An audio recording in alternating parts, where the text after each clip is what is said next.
Hello, everyone, and welcome to the broadcast. Tonight, we are going to be continuing our game development project. We ran into some issues at the end of the last session. I think I've got it solved, but we're going to need to take a look at how we deal with it to be sure. But before we get into any of that further, let's look in on the kitties. We do have Sky and Ember snuggled up there on the across the desk cam. We have, I think that looks like Sherbet and Sammy on the bed there. Sherbet can be a little trickier to spot, but the extra white on his legs, that's what I'm guessing there. We can also see a little bit more of that white splotch on his face. Sometimes I have trouble telling them apart from the camera angle. And hey there, Okaneki. Welcome, welcome.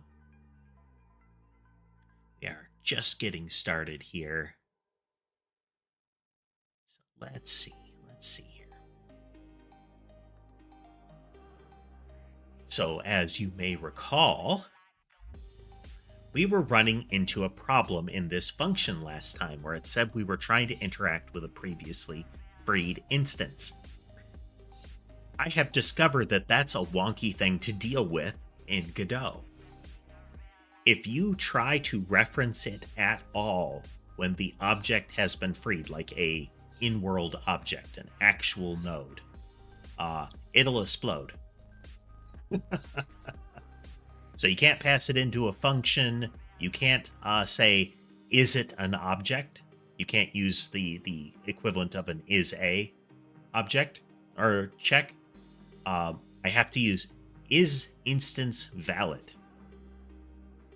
And this could become an issue as far as bugs, because I have to make sure that anytime I touch something that could be freed, that I do this. Probably a pattern like this, so that if it's invalid, I null it. Might be a bit of a hassle, but we'll see. We will see. I mean, in theory, I could come up with some sort of meta type to put in here and have that. No, that still wouldn't work. Because if it's freed, it ceases to even be an object. And you can't rely on it being null, because if it's a freed instance, it's going to go haywire. So for now, we're using this, and that has resulted in this should function, because previously what would happen is this would wipe out a blob, and then when the other objects moved, it would check their target and pass the target into a function, which is where it would explode. Which, that's a problem. But we've solved it with this. We've added an internal get target, which will null it if the target has been freed. We do need to make sure that code that had a target previously records that it had a target previously and has now lost it. Not because they should all behave the same way, but that the code has an opportunity to behave differently. So perhaps something that tracks a target will acquire a new target, or something that tracks a target then begins moving in the same straight line that it was moving in last. So it's guided until it loses its target, and then it just drifts along, or perhaps it starts wobbling into oblivion, randomly moving. Something like that. Now, all of that stuff last time was so that we could start to build the concept of a weapon. And what that's ultimately going to be is a type of projectile, a type of creature that we're going to assign. Something that'll be stored off in a variable, and then that instance of the variable can be messed with at runtime. So like the purple bullet now we can add, where is it? Where did I put that? Maybe I didn't put it in my body.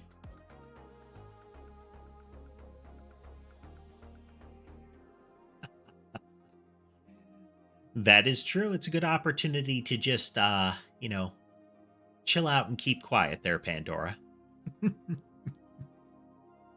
Have you ever been to the dentist and they refuse to give you sufficient anesthesia for what they're about to do because they're certain you've had enough?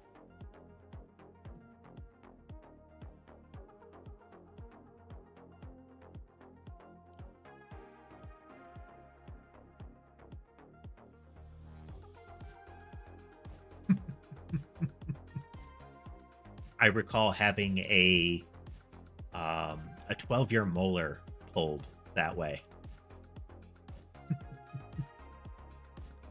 They were, I think it was a 12-year molar. Might have been something else, but it was a back tooth.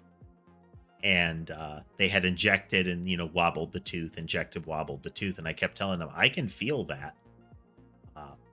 And after like the third time, they're like, no, you can't.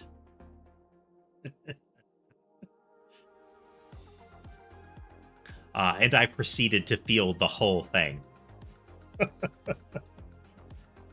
They realized that they had probably made a mistake from the screaming. But at that point, it was kind of too late to stop.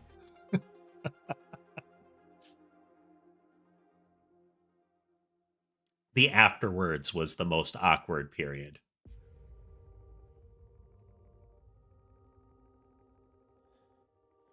Okay, so it's in the spawner that we put that, is it? Yeah.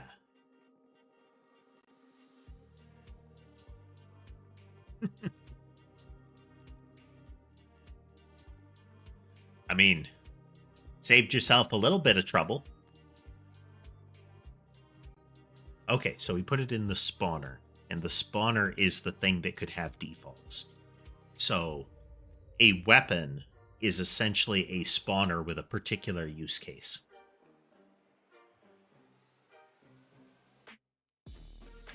It's like a lot of medical professionals, you need to pay attention to the reviews, whether it's your own or other people talking about it.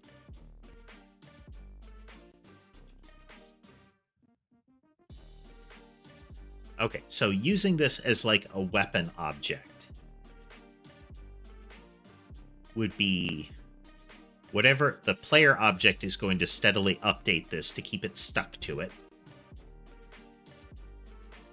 The second interval and whatnot will be defined by a template. We're going to have to make a spawner template.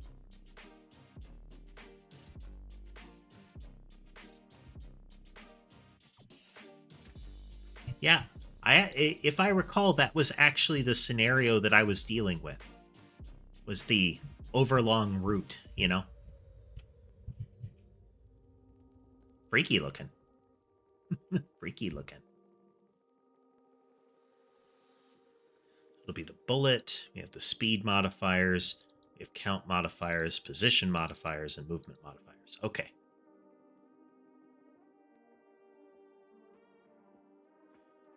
I mean, I guess it's a saving grace that it wasn't the other way around, Developing some sort of random tusk.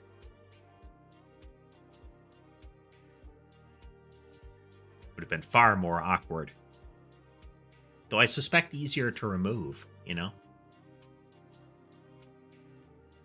don't have to, slowly extract it to avoid breaking a root.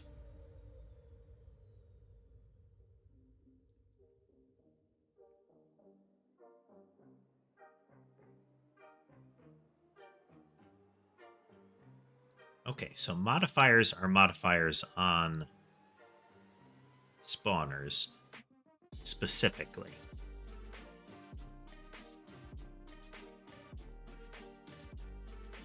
Count modifiers are just integers, so we don't need to worry about that. Hey there, Ghost. Welcome, welcome. Ember just got up, so she's doing that sort of like, boss statue pose there, but head slightly tilted and eyes all bleary. Let's see if you can spot some of it. Well, now she's having a bath, but...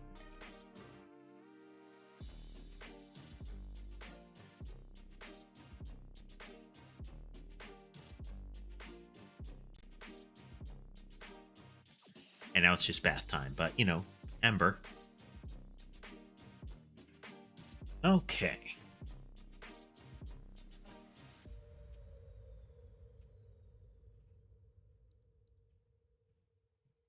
So spread shot is a particular modifier.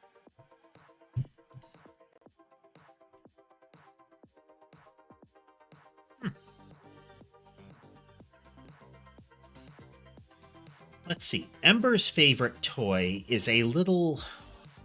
It's like a plush... It's like a small plush cat toy that is Christmas ornament shaped. And in particular, we have two of them. One of them is kind of pear-shaped, and the other one is kind of diamond-shaped. So the pear-shaped one is tan, the diamond-shaped one is red. They don't care about the red one. They could care less about the red one. That pear-shaped one, though, Ember will be kind of trilling and running around, batting the thing into the air. She just loves it at random times, usually at night.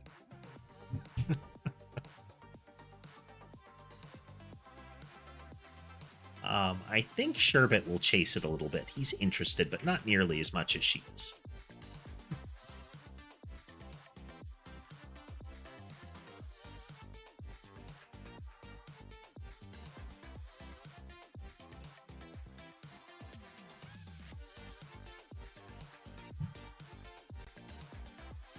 So if we made...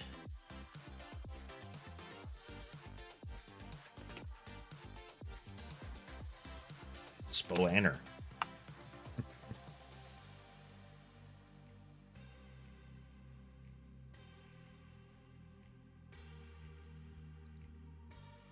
think we created as a resource, right?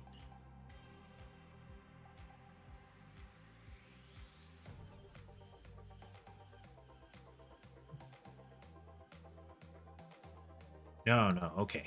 Let's see here. We go into that and we look at it in script view.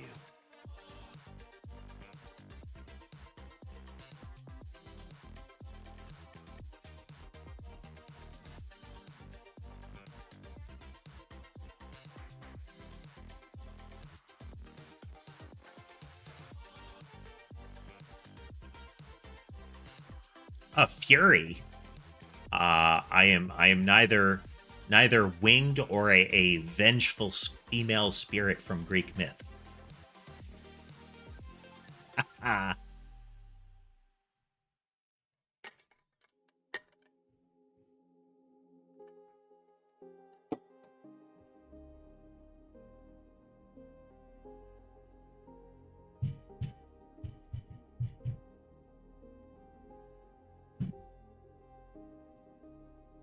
Scrunkly. Is that in the Rin Penrose sense? It's the only place I've ever heard that term, a scrunkly.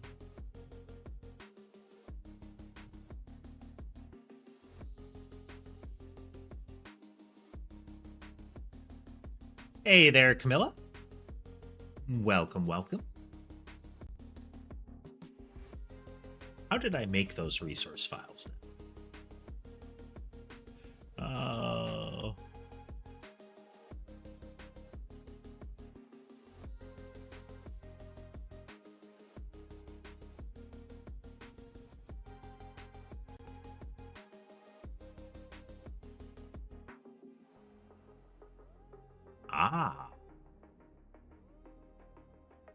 I did not know that. Which language does that terminology hail from?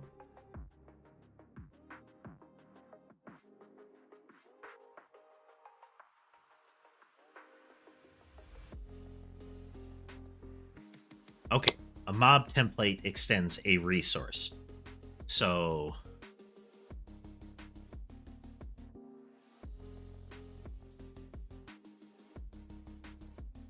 we could make a spawner template.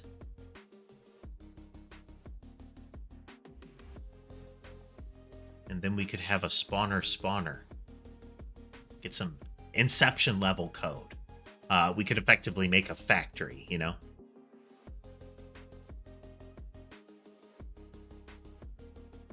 Ah, okay.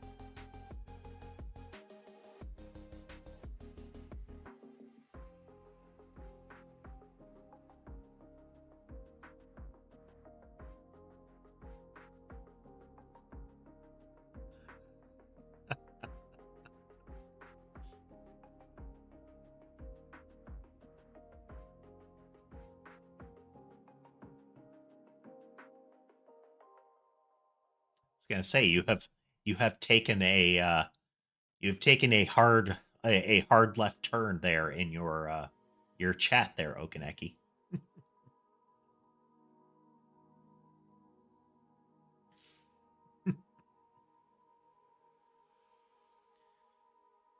How do we want to do this?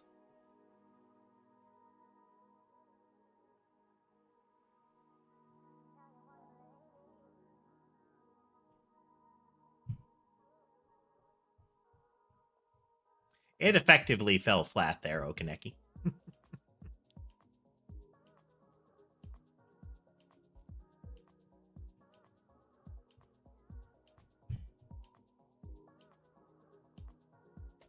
Okay, so we need to make sure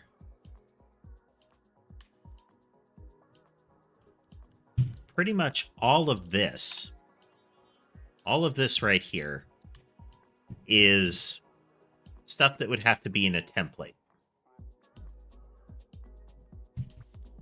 If we want to have what amounts to a weapon template.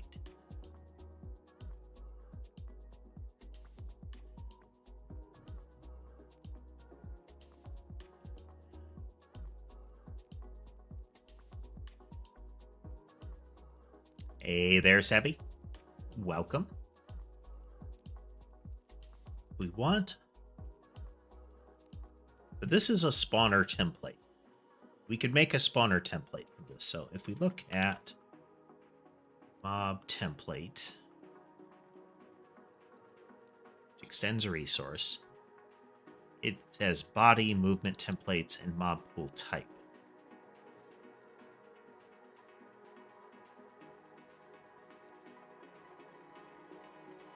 Some redundancy here.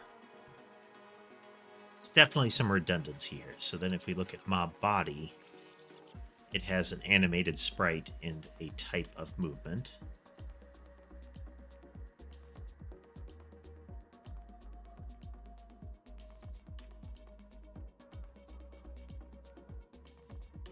Oh, no, it has a full movement object. That's right.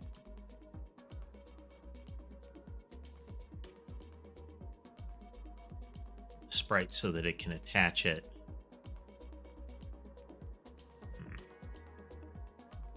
And we have the sprites and resources. Okay.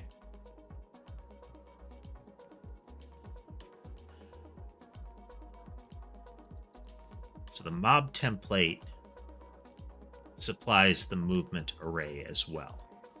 So a spawner having this as well isn't a bad thing. It's a painful daisy chain of passing these along, but that makes sense. Makes sense.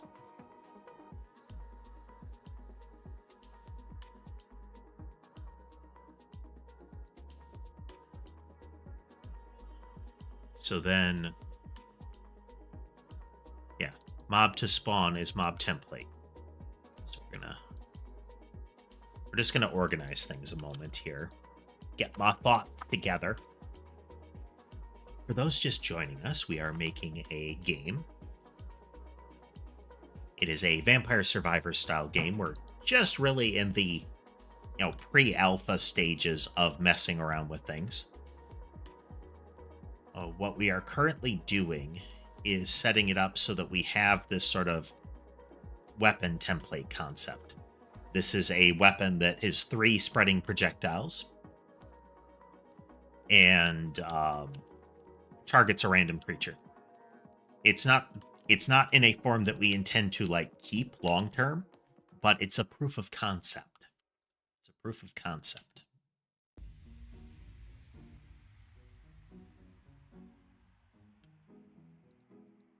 We're getting there.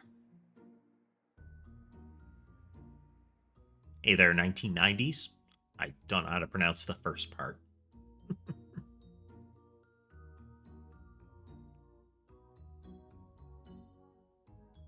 Terrence, huh? Well, I probably won't remember that given the disparity. But I'll try.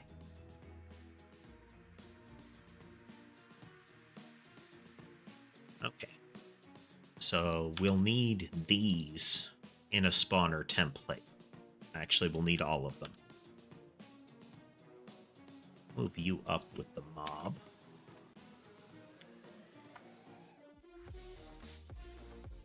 Okay, so this is what to spawn and how frequently in seconds.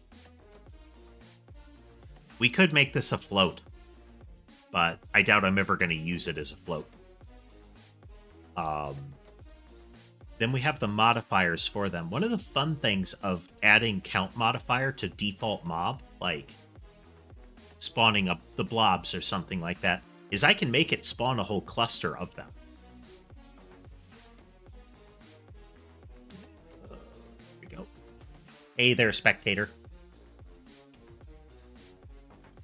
So this will account for things like in Vampire Survivors, you have a you'll have things like a swarm of bats that appears and they swing across the screen really quick. This will make it so I can have a spawner come into existence and do that. I do need to set up, I think, a lifespan on them. Hey there, don't know. Hey there, Scarlet King. We have another SCP in the channel. And hello, Sarah. Lots of folks swinging through. Hello, everyone. I hope you're having a good day so far. We are currently puzzling out how to make a template for our spawner object in a way that feels sensical.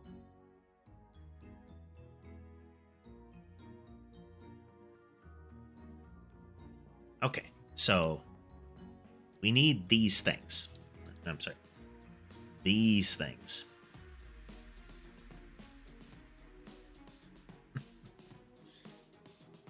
This is what we're making here, Scarlet King. We are making a game. We're trying to do something like Vampire Survivors, where we have creatures spawn from the edges, and we have weapons that kind of spray out from the player.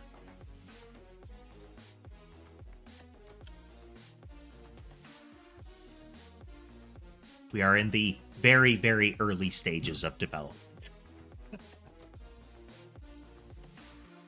Well, I appreciate that sentiment, Scarlet.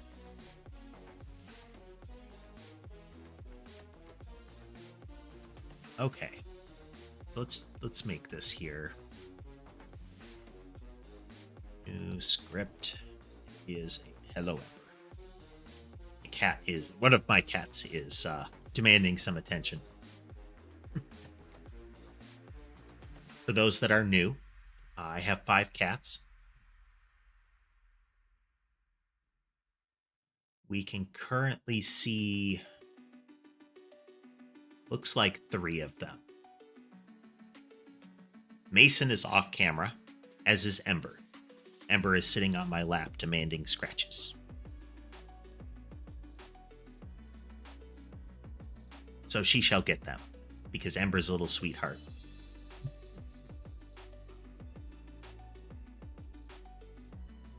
That I am, don't know. That I am. It works on many levels.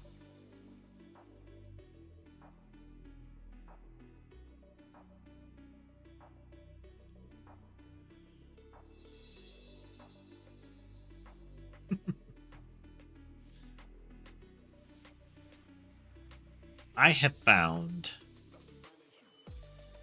personally, about 5 cats is the limit before it gets harder to pay each of them sufficient attention. I think if all 5 of them were clingier, then it would be less than that.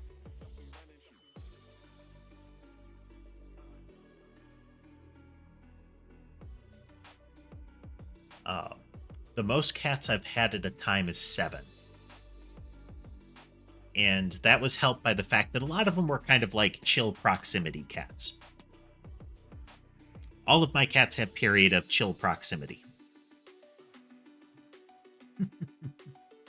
Sherbet is that type of cat that is comfortable no matter how he's laying.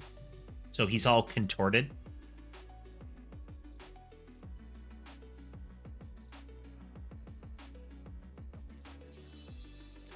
Only time I've heard of that many cats in one place, the 54 cats comment, would be feral cat colonies.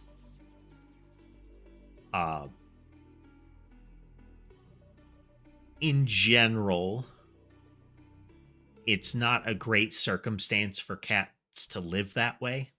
Domestic cats, their lifespan is like less than a fourth of an indoor cat when they're outside like that. It can be extended by having regular food. But there's also the problem that a feral cat colony decimates animal life in a wide radius around it. Just destroys it.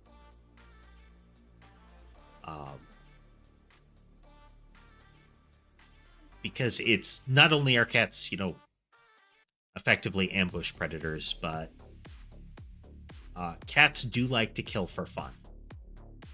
They will play with something to death. So you will find, like, the uneaten carcasses all around the place. Birds, all kinds of things like that. That's why, in general, letting them roam around outside can be a problem, in addition to the risk of the pet's life as well.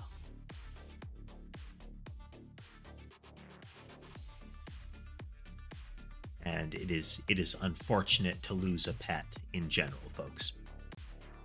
Condolences to those mentioning it in the chat.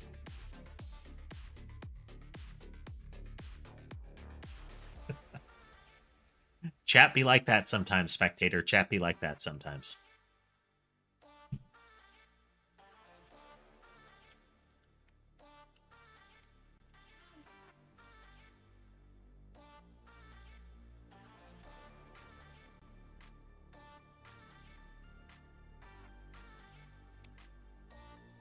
Okay, so we have a spawner template. It extends resource.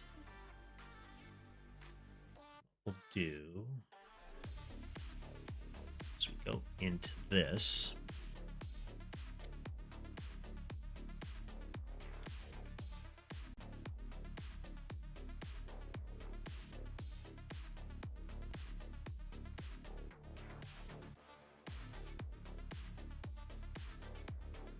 oh, okay, yeah.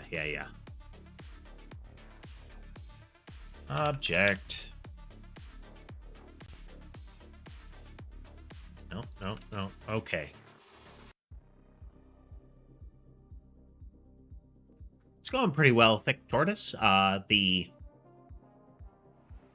We've got spawning in patterns in movement working mostly. I'm now working on making a template for the spawner objects so that I can, like, create a fixed version of them. So I could have like a weapon template that I can put in place, generate it, and stick it to the player, and work from there. All right, how did I do this elsewhere? Okay, packed scene is what it used. Movement template.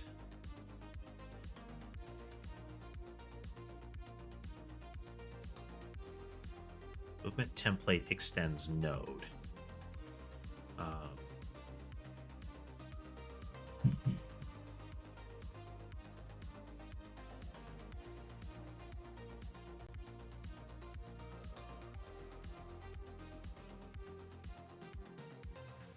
Okay, things are becoming trickier.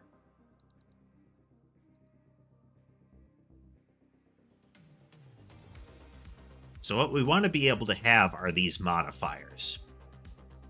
We want to be able to set those up, but these things need to extend node in order for it to work. So let's go into position modifier and movement templates.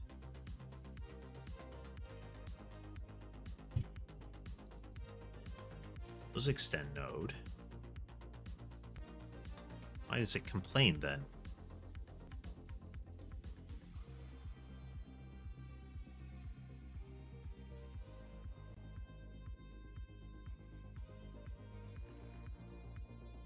Those definitely extend node. So what was the problem?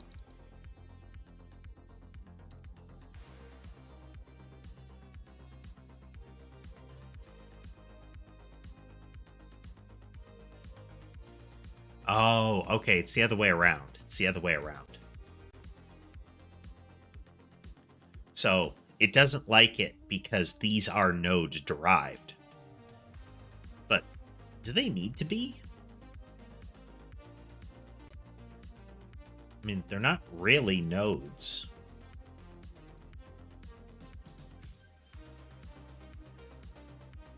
Spawner is a node because we want to attach it to things. A mob body is a node, though. What am I programming for? I'm making a game 360.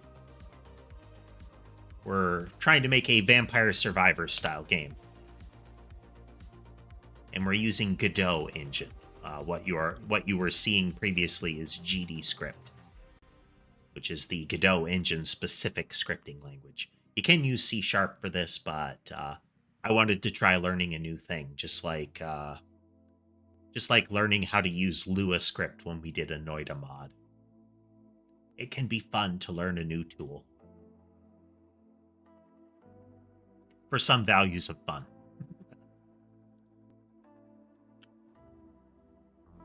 Okay. So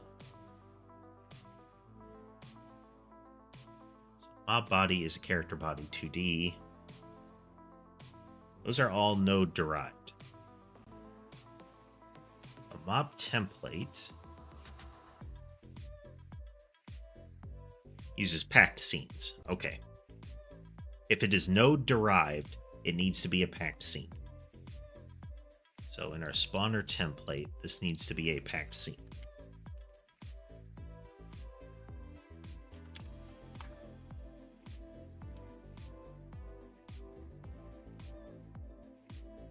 Okay. So then what we'll need to do is we'll need to do a type check on these when we are creating a spawner.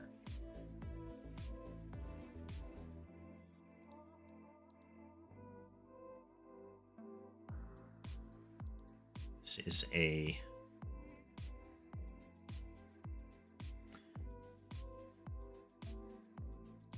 how did we do that? Project settings, auto loads. Okay. I think we're going to start making some cleaner global objects. So we have global nodes right now, which is pretty broad. We might need to change this.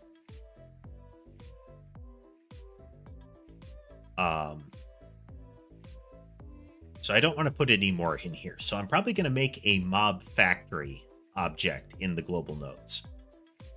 And that a spawner factory, which its entire purpose is for other code to call that. But I don't want to have to pass it around, you know? Ideally, we could have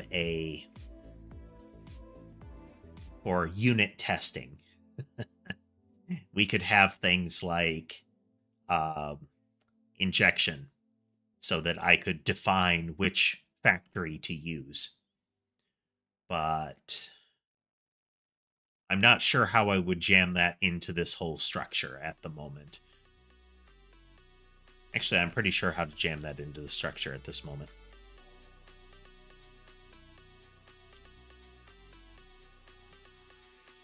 I found some new music to add to the tracks, by the way.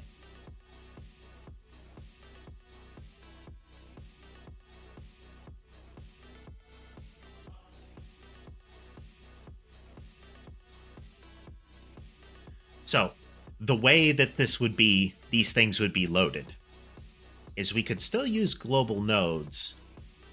Global nodes could be effectively the system collection. In a normal... If Tass is still here, Tass, do you remember the term for it, where it's the programming model where you sort of have an initialize function where you pass in, where you set up what objects you're going to use in the code for, like, services? Is it a service model? Anyhow, in the game, at the start of the game object, we have this loaded here. So many things open. So in the game script, yeah, the practice is dependency injection. That sounds correct to me. I did not remember it. Okay. In our ready, we are setting these values. So I could have another object that is invoked via, like, templates or something like that. And I could have different templates that I could load for testing purposes.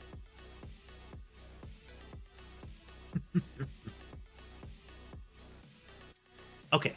I will consider that practice a little bit later. For the interim, what I will do is hard code that relationship into global nodes, where the ready function will load those kind of things. We'll see. We'll see. Like, we'll do that in the game ready still. But I am going to define a different global node. Real quickly, I'm going to step away for a quick break, and then we will resume. If you haven't already and you like what you're seeing, remember to like, subscribe, follow, whatever it is on the platform you're looking at. All of those things are good for the algorithm, good for the channel, so press those buttons. In the interim, quick break, be right back.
All right, getting settled back in, folks.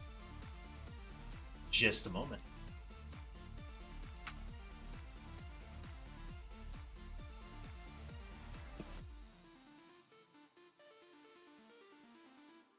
Okay, we are back. Okay, so we want another global object.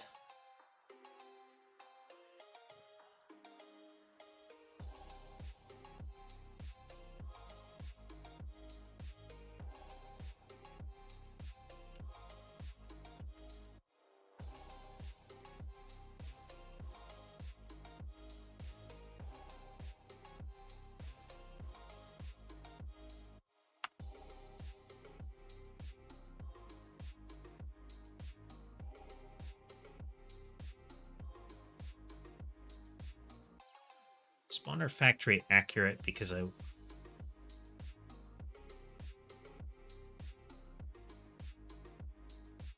Yeah. So spawner factory won't really have any member variables. It will, well, any exposed members. It is a functional global. It do things.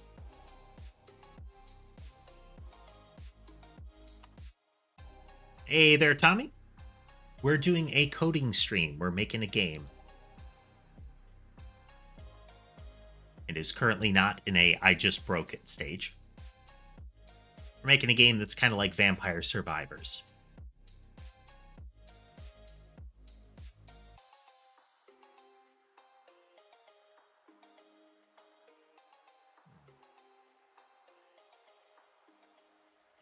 It'll probably do...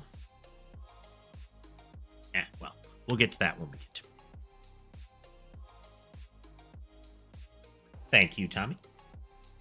But yeah, generally a coding stream.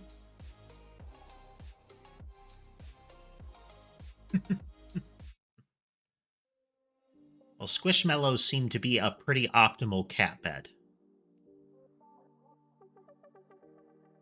Got a very interesting texture, you know?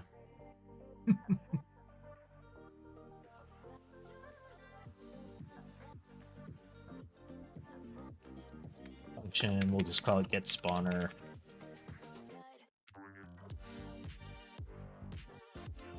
Pass in here. Go into our spawner template.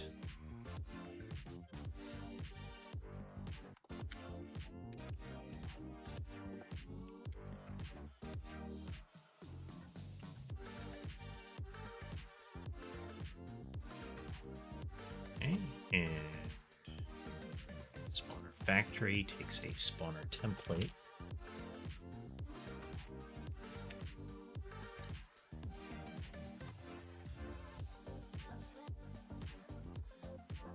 Welcome back, Scarlet. And hey there, Eternity.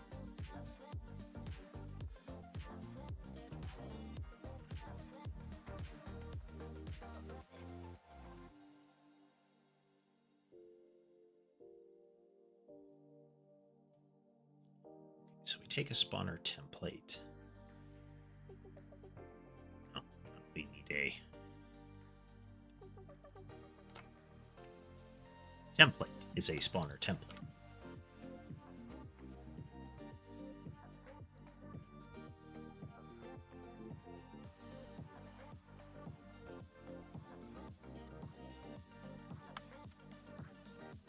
Our spawner. Say spawner.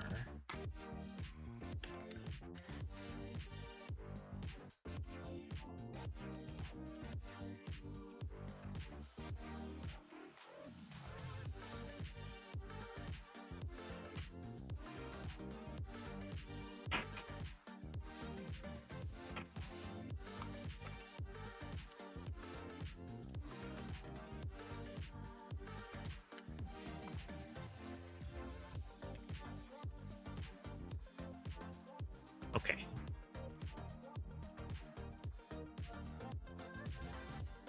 Spawn is equal to template. On the spawn.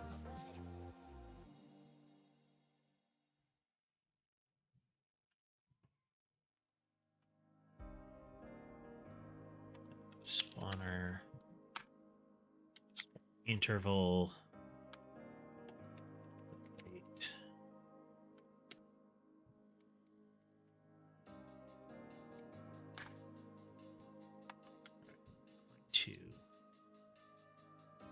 go into that.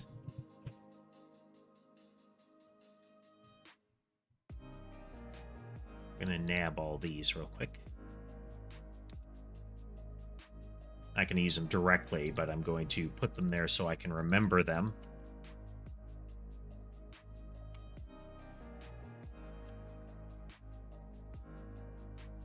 Toggle. There we go. Okay.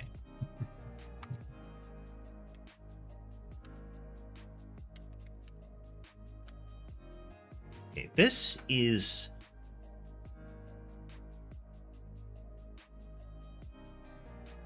So passing an array...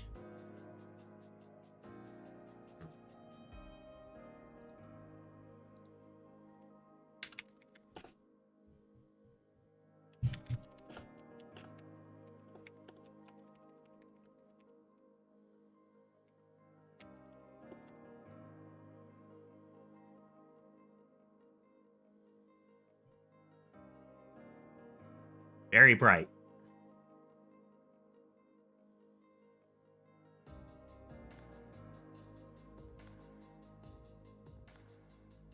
Okay, arrays are by reference. Okay, so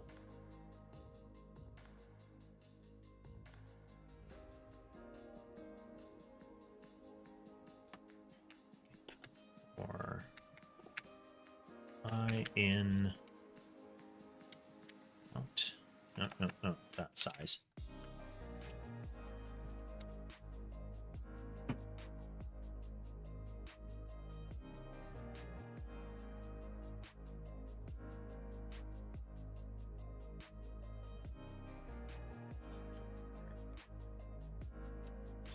Count modifiers and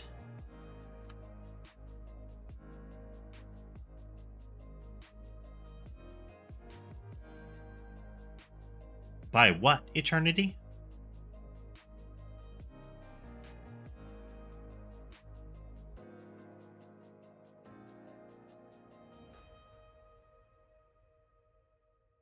Hey there, Snow. There are indeed kitty cats. The two that you can see there, top to bottom, are Sherbet and then Sammy.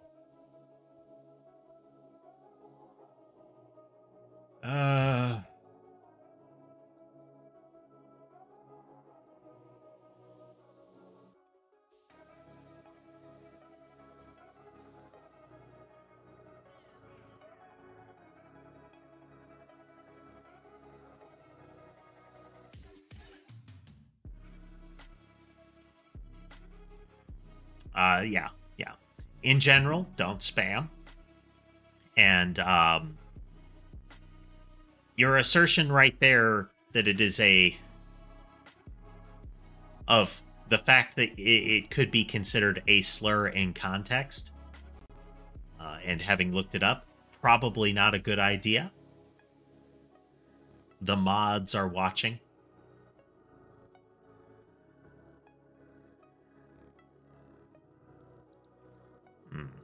I could just do append array.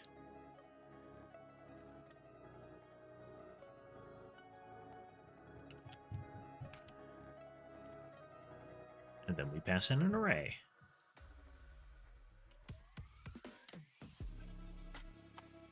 There we go.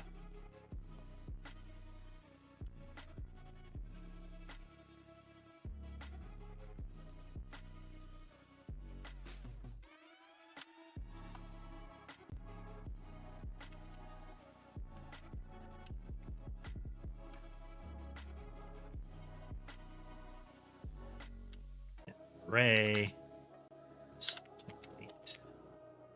Position modifiers.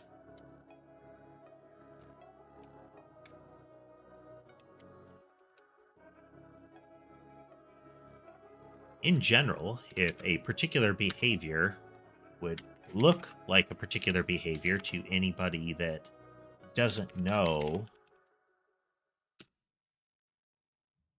or has not had something carefully explained to them as an excuse for that behavior, then that behavior is indistinguishable from the other. As in, if it looks like a duck and it quacks like a duck and it moves like a duck, then it's probably a duck. More likes is good.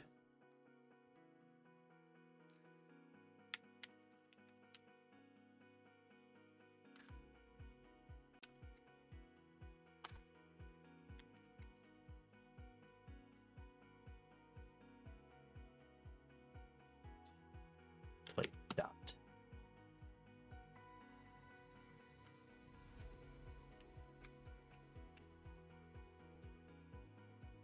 Okay, so we set all those elements of the spawner, and then we return the spawner.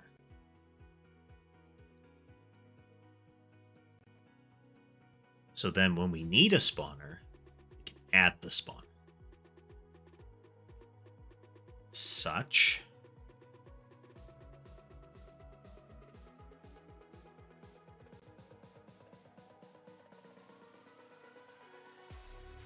So then in this particular spawner, in the instantiation of the scene, in the game scene, in the player bullet spawner, we have set the count modifiers and position modifiers.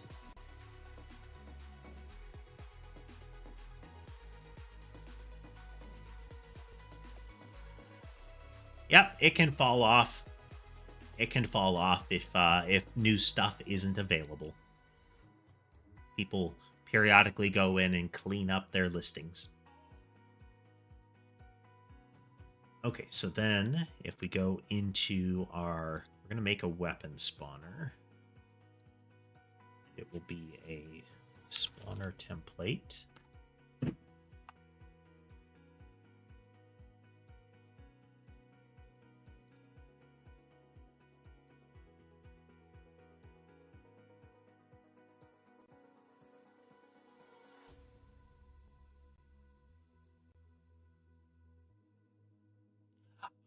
I don't do any VR content. What kind of content do you do? And we're gonna talk obliquely, because I think that's the term. Because we generally don't promote other channels here.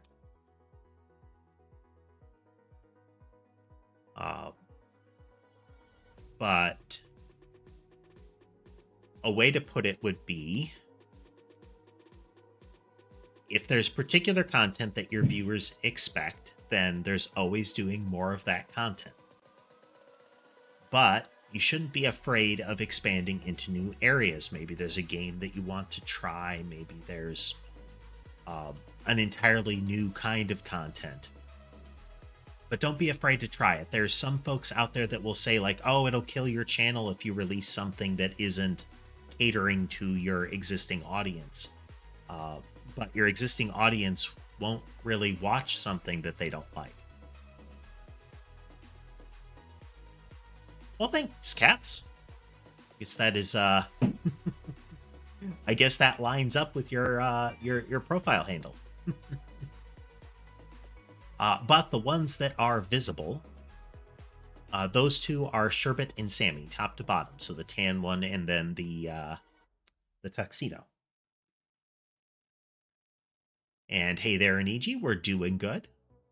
Making progress. We can see 4 of them, and unless he has moved, the 5th one, Mason, is kind of up and right from the camera where Sherbet and Sammy are.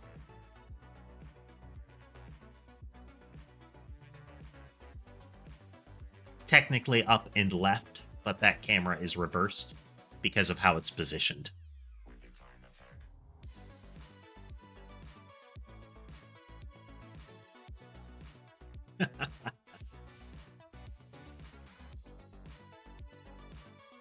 Hey there, Abrupt.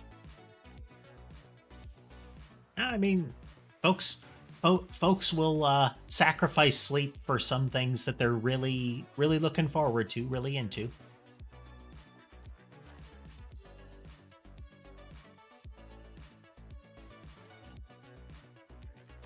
Well, Roman, hello, Roman, and I guess hello, Rosa.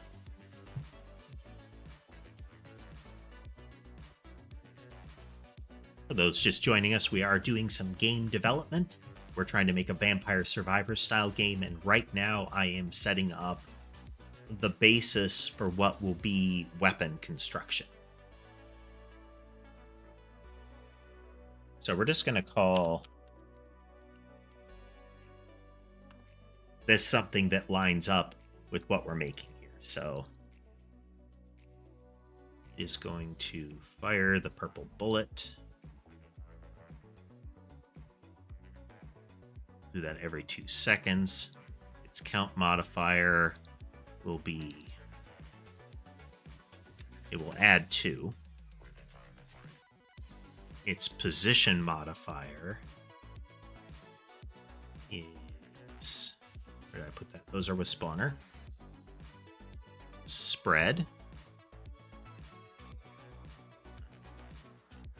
Oh, let's see here. That has to be a packed scene. So we're going to add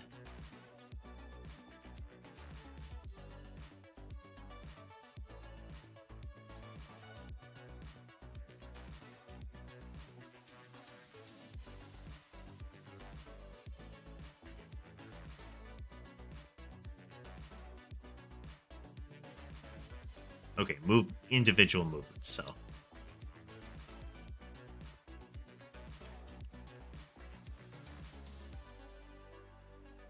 is just a node. We're going to, we just, yeah, attach script, okay. Like so. So then in our purple spread template, we can say spread here. Should work.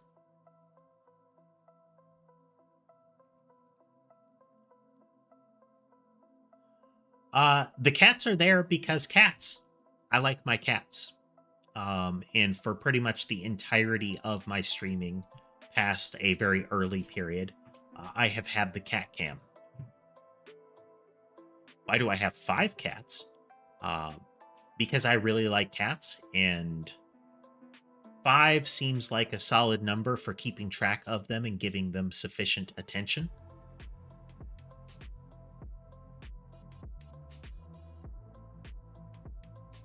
The most I've had is 7. And several of them passed away in relatively quick succession. And that was really hard. And I didn't feel like, you know, topping up was the thing to do.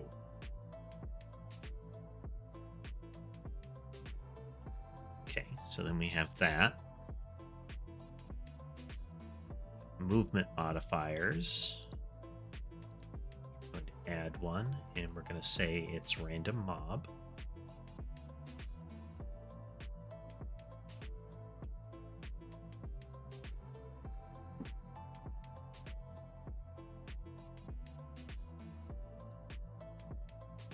And its speed will be full speed there. Oops. 56.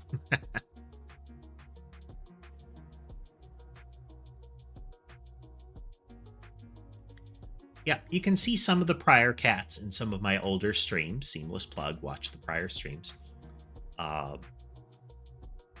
My earliest cats were a pair of Maine Coon brothers. Big boys, big boys. And I have accrued kitties over time.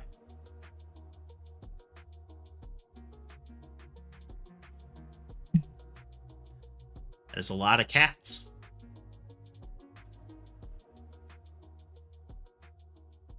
Okay. So we have defined that. So then in the game, I'm going to go into the game scene. We're going to remove the player bullet spawner. And in game.ready, well, game ready,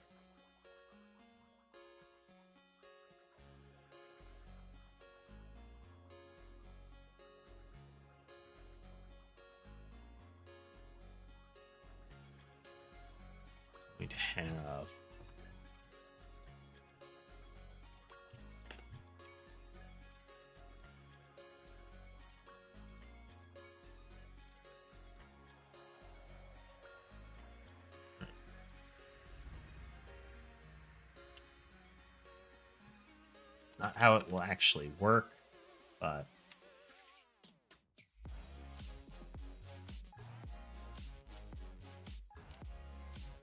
first we gotta make it global.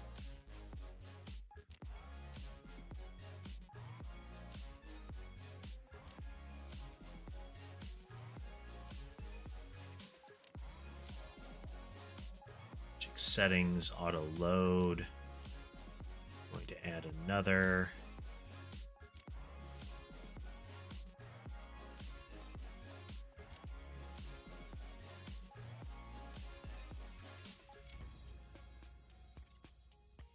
It is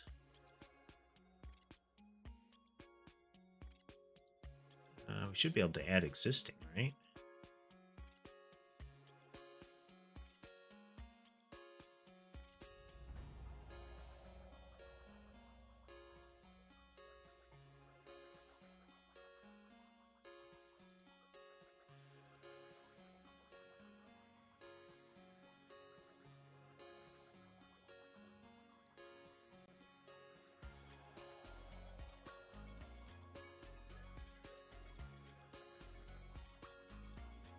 Yeah, that's what I want.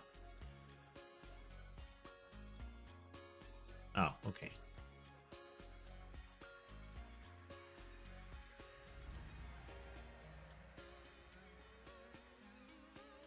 Oh. I want this.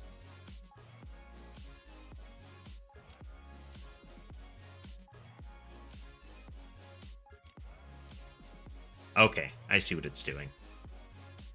Okay. We're gonna go...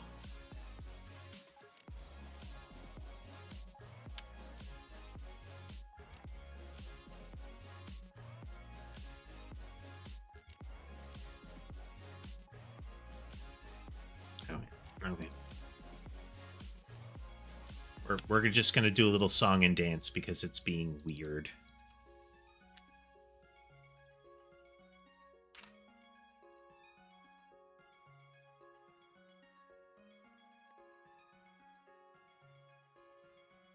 Put it in globals. Create it. Then we're gonna go into globals. We're gonna open it up. And we'll paste that in. Hey there, Conduct. What's your question? And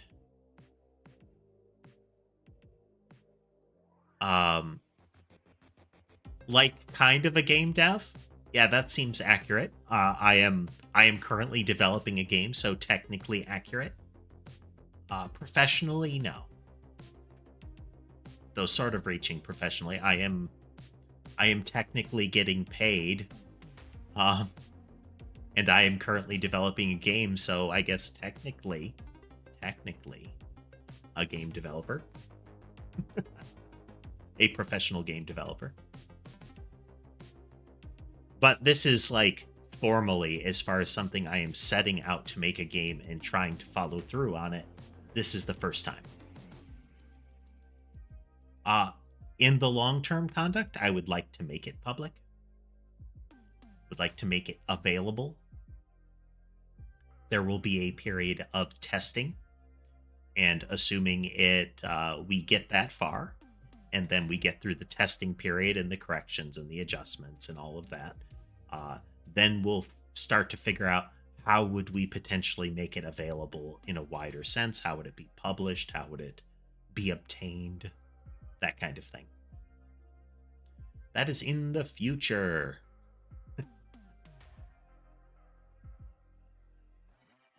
Okay. Game equal to spawner factory.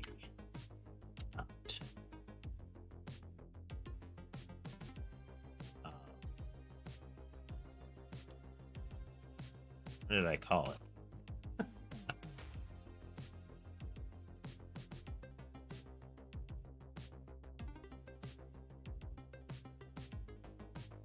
Get spawner.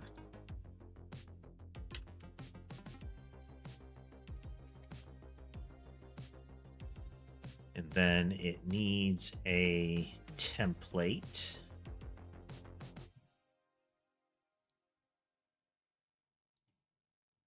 I don't want to do this, but we're doing this.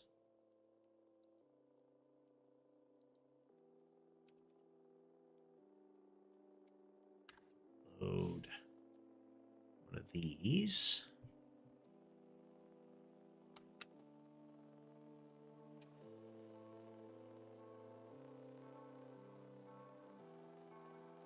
But I did.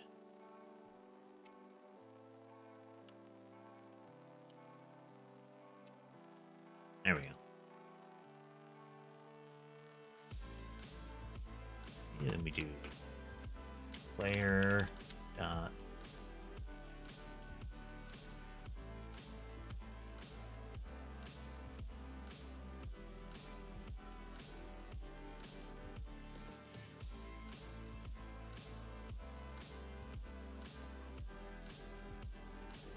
what would be up there? I would try to find them.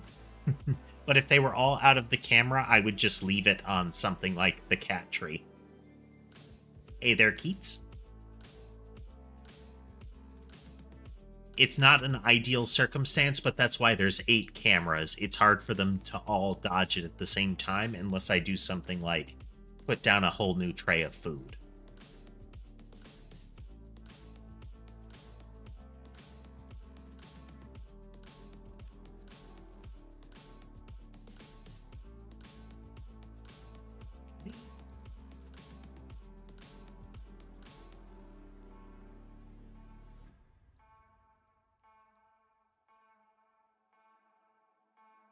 Force readable name.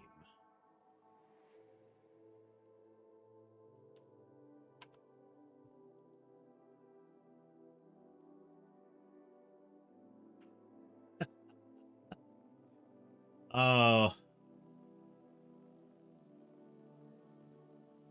We're doing good, Keats, and welcome back, Scarlet King. And cats, it's...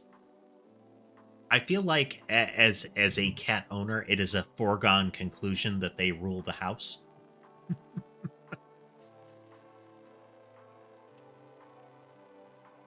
What?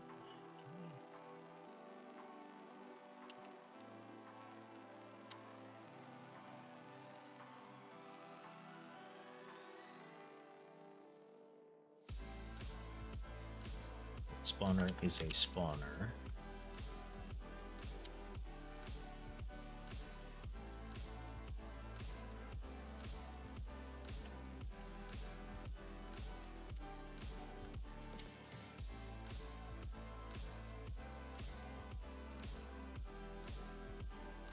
Spawners have public attributes.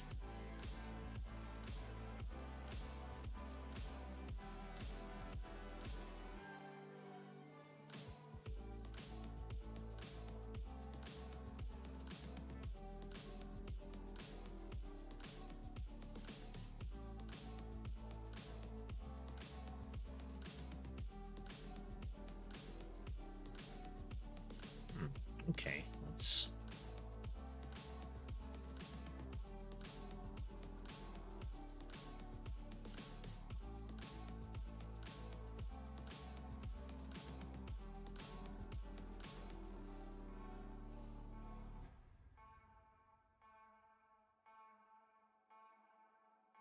Okay, so part of the issue here is we need to be able to stick the spawner to an entity.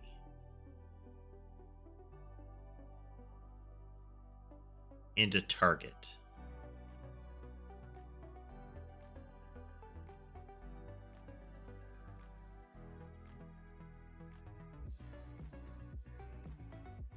So it'd be possible for me to attach... Okay, it won't be part of the template. Because we can attach it to anything. So if we go into a spawner,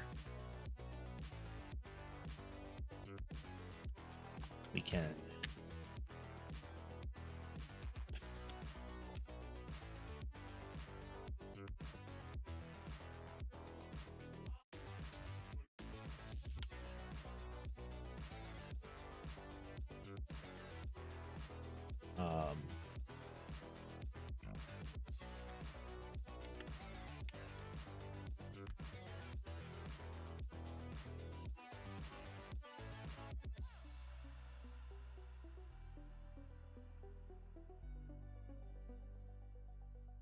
How did we do this in...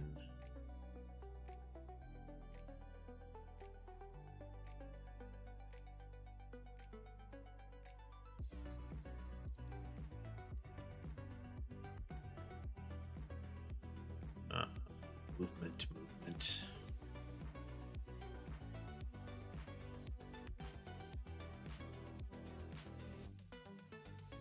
What's our movement template or a movement object?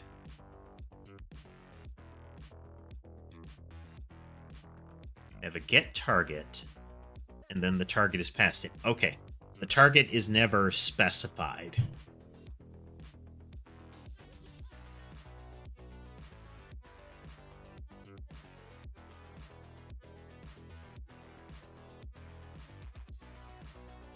I mean, studying for SATs or just a major event upcoming can make people anxious, and anxiety can cause a lot of issues for folks of a variety of types. Stress can lead to a lot of physical maladies. Okay, so we would set the target. Okay. Doesn't...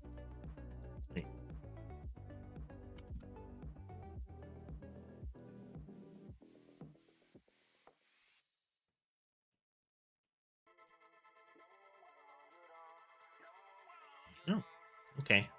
It just has to be a node. And since all of these things have positions, if they're going to be attached to them, what is...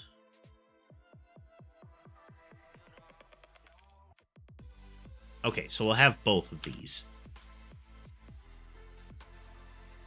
That is equal to null.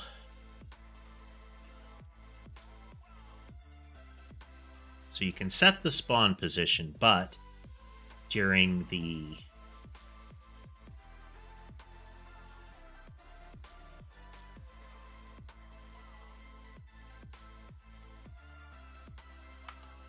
We're going to say during physics process, if target, if not target equal null. So if there is a target, then we're going to say that the spawn position is equal to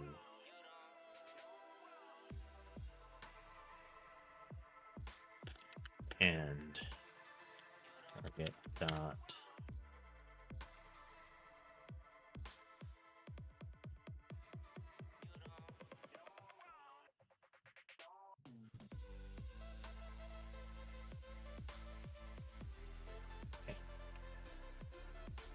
we need to make sure we can definitely get a position of it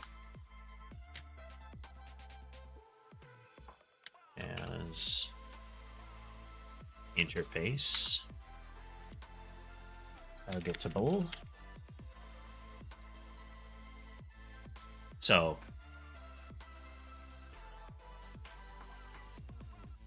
what we're doing here is if it has a target and the target is something that we can get the position of, that's what targetable is for. Pass here a moment. I need to make sure I remember what it is called, because the player object should be targetable.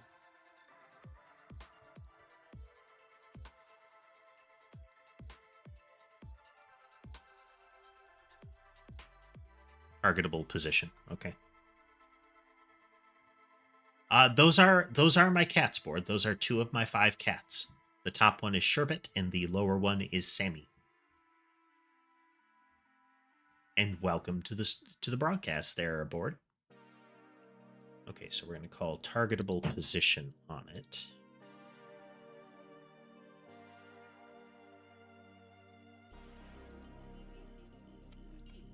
Attached to.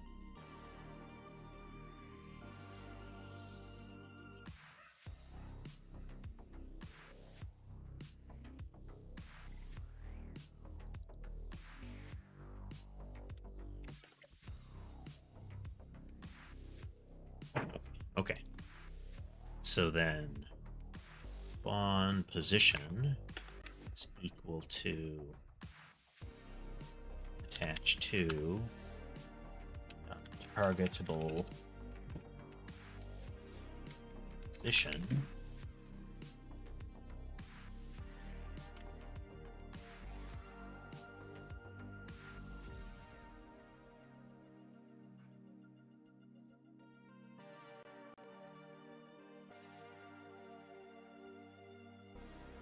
a new kitten, huh? What's its name and what does it look like? And thank you, Nicholas. The kitties are cute. They are indeed cute. We have some folks that haven't seen it before, and I like to show off the camera array of cats. We can currently see 4 of them. So in the tree, we have Sky. He's a big, fluffy, gray and white cat.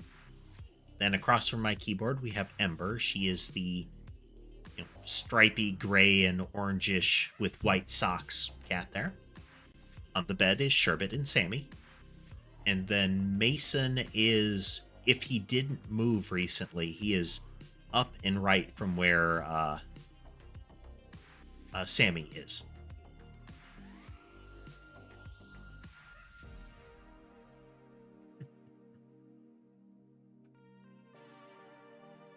I have some cameras that eventually I'll get around to moving.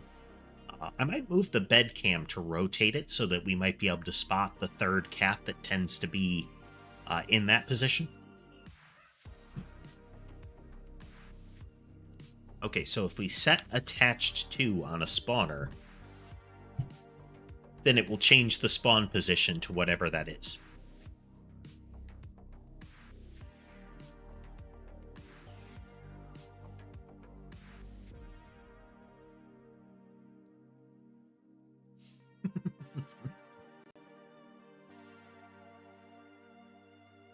Sherbet does like twist around a lot while he's sleeping. He's also a climber.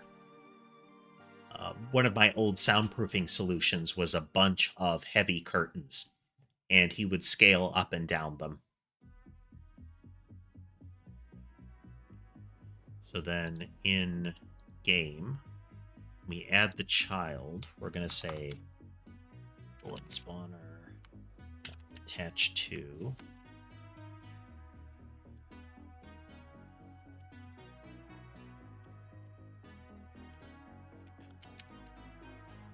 So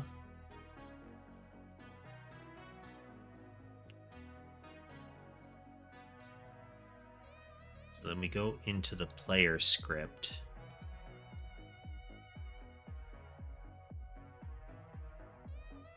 We don't need any of these right now.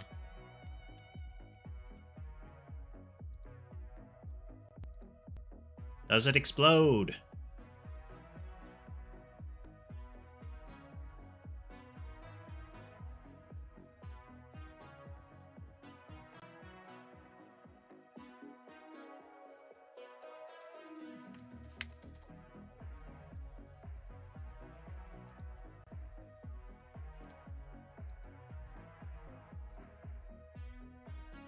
Okay, the spread shot isn't working right now.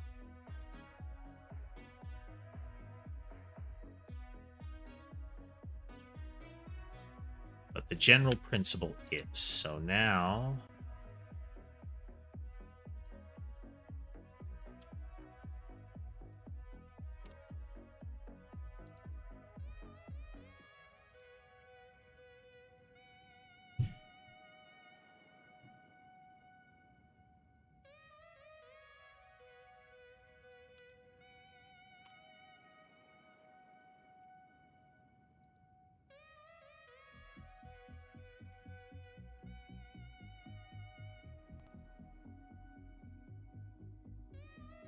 so we're setting the position modifiers here, and in the template for a spread,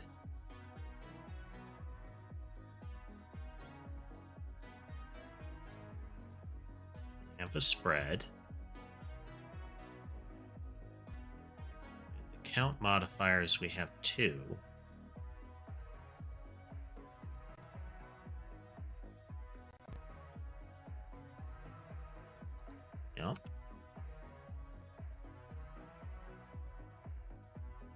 let's go into this function since we only use it once.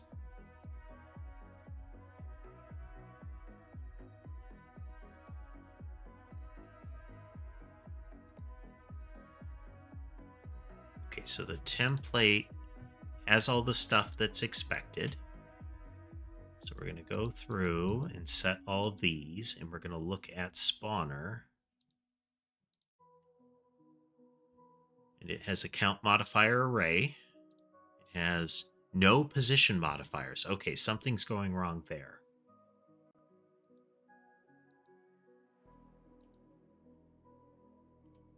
Spawner position modifiers. In the template, they're packed scenes.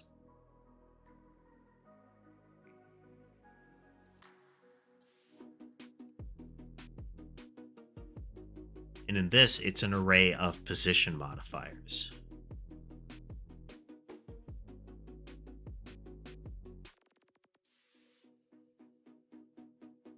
The movement templates are working.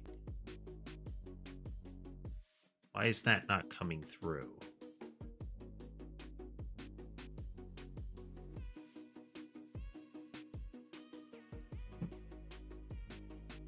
These are both pack scenes, but they are movement modifiers. And if I go into this, it should extend position modifier. No.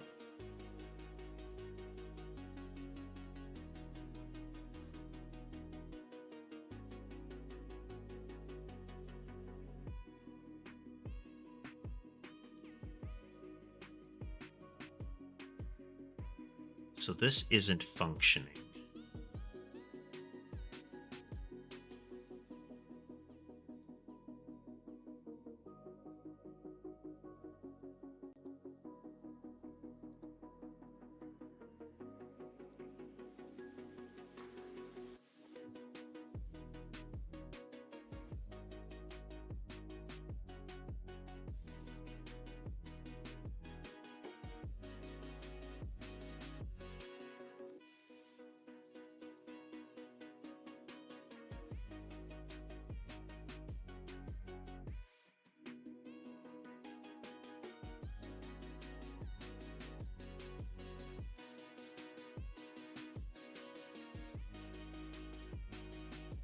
Sorry for the silence here. What I'm trying to do is figure out why this isn't working, and it looks like the append array for these is not functioning. Okay, so we need to find a place that we've done this elsewhere. So in the spawner logic, we have a mob template that we're getting in position modifiers and movement templates. So in the spawner, we are setting this specifically.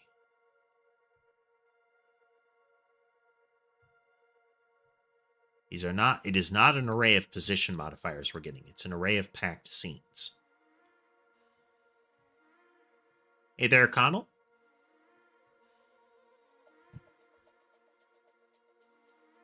Would a crab be a carbohydrate? It's more of a protein, wouldn't you think? I would assume the shell would be kind of... Is chitin a fiber? That could be a carb. Usually don't eat the shell, but, you know.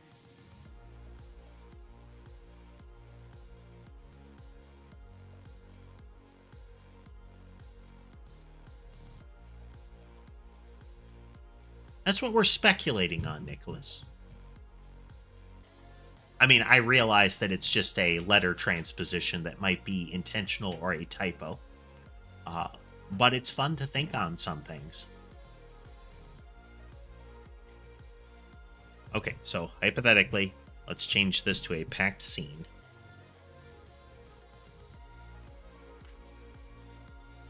And this to a packed scene. Does it explode?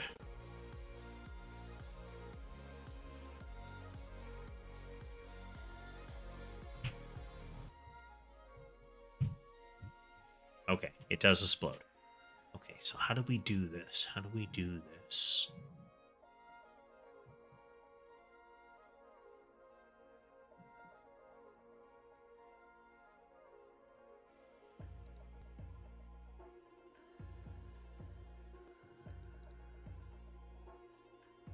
Body has movement templates. And in a spawner, we go through and instantiate it. Instantiate it.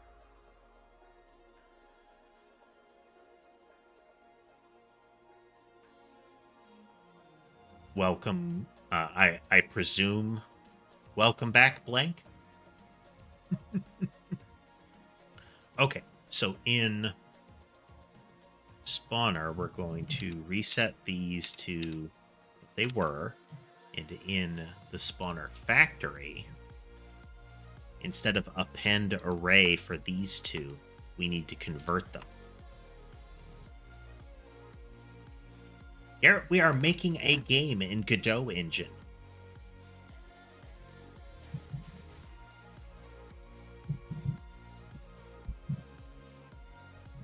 Blank, do you mean in the sense of the game tag, or do you mean in the sense of, like, graffiti or stickers or the like? We have a little glitch in it right now, which I'm setting out to address here.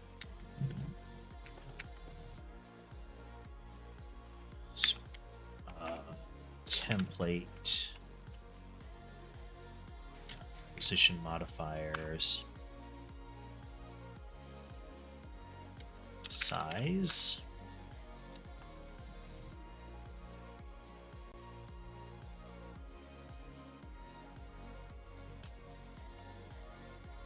Append.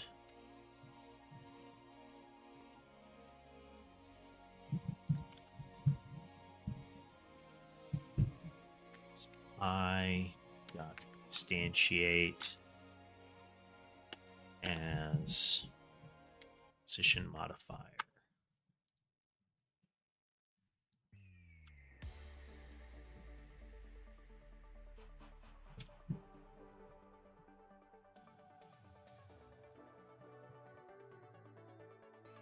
I mean, that is true, but the technique is defeated by shoes.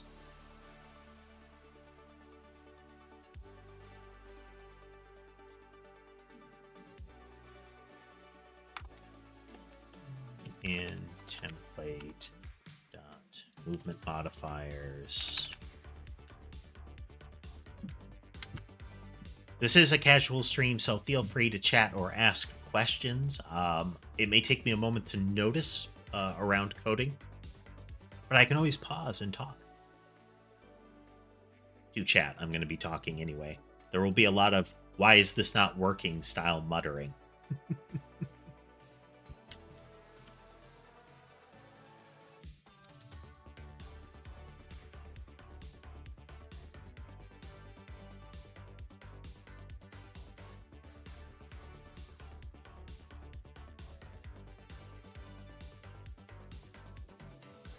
Template modifiers. I don't instantiate. Fingers are off kilter now and again. Movement.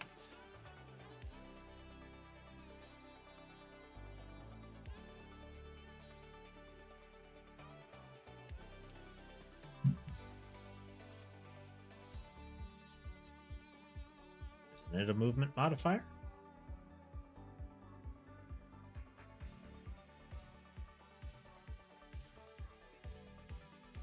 It's a movement template.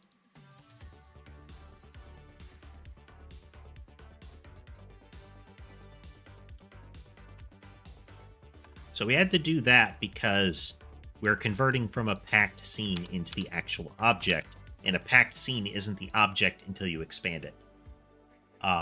Let's see here. Favorite color is purple, and I learned to code in school mostly, but it's largely a matter of practice. I did some of it outside, you know, basic, actually in basic, just messing around kind of thing.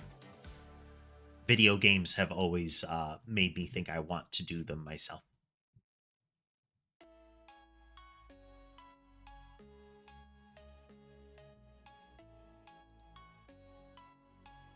Does it explode? No, it's working. Okay. So now we have a code pattern for generating a spawner, attaching it to a particular object such that it tracks that object and that has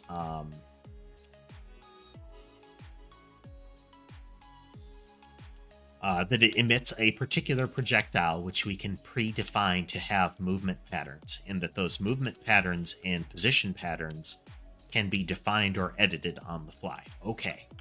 That is the basis for a weapon in this game. My initial learning on coding was using BASIC and DOS, which technically gives you an impression of the age that my memory includes. I had done some Visual Basic in high school and C and then Java in college. I would say, from a practical perspective, that classes are unnecessary. At most, you would need like tutorial videos to potentially kind of spur you in the right direction. You know, try out these things and then maybe get a hold of some tutorial samples to work with stuff. Learning a programming language is just a matter of learning the patterns of code. It isn't memorizing like particular functions or something like that. You learn the how, not the exact what.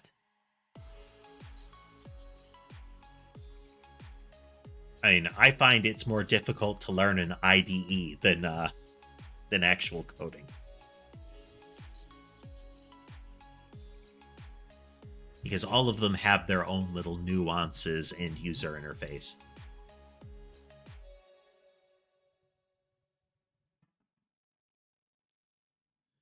Okay, so we have the spawner. We have all that. What else now? We could make more objects and more patterns.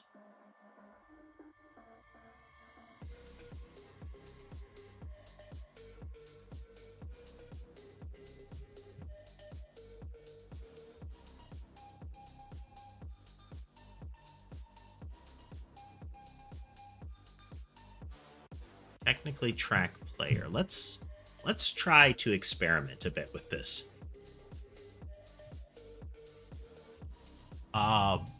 If I had to suggest to folks what to start, in my experience, things like C# are easy to learn. Like, they are things that I have learned and have run with. C# was interesting to learn. I don't like Java. I don't know exactly what it is, but the whole construction of packages and whatnot, just, there's something about it that rubs me the wrong way. I'm not sure. The kind of language I'm using here has elements that I don't like, but there are practices that you can use that mitigate that entirely. Like, this language intrinsically is not strongly typed. In a coding sense, that means I don't have to say what template is. It could be an integer, it could be a true false, it could be a group of things like an array of things. But there is a way for me to say, it is exactly this.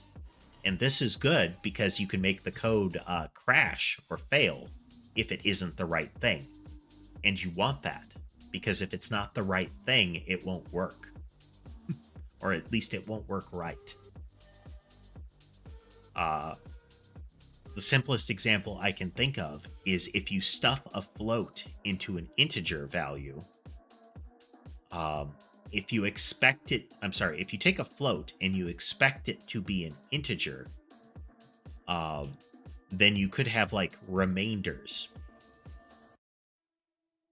You know, you want 3 divided by 2 in the case of an integer to be 1, or I guess 2 if you round up, but 1. but if it's a float, it'll be 1.5. You spell it C $. I've tried things like Lua script, not fond of it.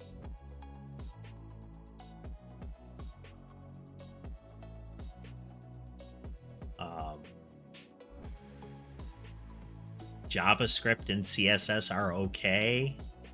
Those are really they're kind of like I was mentioning, they're really kind of fast and loose with their rules. So it's easy to get stuff wrong.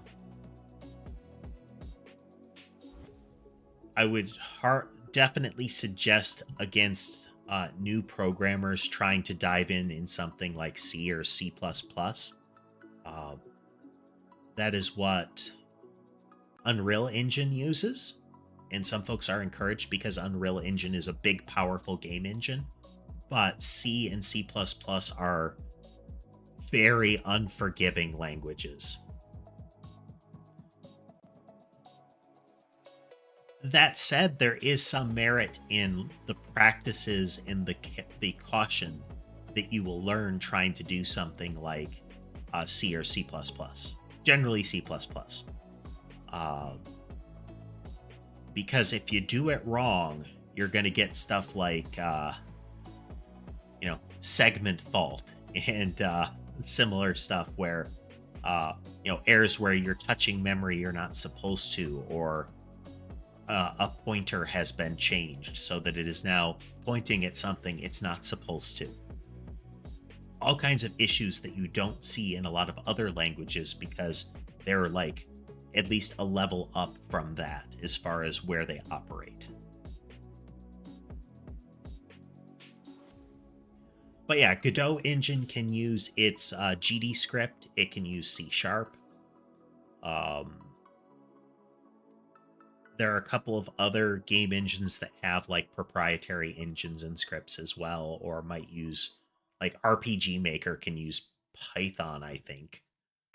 Or maybe it was Ruby. It was one of the scripting languages it could use. But I believe a good bit of advice that I heard was first decide what kind of game you want to make, and then look at the engines available so that you can learn which one has the tools and ease of use for the game that I want to make.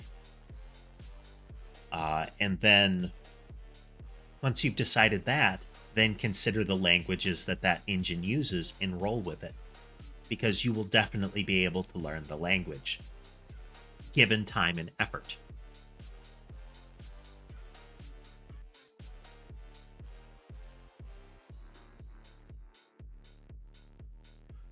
Got distracted. What was I doing?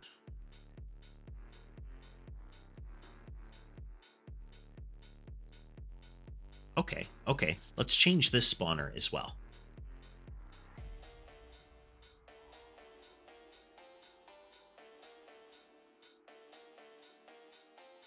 So we're going to create...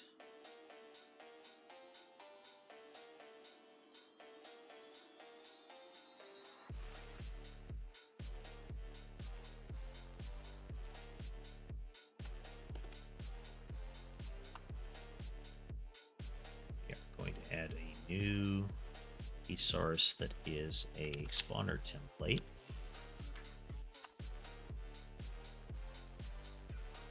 It's going to be a single blob spawner.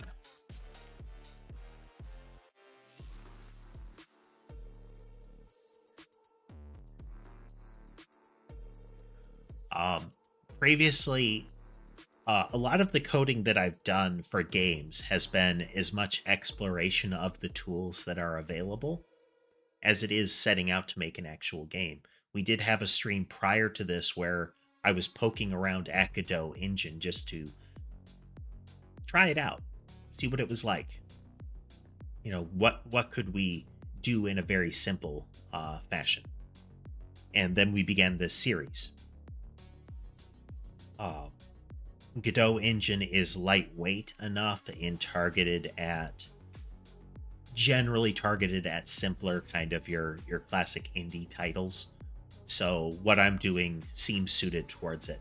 And I was already familiar with C#, but I don't intend to use that here primarily. I may make some libraries and have it make use of them, but I don't intend to make it the primary language. So that I can learn GD script, but additionally so that I can get the baseline of the game in place and then decide if I want to go in and change particular elements of it to use C# libraries.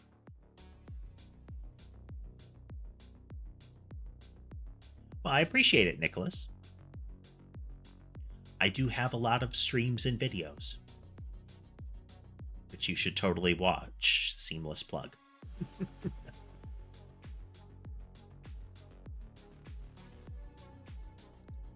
Okay, so the mob to spawn in this one is a blob. It will spawn every 2 seconds. And for testing purposes, we're going to spawn 3 at once. It will have no position modifiers, and its movement modifier is to track the player.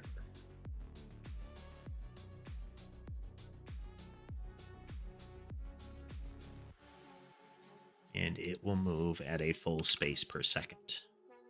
Oh, no, wait. 0, add element, 96.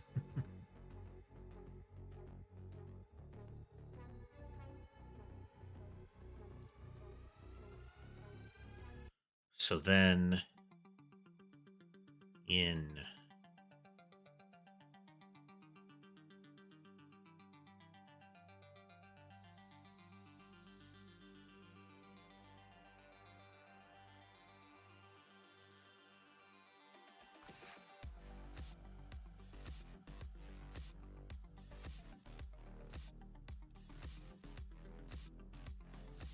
so I have spawner up here, which is an exported variable. It doesn't need to be, but in ready, I'm defining the spawner, and this needs to be, I don't like that. I'm going to need to figure out methods for getting that loaded, because this is folder structure dependent. If I change where these files are, this line breaks. So I'm going to have to come up with a way to specify all of that stuff. What that may end up being is creating an intermediary class that is essentially like a big dictionary. And in that dictionary class, I export an array of things like, give me all of these templates kind of stuff. And say things like, give it a enumerated index and then a corresponding template file. But for now, we're just going to kind of hack it in.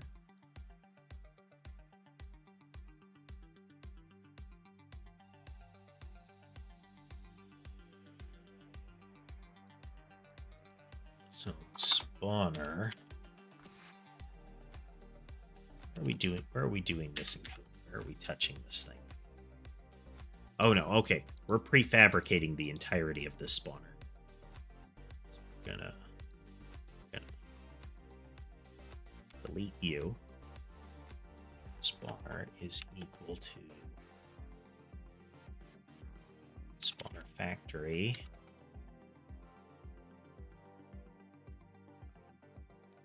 Spawner.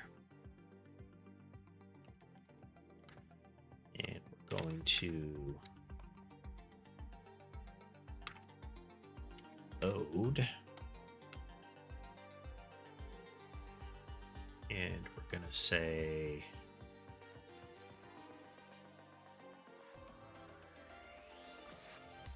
single blob spawner. It is not a single blob spawner. It currently spawns like 3 or so of them.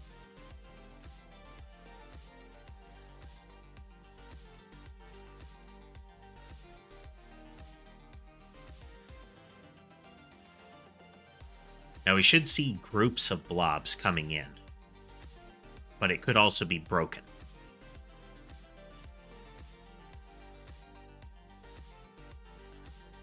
Okay, is broken. Oh, that's right. I need to put it in the world.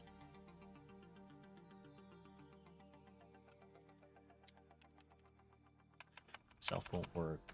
Self.child.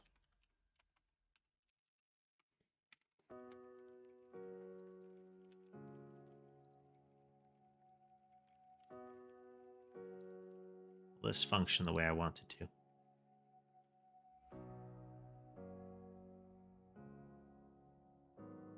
All right, it's targeting something. Oh.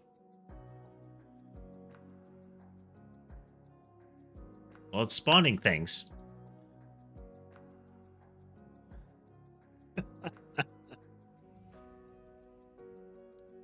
Let's test this again.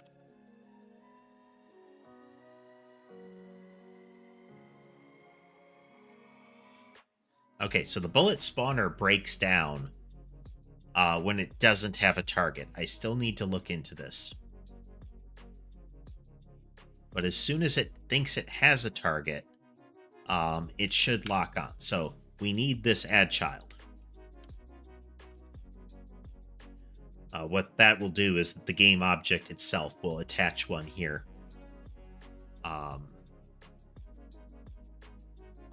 So there's something about the blob spawner template that is not adding it correctly.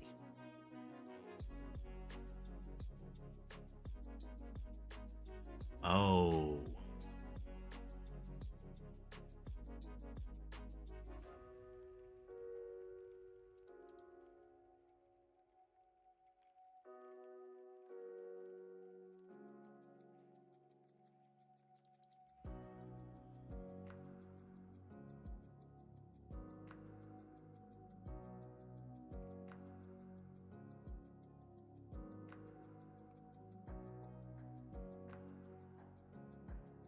Should have a movement logic in here somewhere.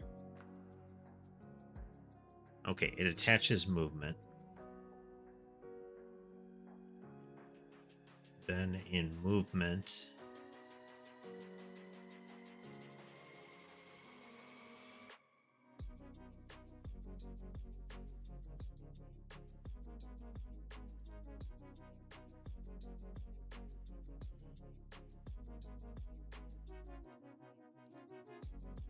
it's technically a position modifier, but so many.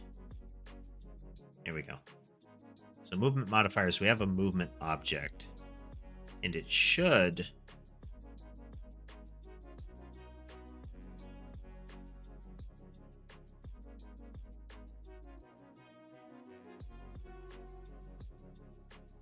each one of them should be updating the vector involved here. So when we call movement template.move, it is setting up the change in movement. So if it's track player,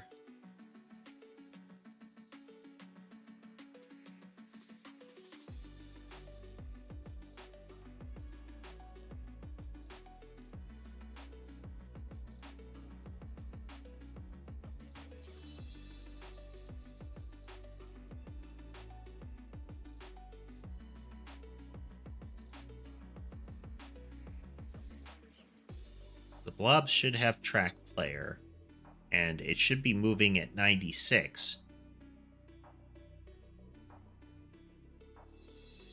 Hey there, is it like Kano? Either way, welcome. All right, thanks for joining us, Nicholas.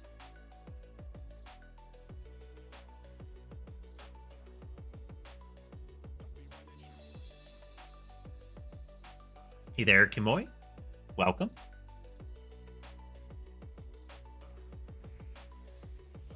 We are currently trying to figure out why this particular movement pattern is causing the enemies to rocket across the screen. We are making a game, so I can show you it in its currently not functional form. Oh, there goes the slime, just zooming to the left.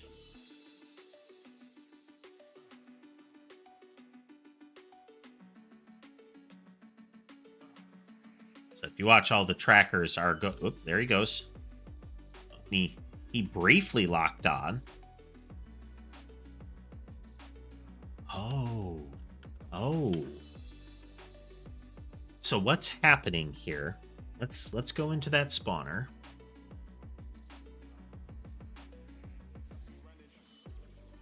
Where's our spawner template for it? And congratulations on reaching that particular lifting target.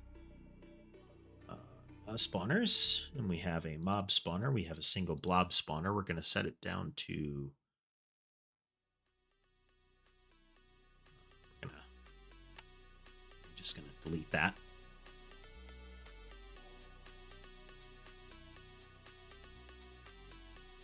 Okay, so we have a flaw if we try to spawn multiple mobs. So we're going to have to figure out a way to do that. So what was happening is that they were rapidly colliding with each other. And that collision was causing them to just both slide to the left repeatedly. That's definitely going to be a thing. Because based on how fast a spawn interval happens, it could be spawning multiple of them at a time.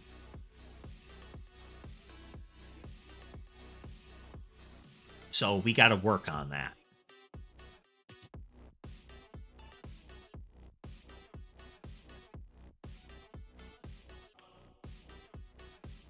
Okay, so how can we fix this?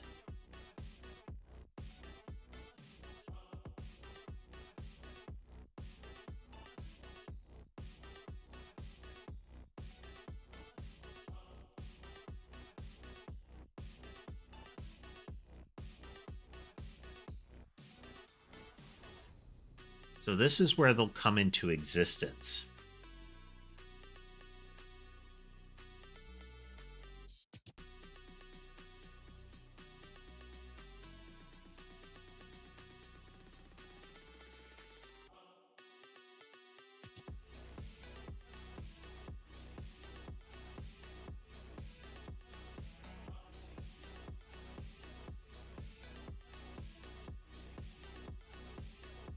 So we have a basic collision logic that all mobs will have.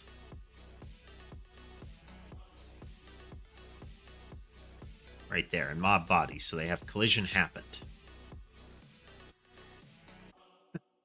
That's right, Kimoy. My vtuber. Yes, I am a vtuber. And I am newtmechanist. I am the proto-Nyanite. The original template for the Nyanite project line of the Catbot Corporation factory, which I totally safely and legitimately operate in an entirely consensual fashion. The corporation is 100% okay with what I am doing.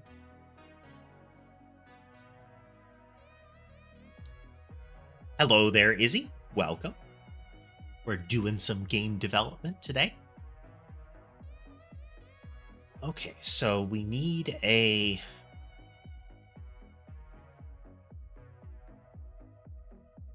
We need a movement pattern.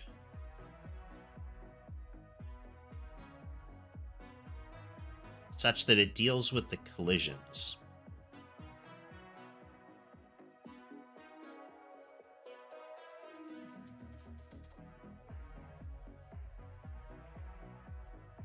At least we need some collision handling logic. Because if we try to spawn multiple mobs at once and they would overlap, that creates a problem. Hey there, Jose. Welcome, welcome.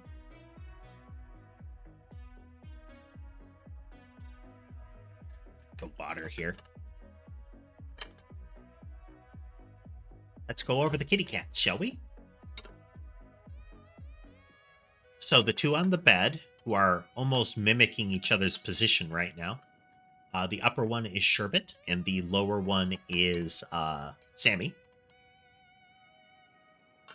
Up in the cat tree, we have Sky. He is big and fluffy compared to the others.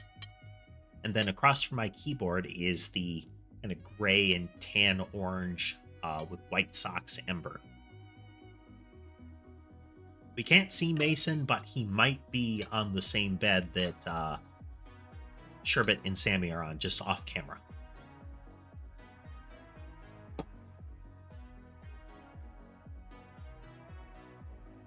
I always try to keep a cat on camera if I can. And if there are multiple available on one camera, I tend to focus the camera with the most cats.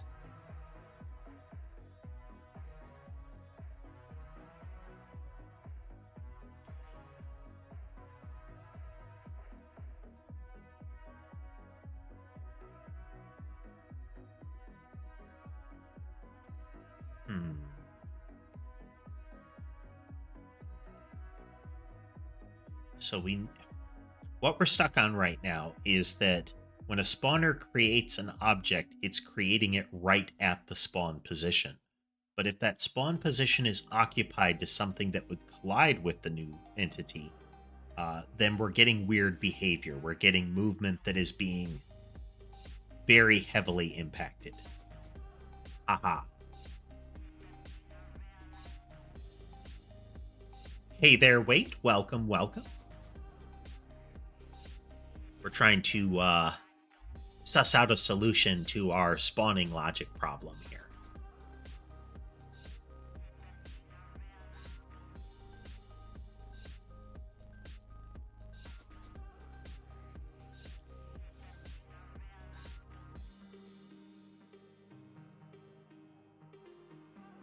Where do we set its position?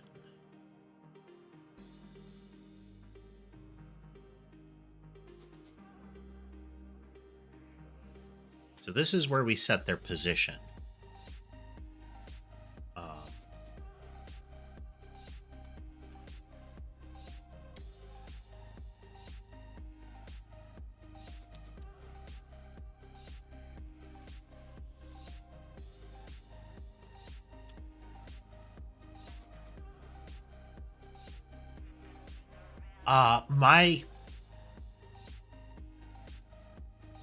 The VTuber model that I use was made by Animation Studios. I don't have the artist and riggers' names off the top of my head. Apparently, the studio doesn't lean into that too heavily, but one of them was Inkjet, and the other one, I think the rigger was Inkjet. Let me look that up. I want to give them the credit they deserve.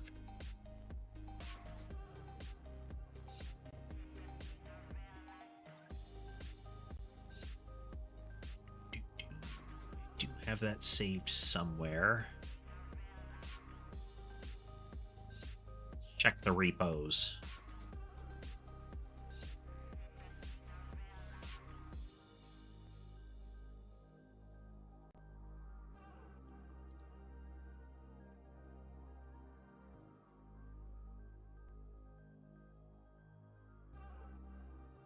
This avatar file.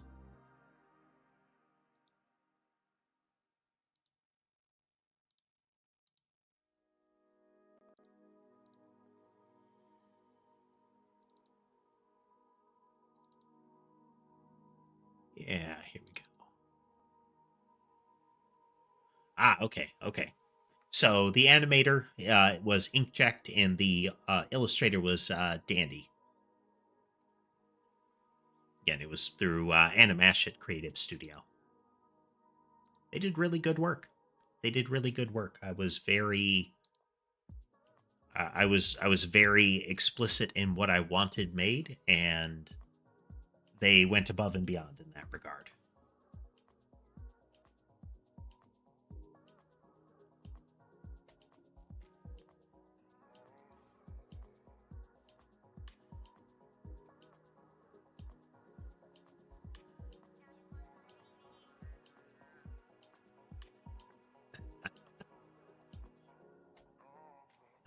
Let's see here. We don't want to do a full initial movement. So that's why the delta.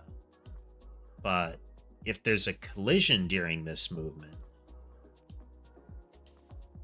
then we have a problem.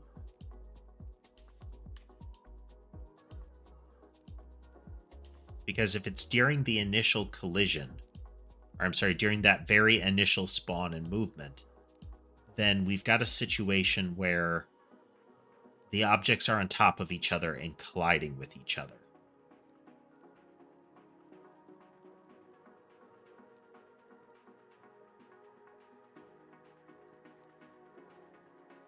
So we need a form of collision that causes them to spread apart from each other. So and I think I'm going to have to just manually stick that in every creature. We've been working on this project for a few weeks already. This is the 11th stream that we've been working on it, and we've been working on it at least once to twice or more each week.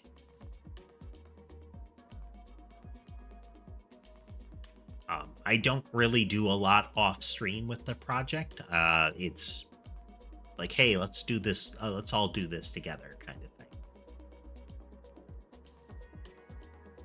Okay, so what if the blob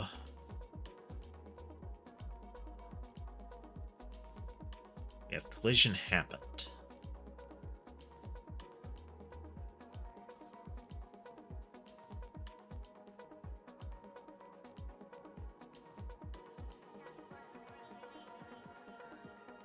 So let's see here.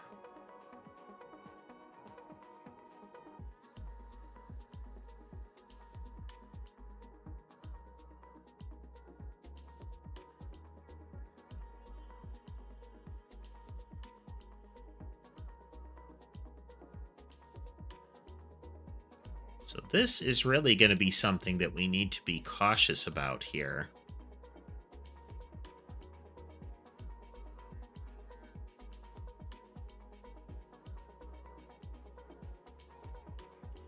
Okay, what we're going to do temporarily vision dot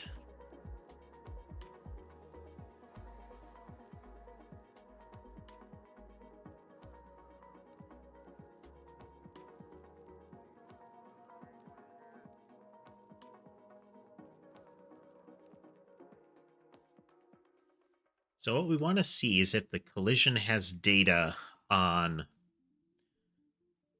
how much they're overlapped. Like, can we shove the two apart?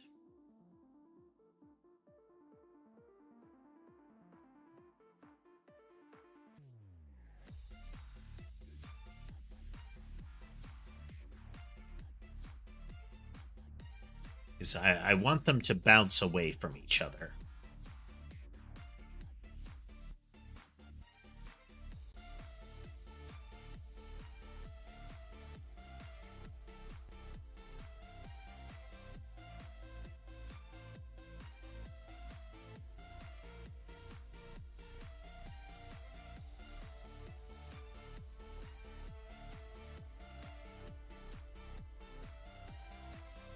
Is that the shape is arbitrary.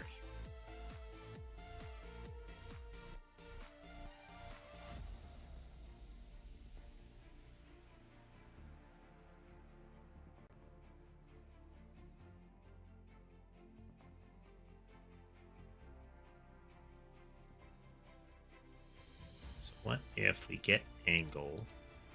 We're going to look up that symbol here real quick.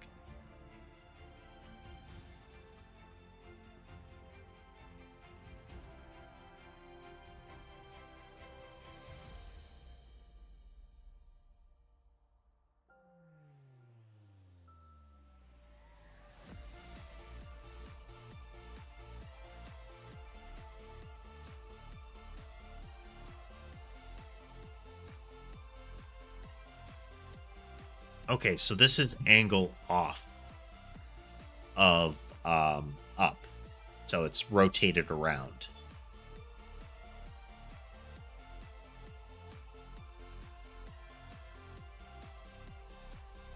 So we could take that vector and then rotate it that same angle, and we would get the actual vector of collision.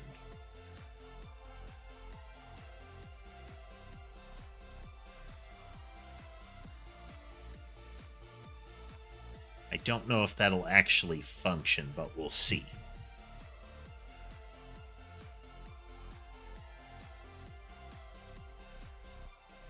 Okay.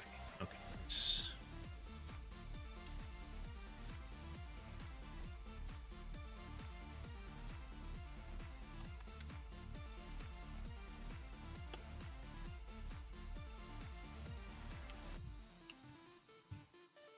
This direction, which is going to be a vector 2. Then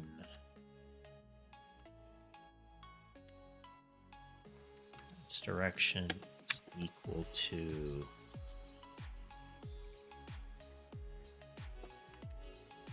2 dot up, rotate, collision, get angle. Okay, we are creating a vector 2 that is the equivalent of normalized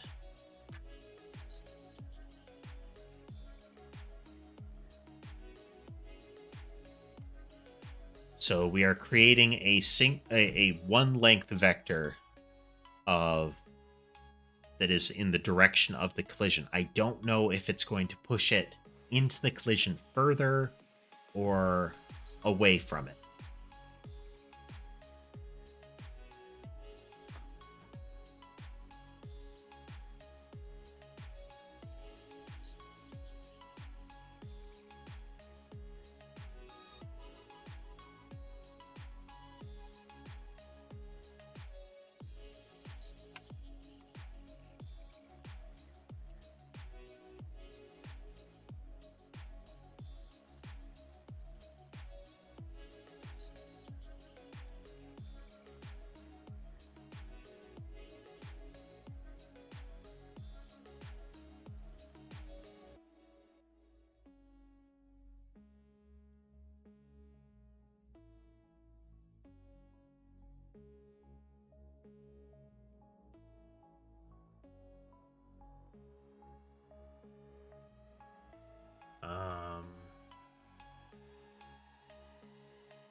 Okay, so this is what we need to be able to do during movement, is that we need a different function for this.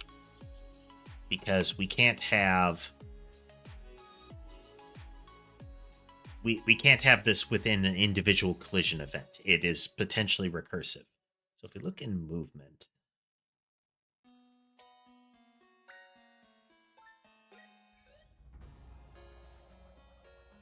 so we do a body.move and collide with the the velocity of the body.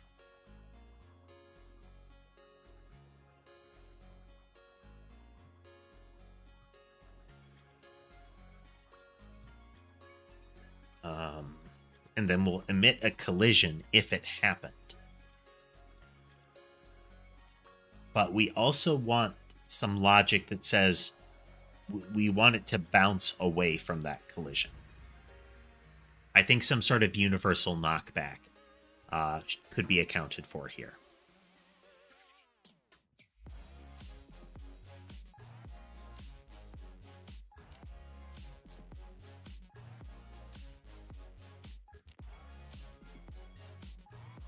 But we're also dealing with overlapping collisions. Like, it is fully collided with it.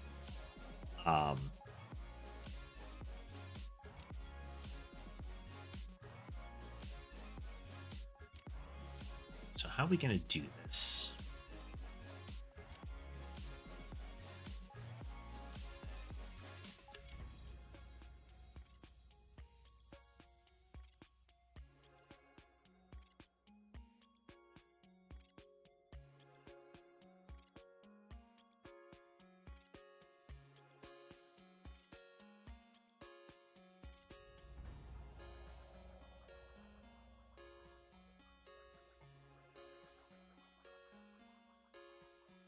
Okay, so we can set it up so something like has a knockback value as to how far it should be pushed when that happens.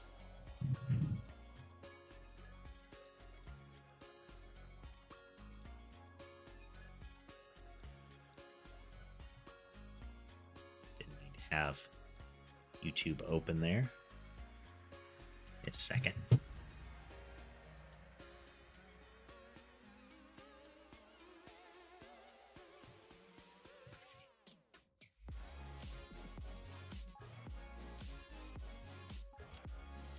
All right, all right.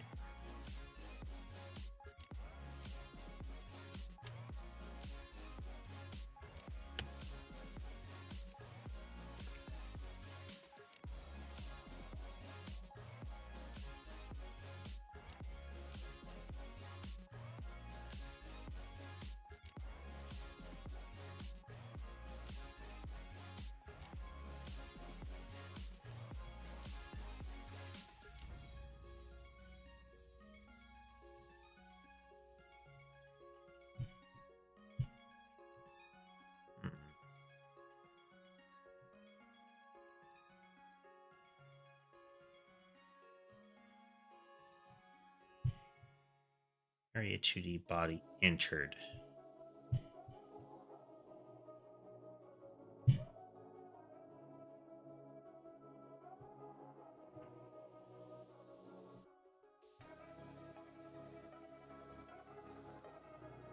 Okay, so there's the potential for a body entered here.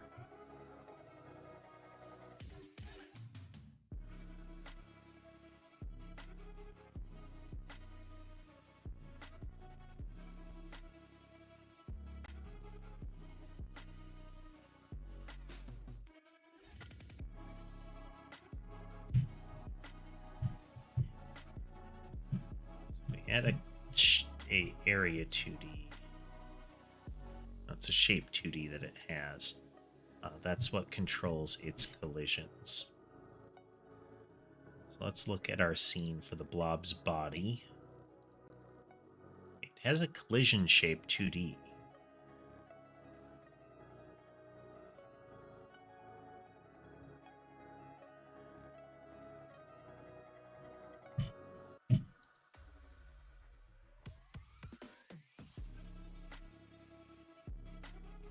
I am not, Xeno. I haven't really tried it yet.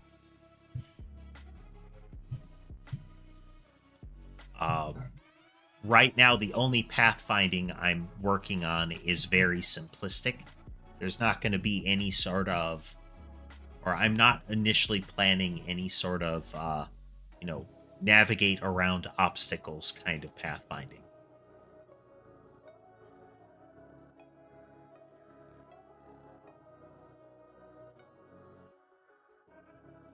Just the collision mask. It's just a collision mask.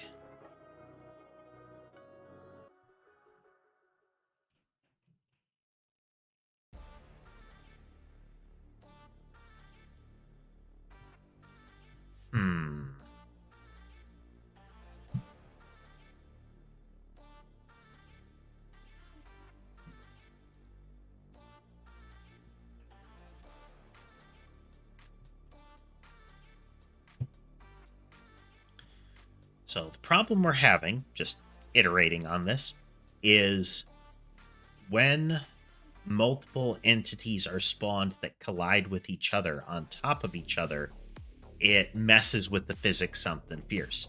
Normally, they sort of like stop on top of each other, but it seems like there's something going wrong if there is a full collision. Like a perfect overlap collision.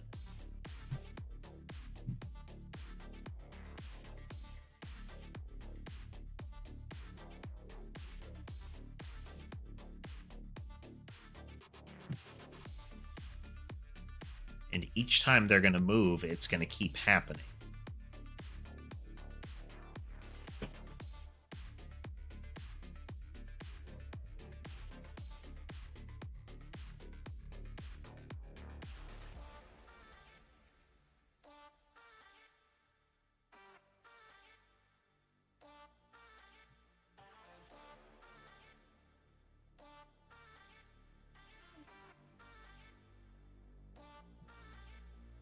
And we can't afford to move without collisions, because if we move without collisions, we could spawn them into a wall or something like that. We're going to have the same issue.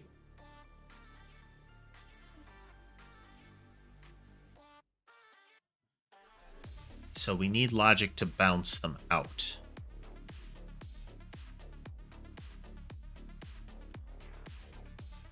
So I think that needs to be in the spawner. But we could also do that in movement.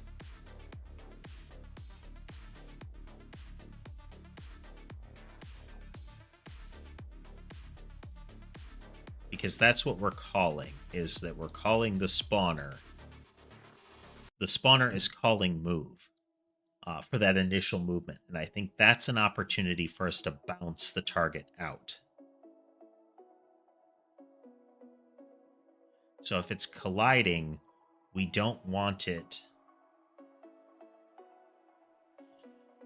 Yeah, but how do we do passing through?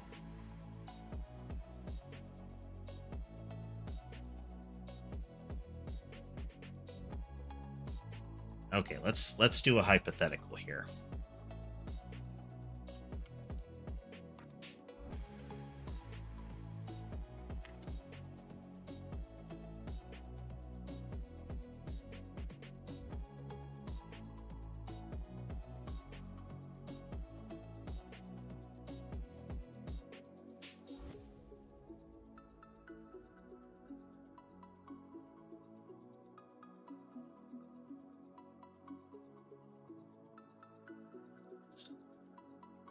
The simple.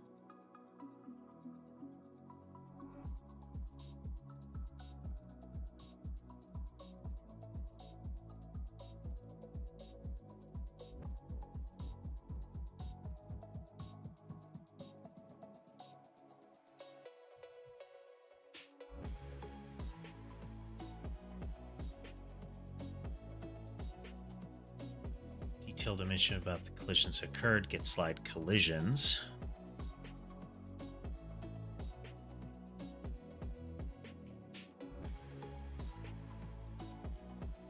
Slide collision is kinematic. Okay, we're going to do get last slide collision.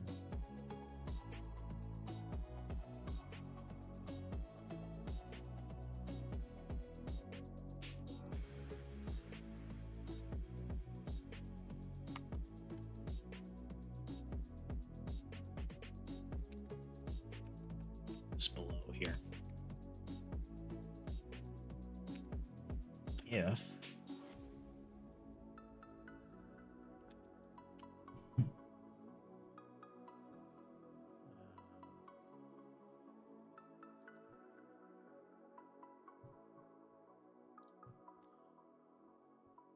turns true if it collided. Okay.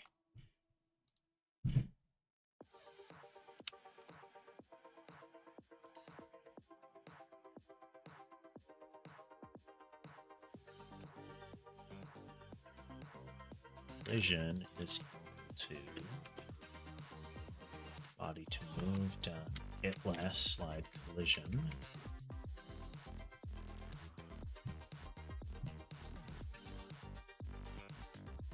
All right, this might go terribly wrong.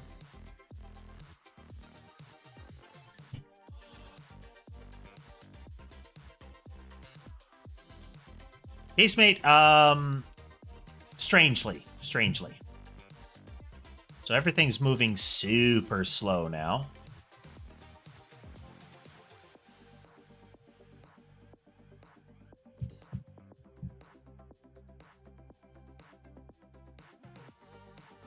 Okay, they still function when they collide, but I don't know why they're moving so slowly.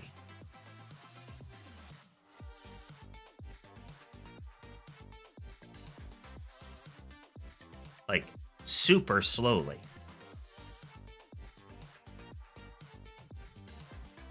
It's still colliding how it's supposed to, though. That's good. Like, if we watch... When a blob touches the projectiles, it'll go away. Yeah, like so. So that part's working. But moving from moving collide to get last slide collision to move and slide, we have become extra slow.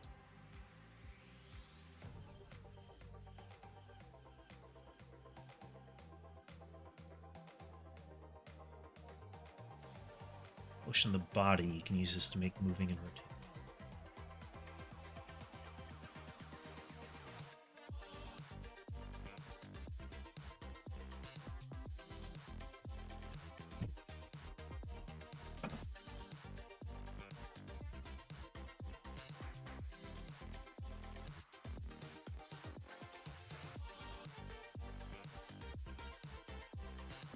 Behavior and available properties change according to motion mode. Motion mode is floating, grounded.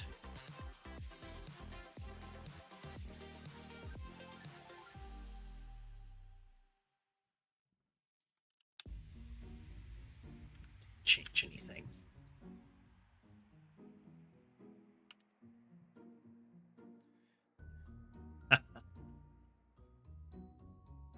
Well, 2D games still have the same sort of frame rate physics issue.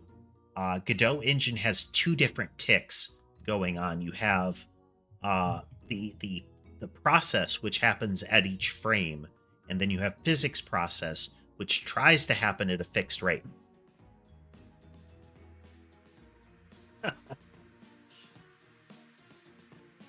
One second, folks. We're going to take a break. Be right back. If you like what you're seeing and you haven't already, consider liking, subscribing, following, whichever it is that the platform you're watching through supports. All of them are good. All of them help the platform serve up content you might like. You might see more of my streams. But I will be right back.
All right, getting settled back in. Just a moment.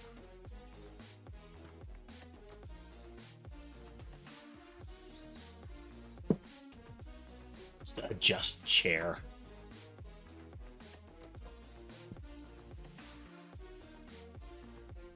Okay.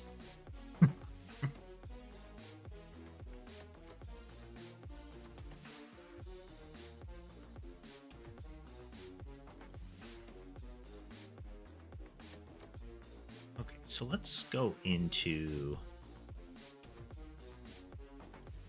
movement here. Break on that.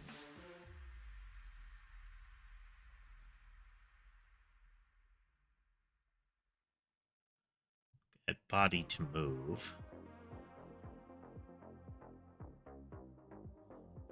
Doing just fine, Kebo. We're making progress. We are trying to mitigate collision issues in the game here.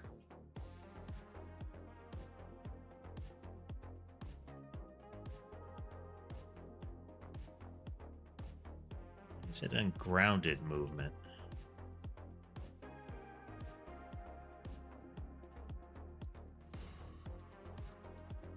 Let's take a look at some of this.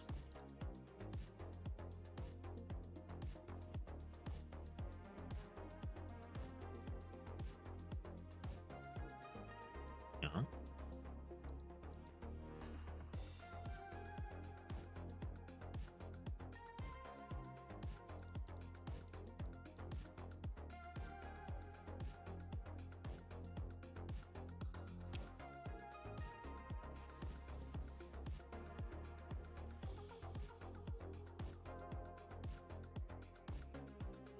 And body to move.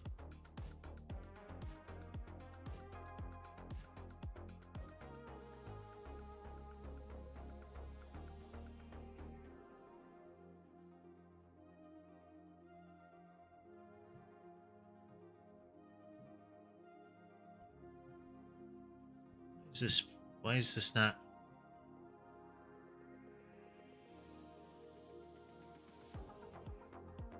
If we make it floating.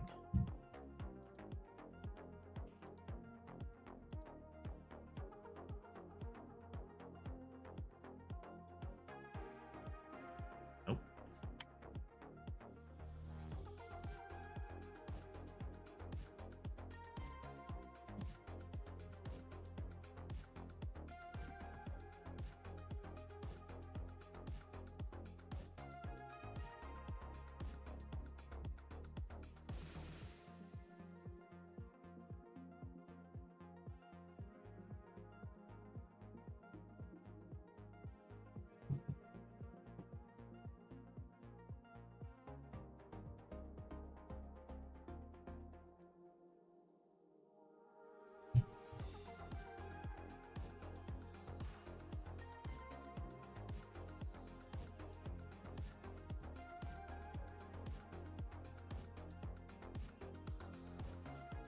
Okay, so this should be off, but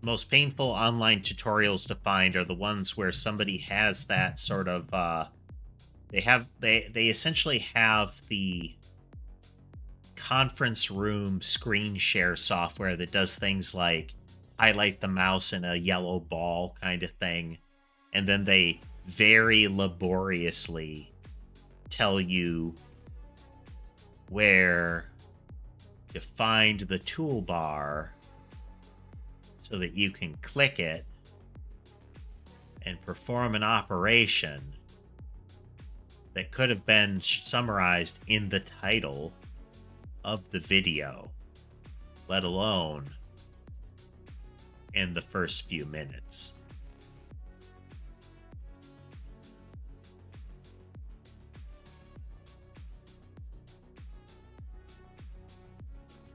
Shouldn't be a floor layer.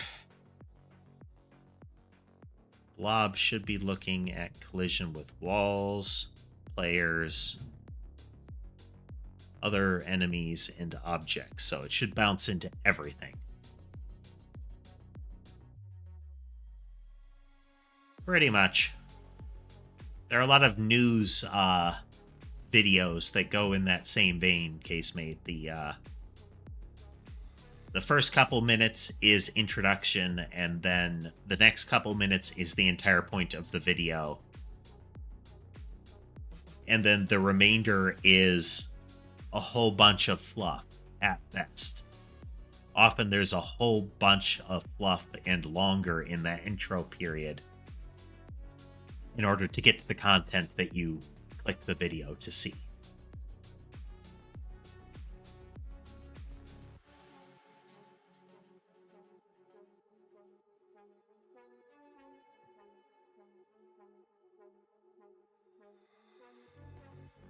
So if we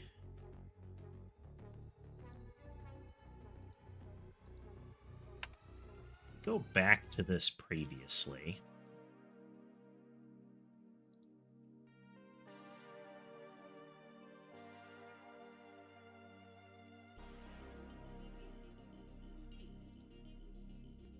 Okay, all the character body 2D stuff doesn't seem accurate at this point. Yeah, nothing is set.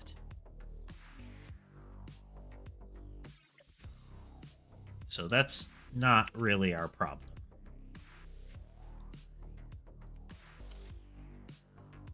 There's something about move and slide and move and collide, which, I mean, fundamentally they're different. But the way they handle the vector seems different.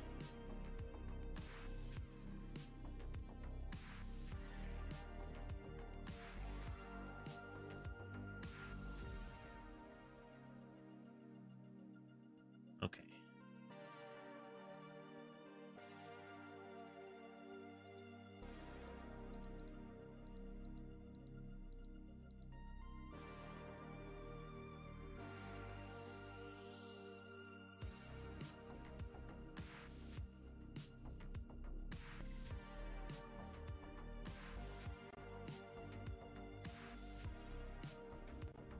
This is a projectile.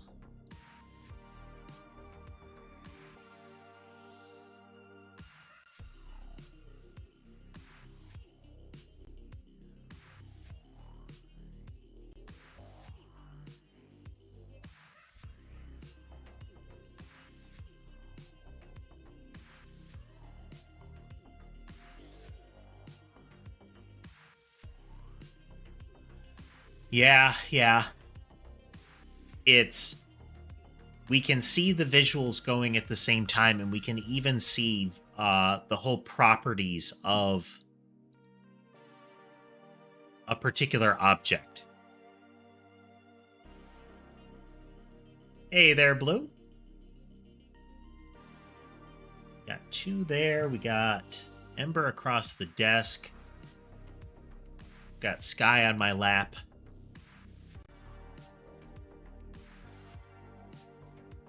We are still coding our Vampire Survivors thing, yeah. We're trying to figure out why it broke.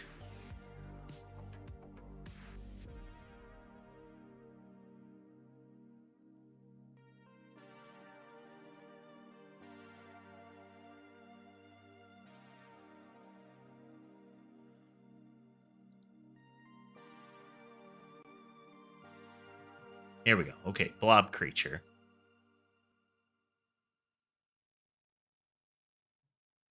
To remove any of the remainder of these platform layers, but nothing has these layers, so that shouldn't be the problem.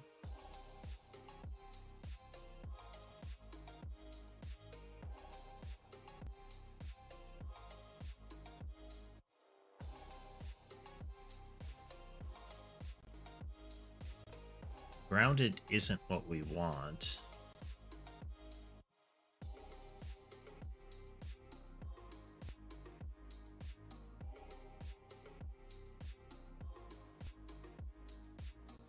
Does it hide velocity in this?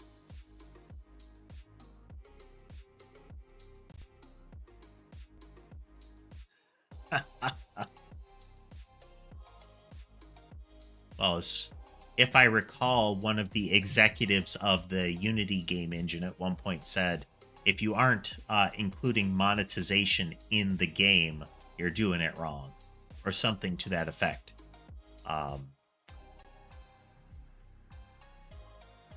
That did not endear him to the community that uses Unity.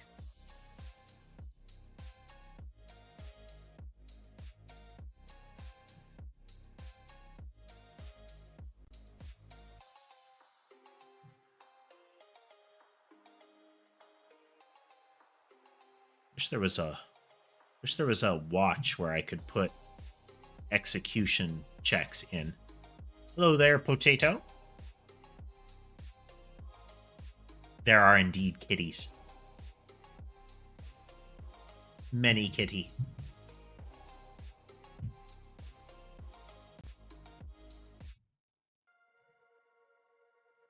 And we are seeing increasing backlash to the microtransaction model, which is getting there. There is still there are still huge markets for it, though. I mean, gacha games are everywhere. Still noodling on this. Mason is still making himself scarce on camera.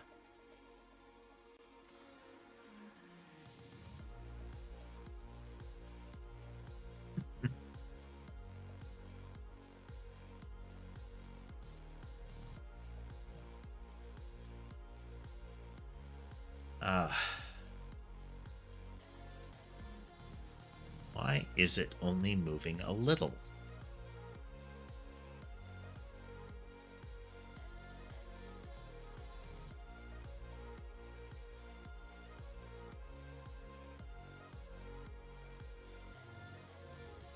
Fractions of a second, that's not too surprising.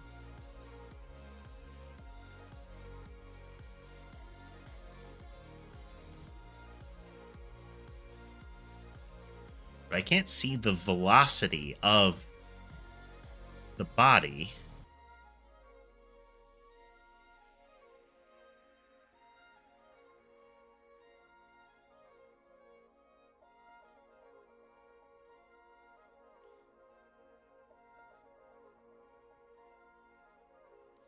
Yep, we've got our numerous cameras aimed at all the kitties.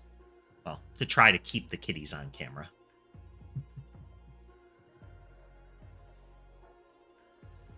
I mean, it's ultimately deciding, casemate, which, if there's a game you want to spend that kind of money on, and if so, how much money you're willing to spend. The two that are visible, Potato, are Sherbet and Sammy, top to bottom. The other one that was visible was Ember. Sky and Mason weren't on camera.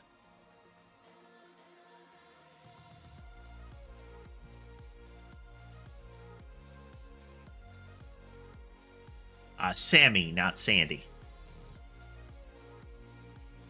And Sky has no E.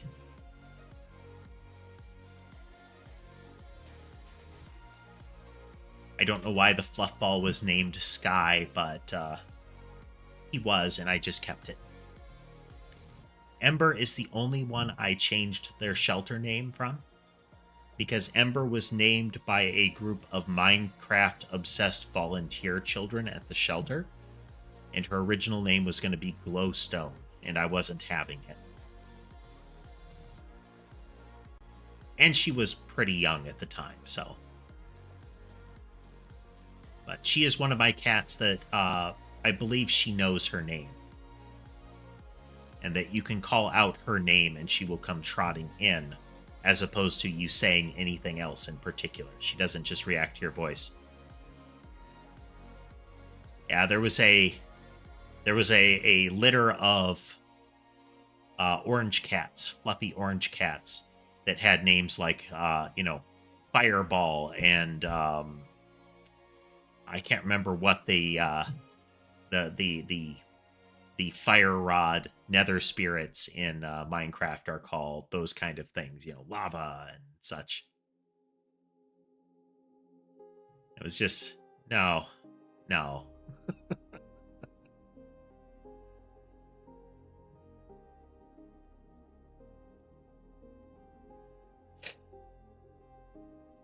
All right. Let's see here.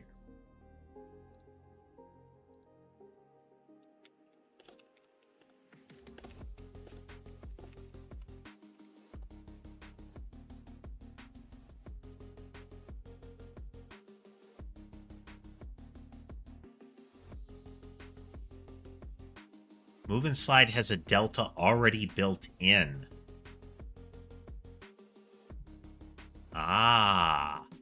So I'm fractioning the speed very heavily by doing this. Okay, for a quick hacky check, you're going to do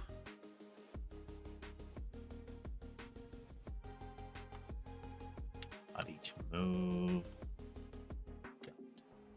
velocity divided by delta.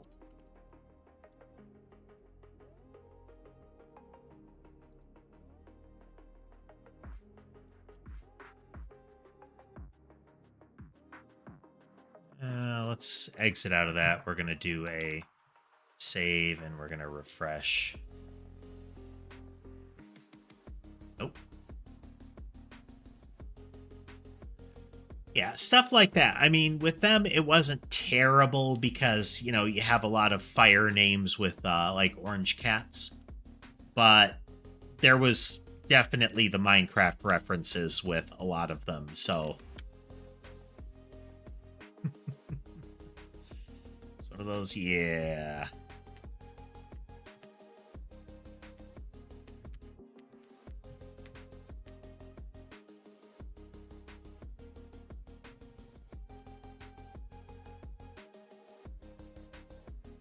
Okay, what if instead of doing this,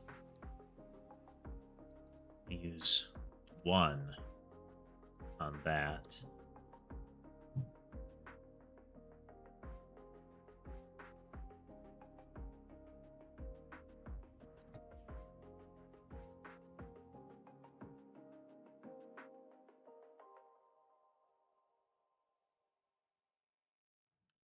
Okay, this isn't ideal for the spawn, but... Okay, okay. Next part of the experiment. I'm going to have to correct that. I don't like having a vestigial variable at all. Now we're going to go into the blob spawner template, and we're going to up the number of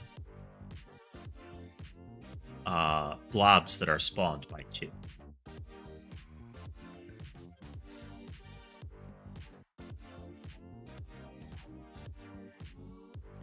Oh, no, that's still breaking. You see that blob rocket across the screen there? Okay, so that didn't really change anything. That's unfortunate. Read as total dead end. Oh, dear, dear, dear.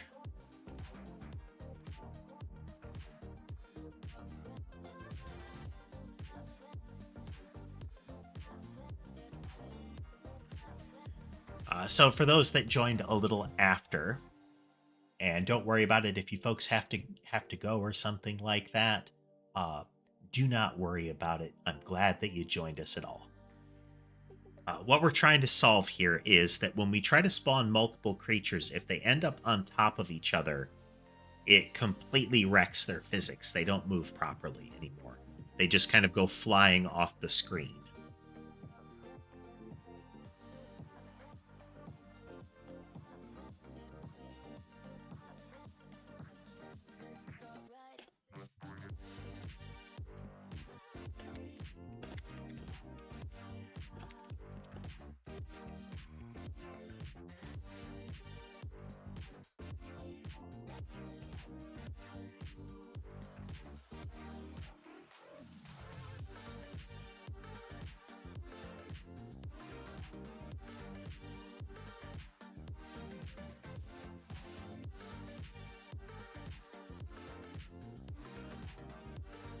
That's not... No, no, no. That's what we actually wanted.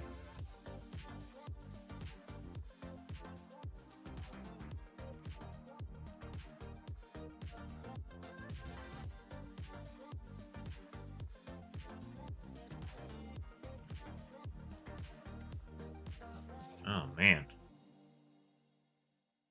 Here we go.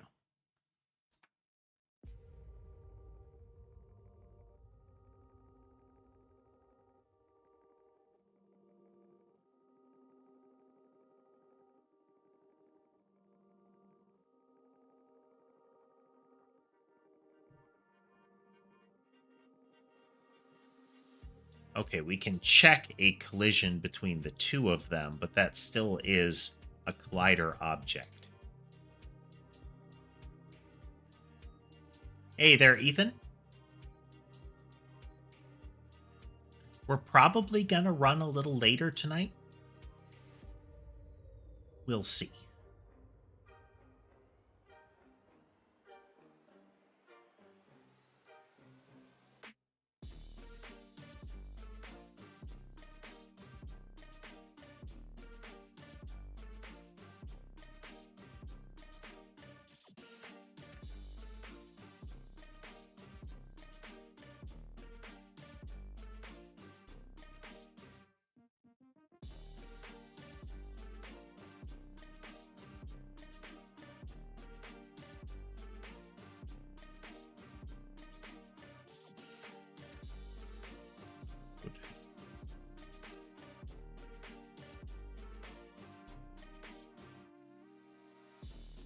We're looking through the physics documentation, or the little intro physics documentation here.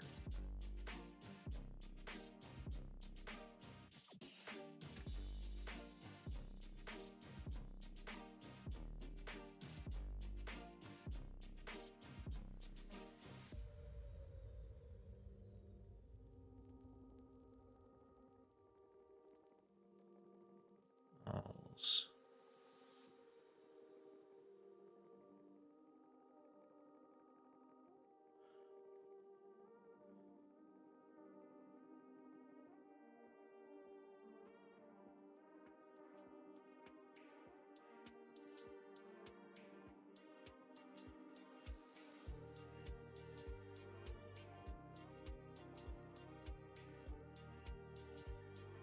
Apparently you can bounce the velocity there.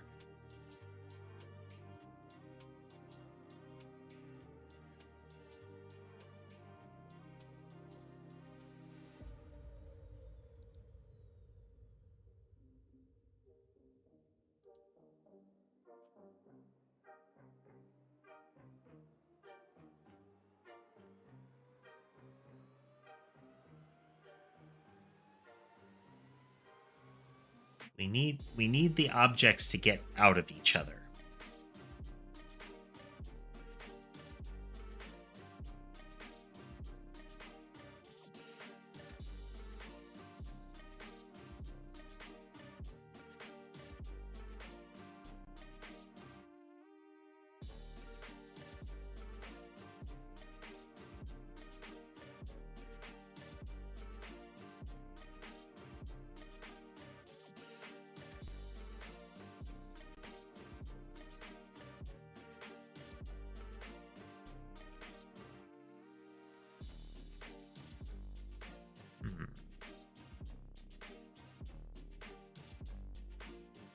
Hey there, M7, and that is a cat cam. That is a viewpoint of a single one of the cat cams, where we keep track of our various kitties. 4 are accounted for. The 5th is not visible on any of the camera or in line of sight right now. We're currently looking at the camera with 2 of them on it.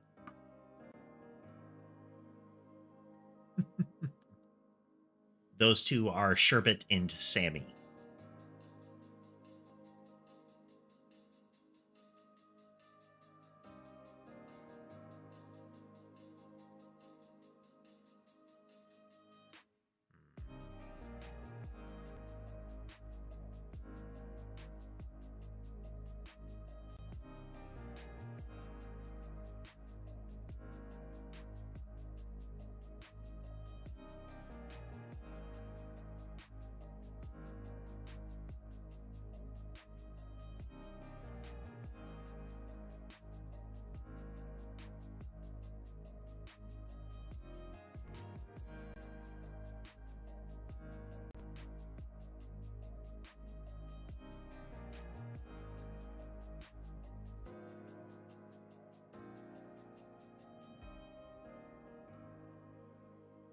So we need that initial movement to be handled properly for the spawn. So again, in movement,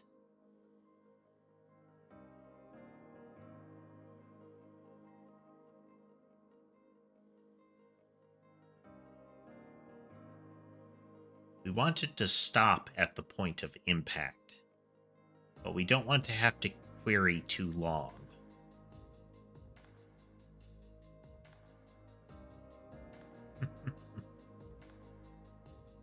Like, we don't want to iteratively say, nudge it, nudge it, nudge it.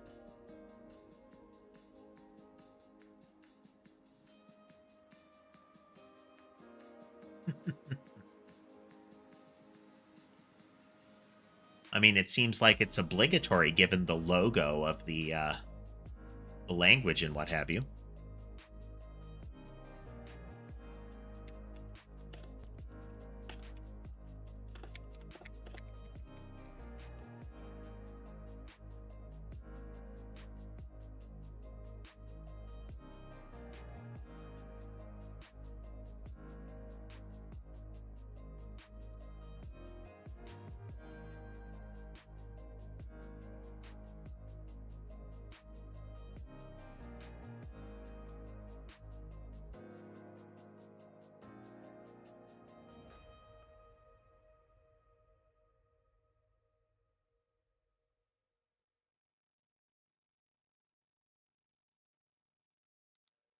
Let's see.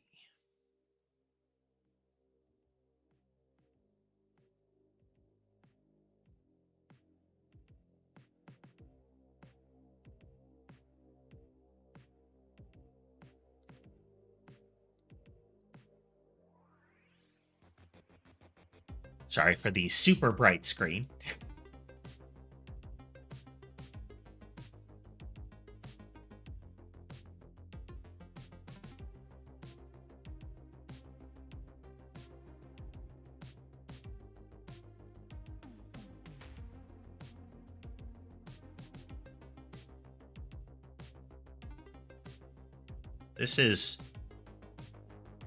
This image is pulled right from Godot's site.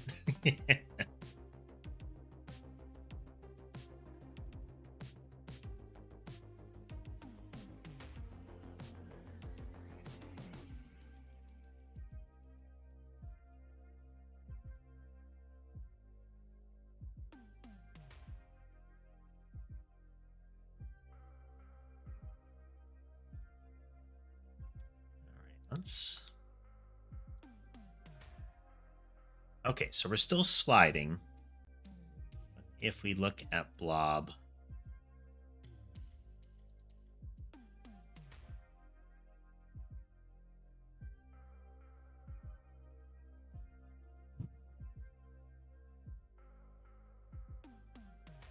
PSS, do you mean like a recent Steam sale?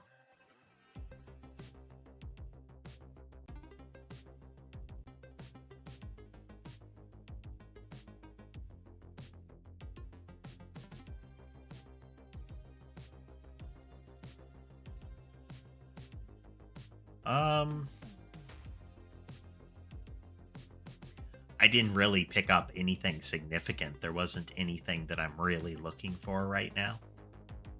Everything's kind of accounted for, you know?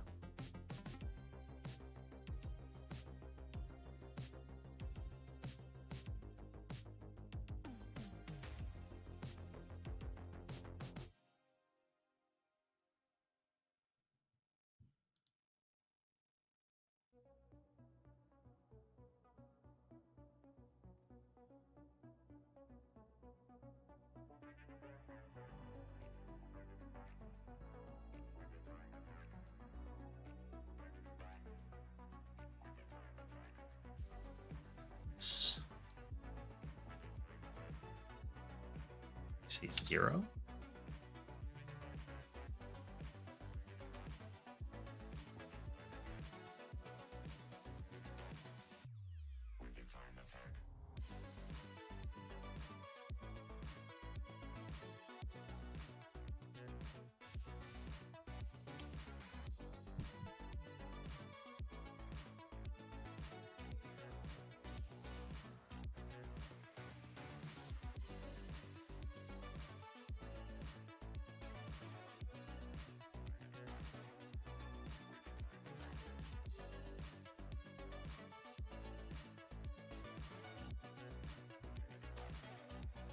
Ah, okay.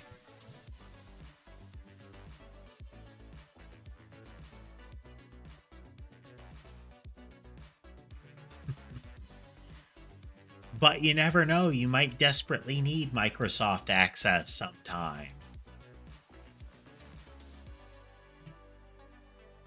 20 minutes to dawn, you think? I think it's something like that. Maybe it stays until dawn. Yeah, it's meant to be like Vampire Survivors.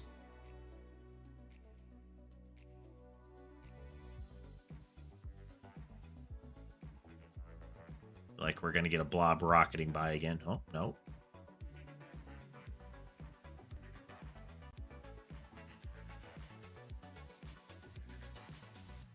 Way too few showing up for that to be the case.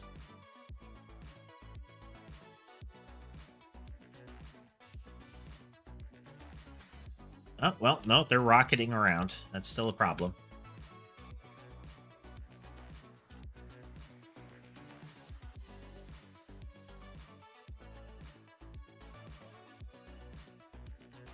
Okay.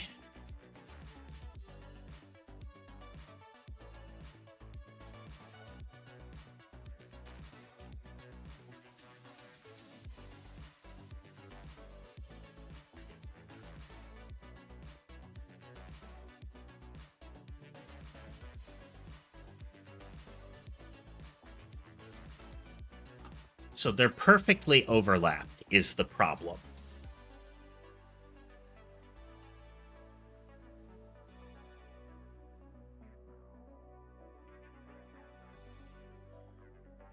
So we can add some random jitter to the spawn, but that still risks a perfect overlap.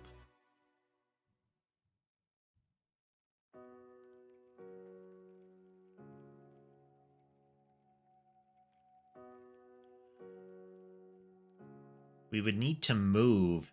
We would need to adjust the position after each move, so that the move would bump them out each time.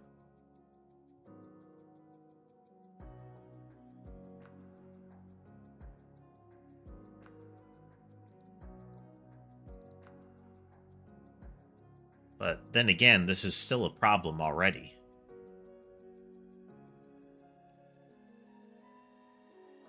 Welcome back to consciousness, Blank. If I reach the point where I have become confident enough in game development that I can move more swiftly, then a game jam would be potentially interesting. But I figure finish one of the type that I want to do and then move on from there. You know, take it one step at a time. Whether that means ascending them or falling down them.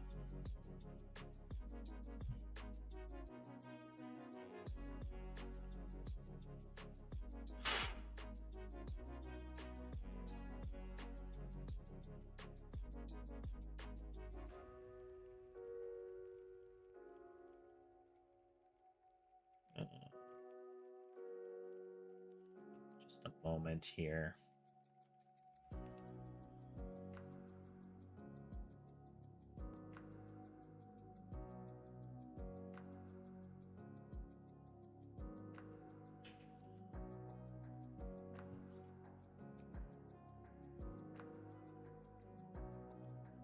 Oh.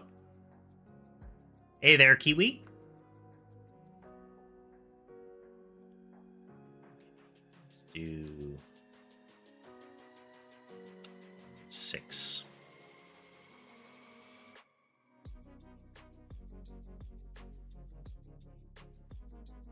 So it should move a little is the thing, so it should bounce off.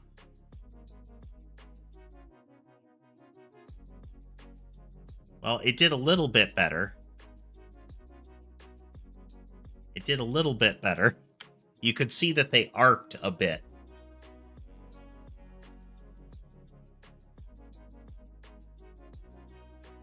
Okay, let's set the blob's margin way down.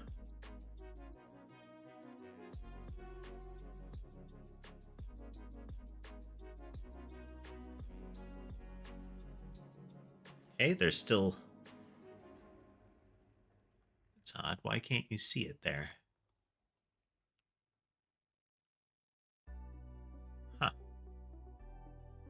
Oh, that's why. You're in OBS. I'm not seeing as many frames.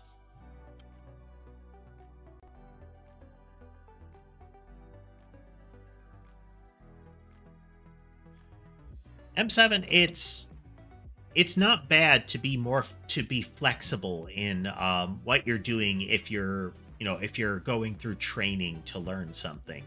Um, Learning a more general skill that can be applied to different things uh, gives you that flexibility.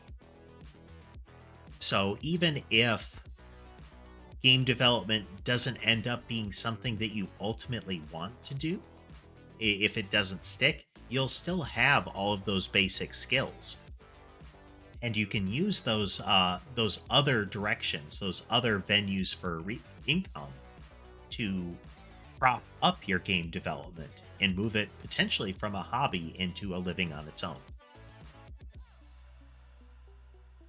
Um, but game development has a wind up time, and the investment might not pay off. It might be that nobody wants to give you the monies for your game. And if that's the case, then having something else that is feeding you money until that works is a good idea. Well, I hope you feel better there, Blank.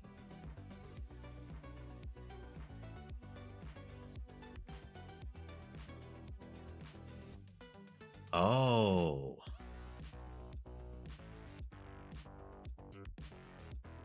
That's why. That's why. Right here. Okay. Okay. Okay. Okay.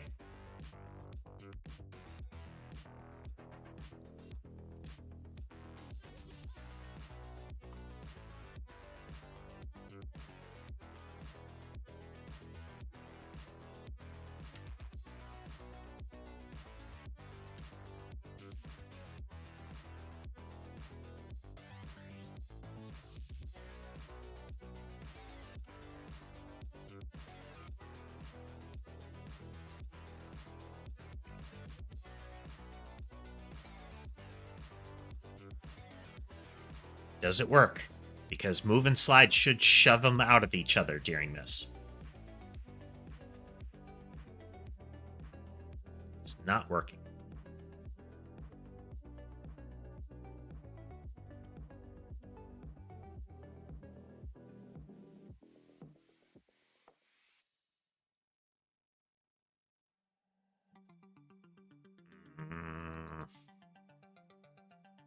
I thought this would work.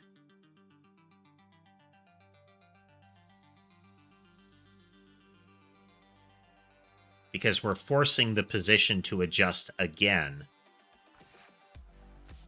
And in movement, we have move and slide being called.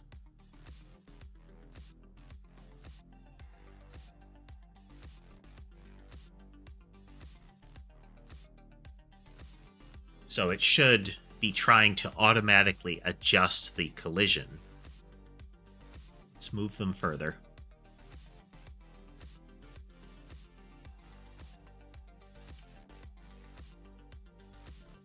We're moving at about one frame in a 60 frames per second scenario when it initially appears. Nope. As they are still bouncing off of each other.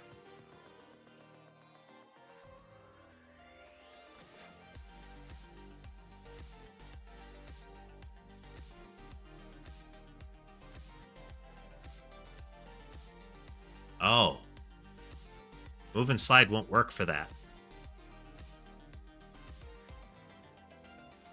Because if we're doing move and slide, the delta is always whatever the delta ended up being.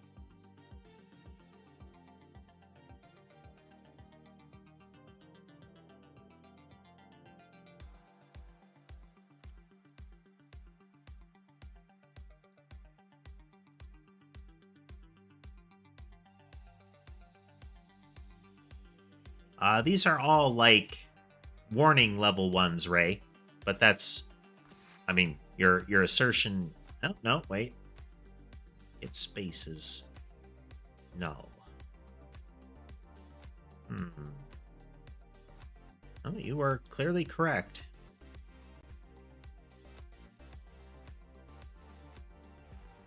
Hmm. Let's take a look. Let's take a look. You had the correct idea.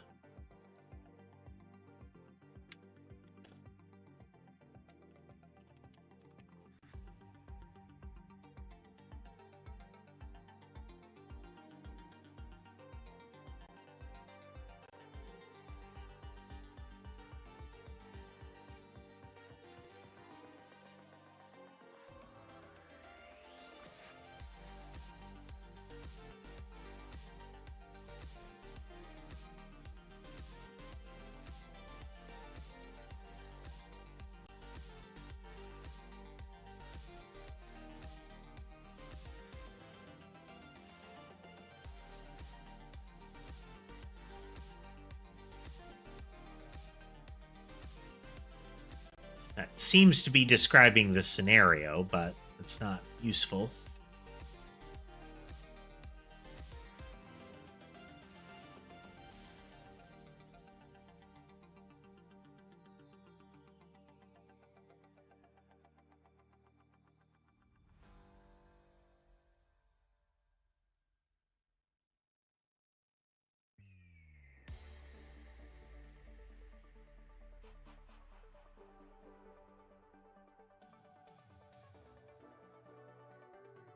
Hmm.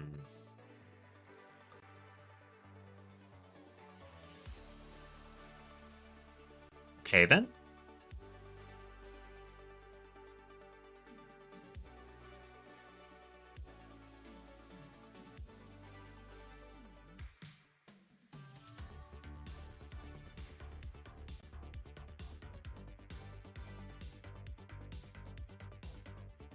Not a relatively, it's a relatively low level event.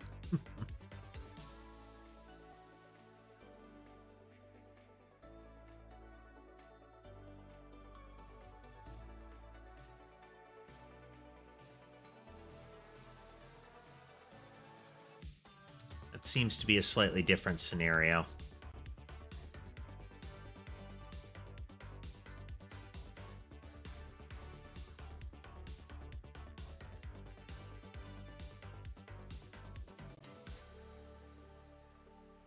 Make sure we have the exact script there.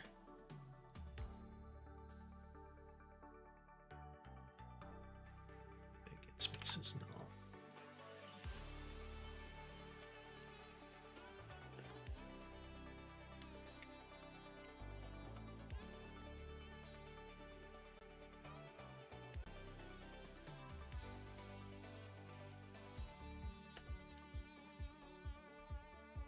Good old Google attempts there.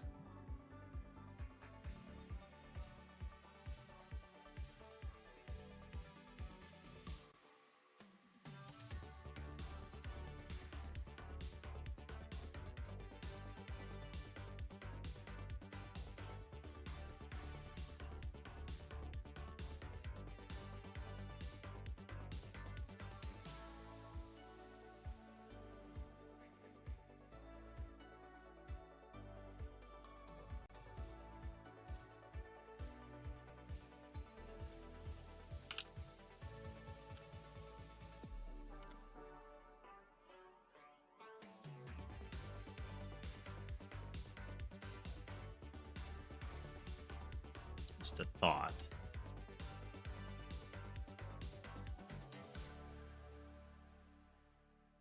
Nope. Nope. I mean, in theory, that seems like a good idea, but my thought was that this attaches it to the world, like makes it exist. Doesn't seem to change the circumstance, though.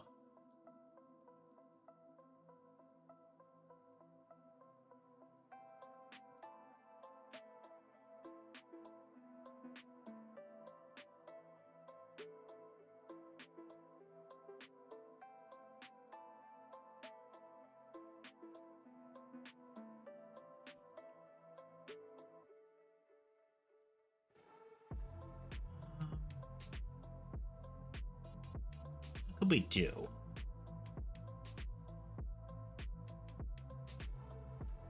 So this is constantly being generated.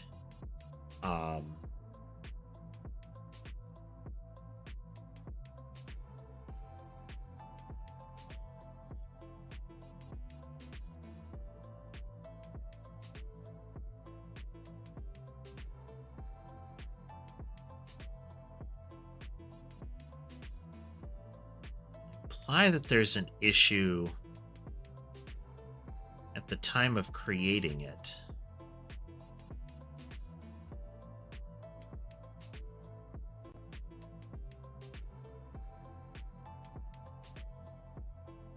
All right, Blank.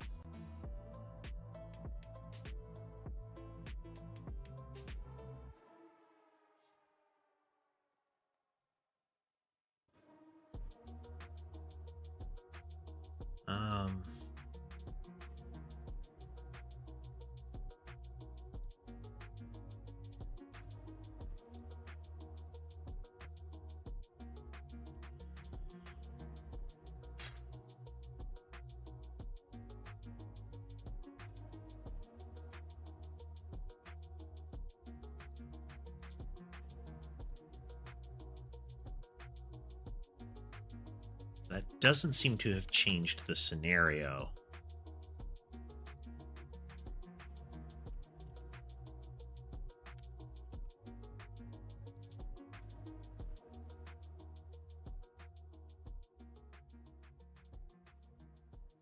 I still want to figure out why those are scrambling when there's no target.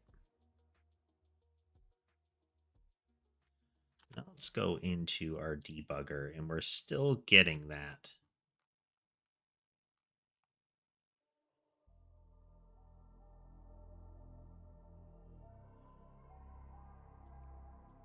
We should be getting almost constant collisions. Yeah.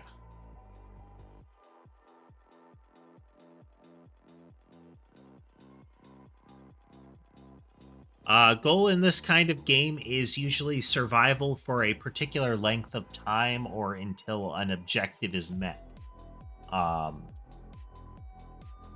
So I'm probably going to go with some duration, which will end with an event, alternately a particular event being triggered would end it too.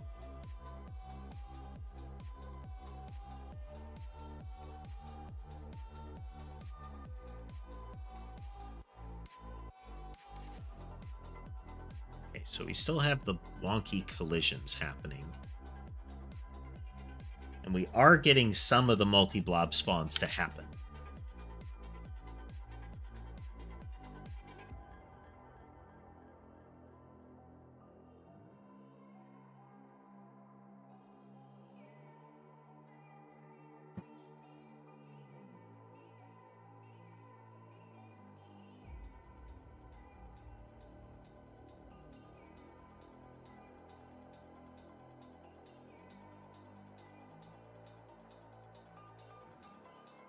We could have it in part another move, but it's still the overlapping collision that seems to be the problem. One, that it comes into existence moving.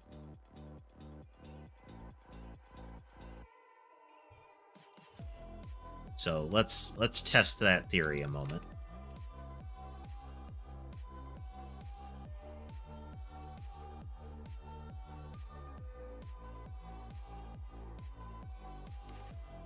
So movement handling is pretty much off right now.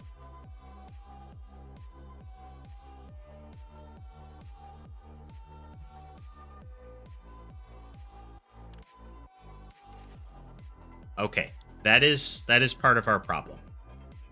It's trying to use this movement when the object is being instantiated is part of the problem, which is terribly unfortunate.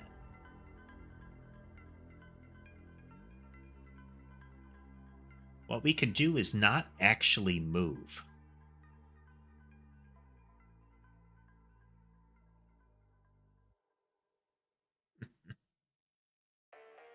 If we didn't actually move, then that should mitigate the spawn issue.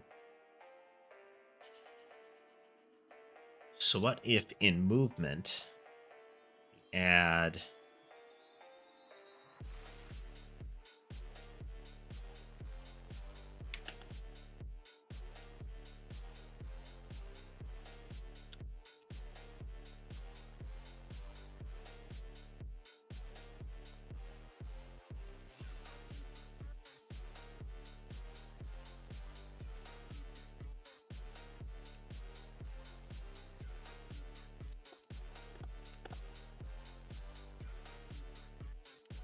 Okay. So if we actually move, we need to pass true in.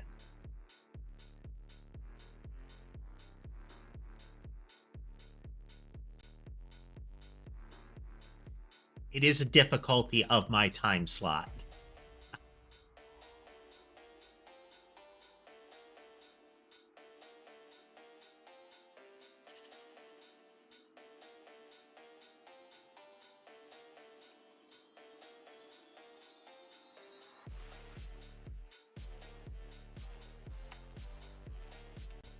If actually move,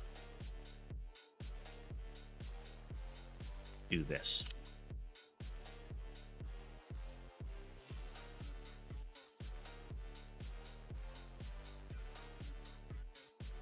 So then in spawner, we can do this. Will this generate the errors?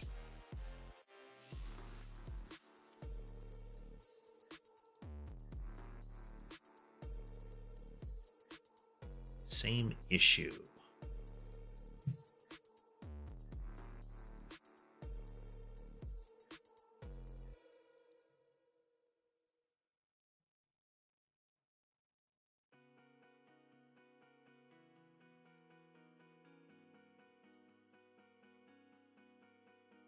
Oh. Let's actually test my logic. I put that there for a reason. Let's use it.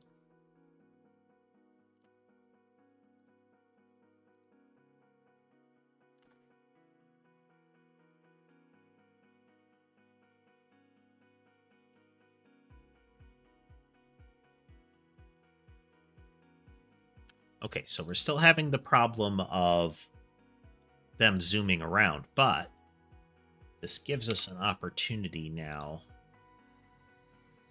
to try move and slide again.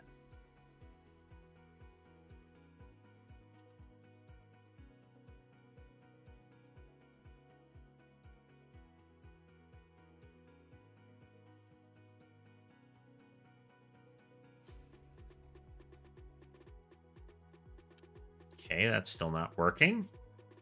We know why it's super slow. I am not British, cats. What gives you that impression?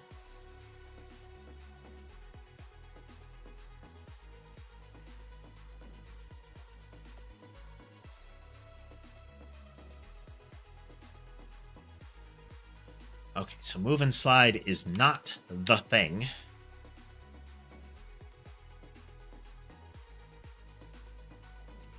It is still our collision.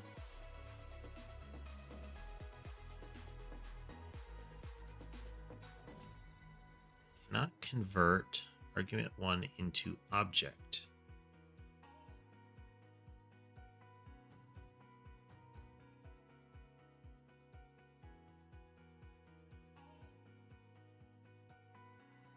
Collision happened. Purple projectile body is not what we're thinking about, but I need to understand what that is.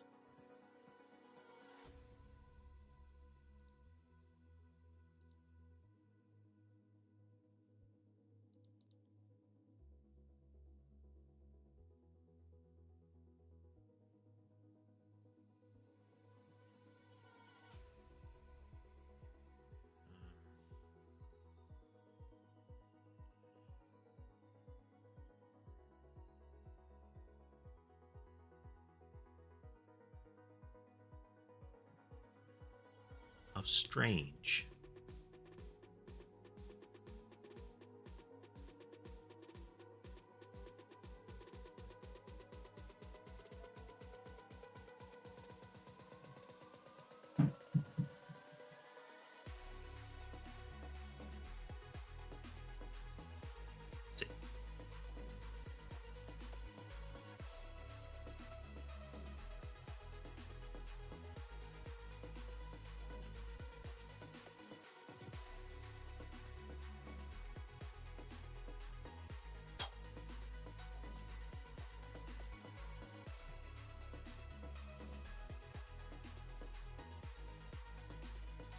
Int to object.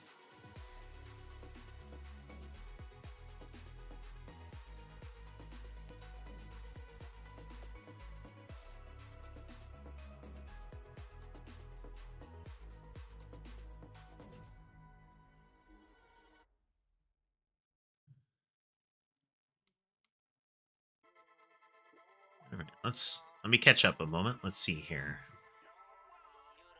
Yep, there are still kitty cats. Imaginary robber.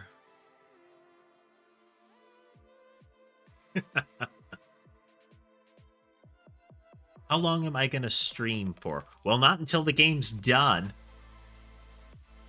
I would need to, like, sleep and what have you. Maybe another half hour. I don't want to bash my head in on this too long.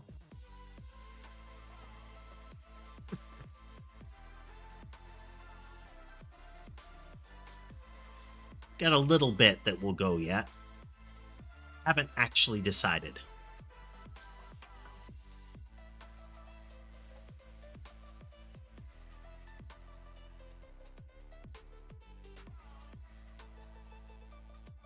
So there is the possibility that an individual would be able to keep streaming by having, like,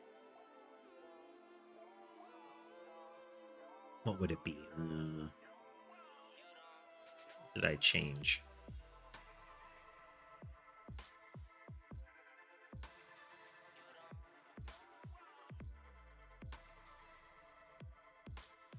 All right, there was a different error. It is possible to go that long without sleep. It's not healthy. It would also be possible if you do things like have moderators or whatnot monitor the stream. That kind of thing. Where am I from? I am from the US.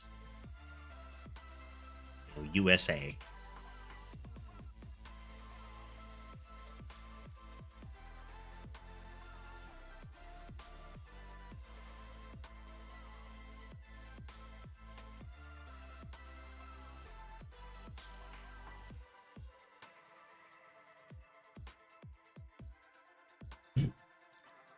Was that error again? I have forgotten.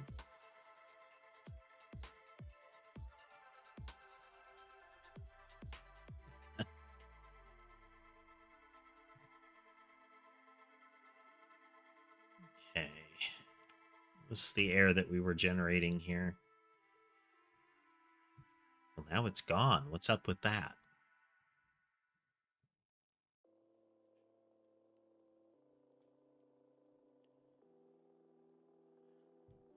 So we still need the logic to get them out of each other.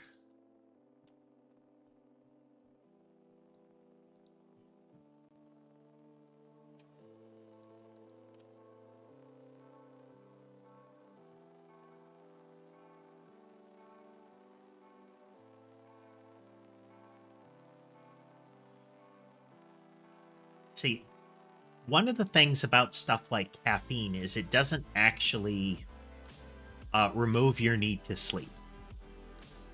What it'll do is it'll get in your brain and it will mess with the stuff in your brain that says you're tired.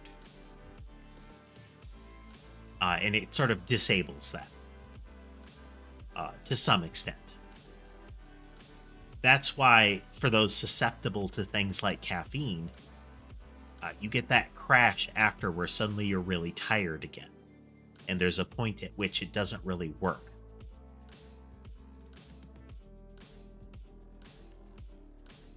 Um,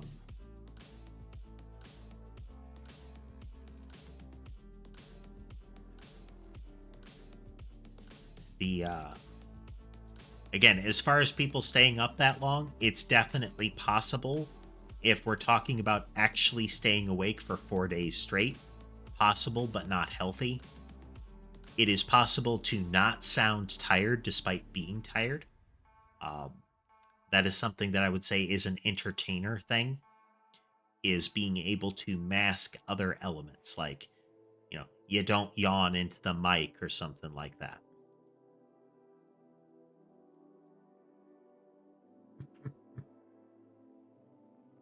Stream time is nap time, cats. Stream time is nap time for most of them. Oh, but here we go. We have a alternate double cat view.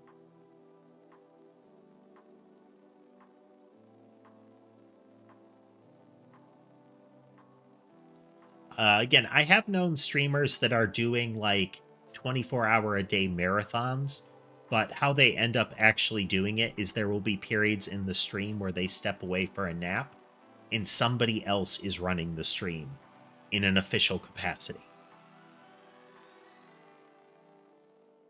Come on, Camera One, you can do it. Camera One is being obstinate.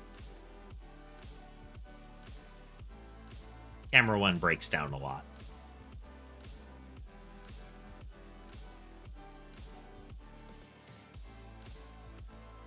All right, let's see if we can jumpstart it.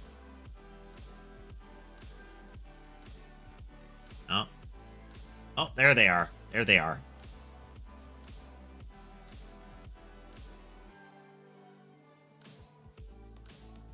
There we go.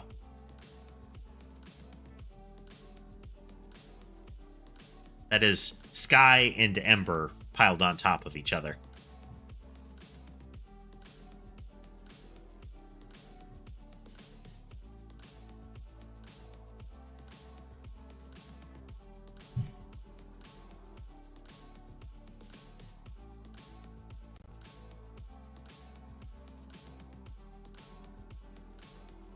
Sky is the gray one with the white band, and Ember is the one that's kind of gray tan. Ember is a diluted calico. Calico. So she has like big white socks. She has a gray and dark gray striping, and she has tan to orange splotches instead of the white, dark brown, and orange splotches that you normally get with a calico.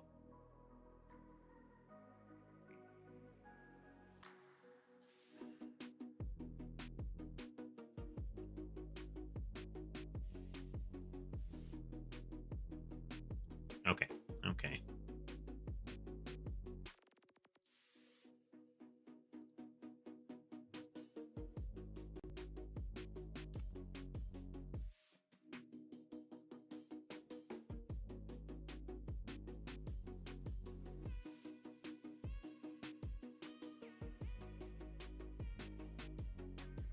Line 44. Emit signal.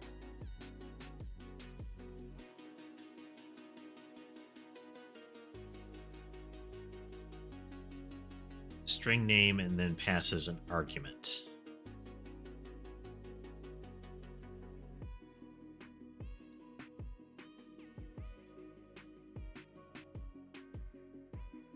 So purple bullet.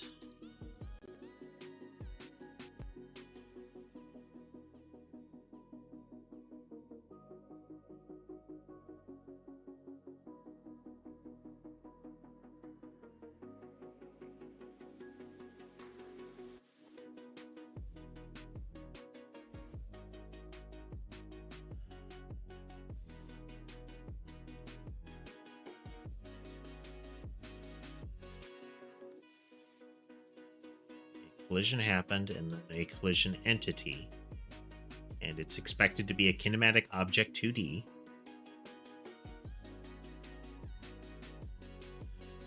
Mason has been dodging the camera for pretty much the whole night. On the camera where you could see Sherbet and Sammy, he has generally been up and right from where Sammy has been sitting, but he could be elsewhere.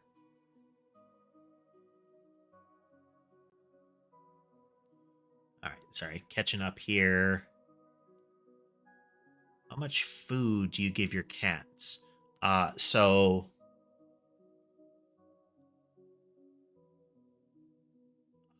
Regularly I will give them 2 5.5-ounce cans of wet food in the mornings, and then I give them a high protein, low grain kibble kind of on demand. Sky will make his interest in more kibble known very aggressively. Sherbet also likes it. The others will eat it, but Sherbet also likes it a lot, but he primarily only expresses interest if I get near the bowl. Then he might meow for food.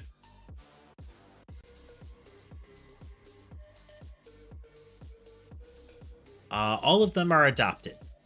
The only cats I have ever directly purchased were the Maine Coon brothers, Bob and Tom. Everybody else has been adopted from a shelter.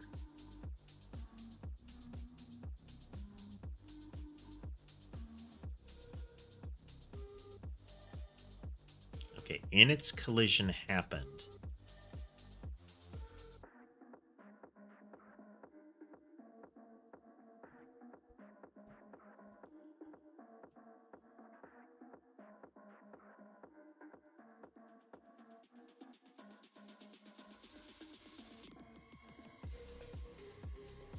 Saying it's getting an int here.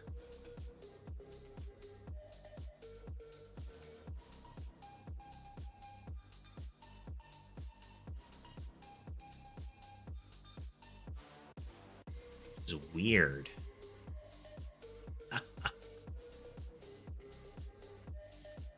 For a while, I used a program called, what was it? Stream Avatars, where chat would be represented by little cats that were like sprites of my cats.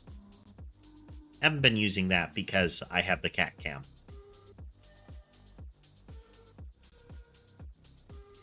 Out of the question to use it again. I would just need to update all the sprites and whatnot.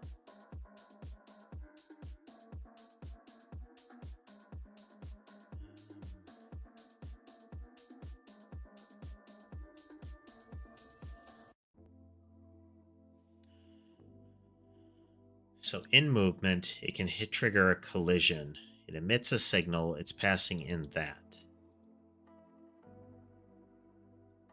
Last slide, collision.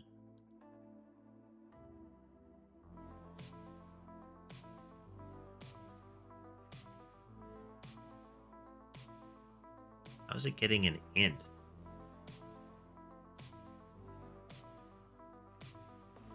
It's on this line right here.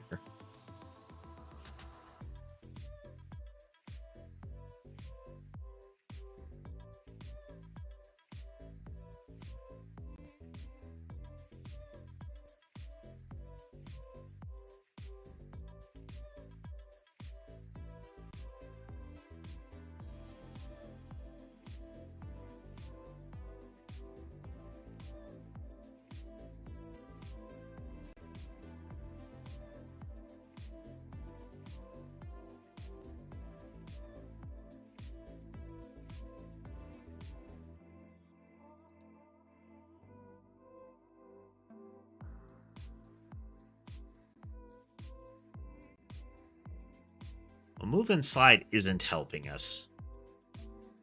This is unfortunate.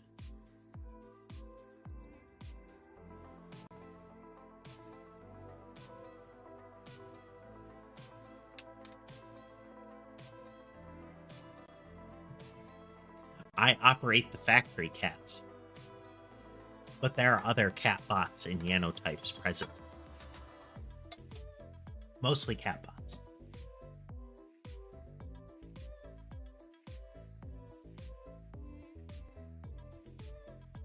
Mason is actually not a mischievous cat. My troublemaker cat is Sky. He is the meme cat that, throws things off of shelves. He actually makes sure you know he's doing it. He will chirp at you, make eye contact, and then he'll throw the thing off the shelf, and then he'll chirp at you again. If he's sitting there next to the thing he's going to throw off the shelf and you refuse to make eye contact, he'll keep trying to make noise for a while to get your attention. Sometimes he will mess with things nearby you when he knows it will immediately get attention. Like he'll bite at a cable, or he will grab my computer mouse.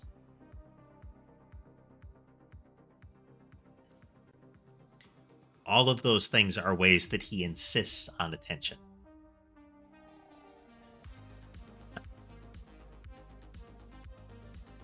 There are some aspects, Cat, where the answers that you will get are indications that I am obfuscating the answer on purpose.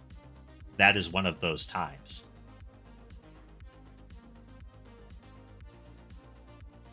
How is this an object?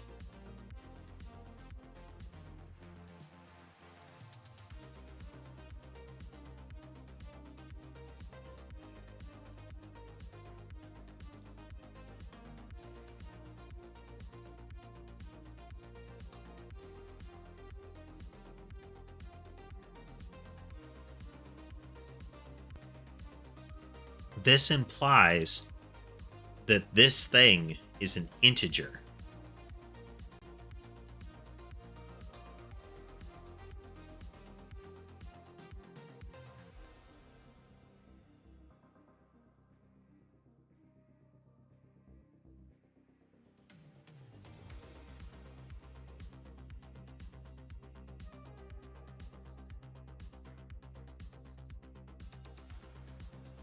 Yeah, Sky is the reason that all of my like power cables and whatnot have the braided nylon level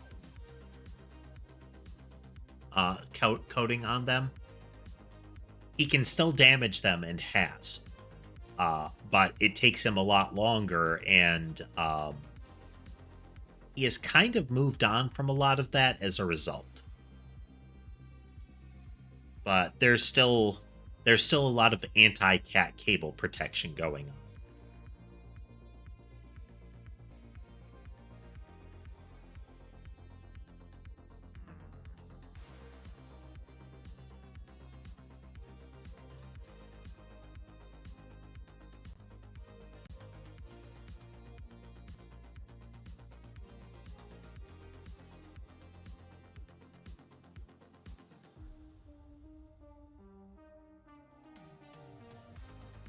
Ah, the Genshin Impact meme.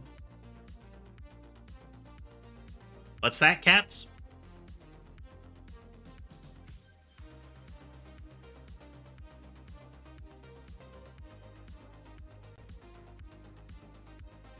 In regards to questions of location or my person or whatnot, you are very likely to get lore-based answers.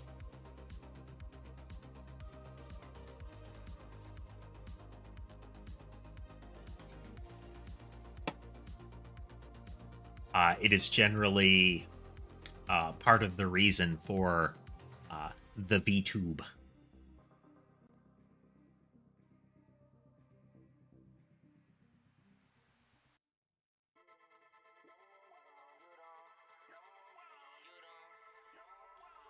I feel like we have hit an obstruction here, folks.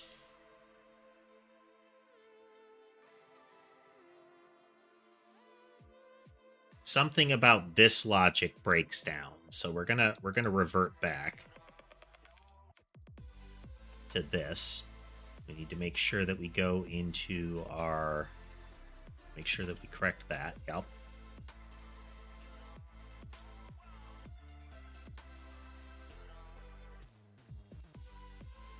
So go in here and we're going to sit and watch our errors and make sure that doesn't keep happening.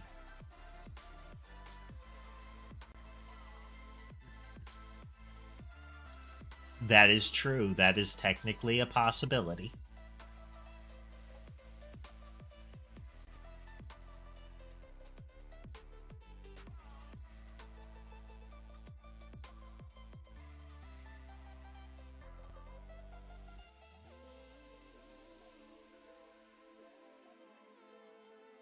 Okay, so move and slide was having problems. Something about this logic and then calling into emit signal was having problems.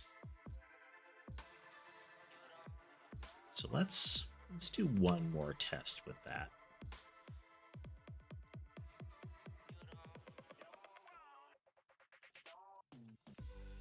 And collision is object.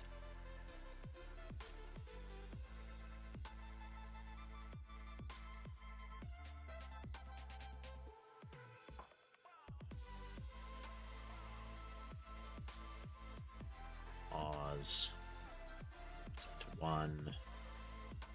Unpause.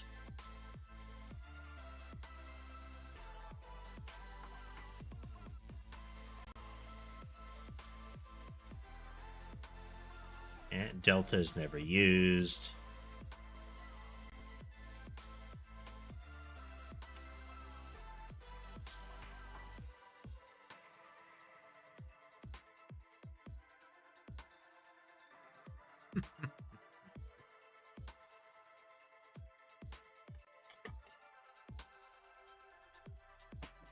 The kitty cats get lots of pets and lots of food. They are content.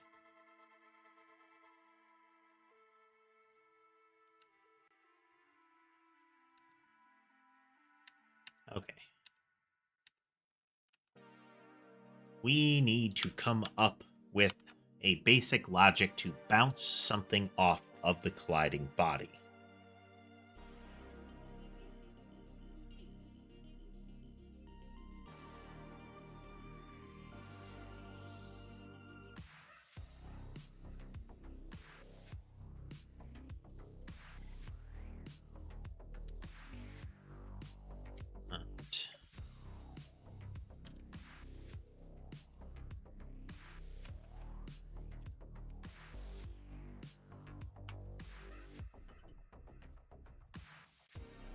What games am I into? For streaming, I like to do a lot of narrative games. So things like your Ace Attorneys, that kind of thing.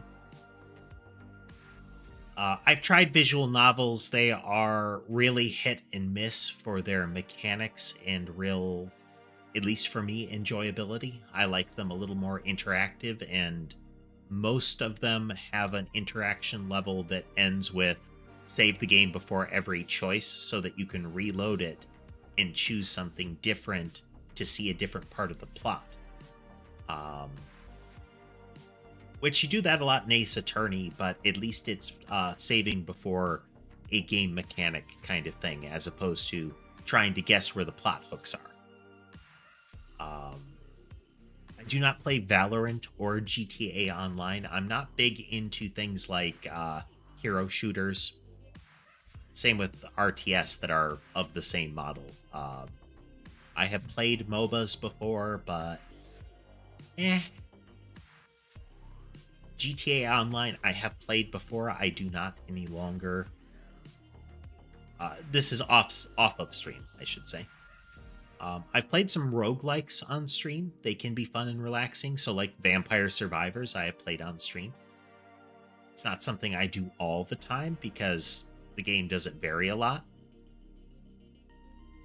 I like some JRPGs and some action RPGs. I'm really looking forward to Dragon's Dogma 2. I don't know if that one will be streamed. The way that I play a lot of JRPGs and similar is I like to just wander and level up. And some folks find that boring.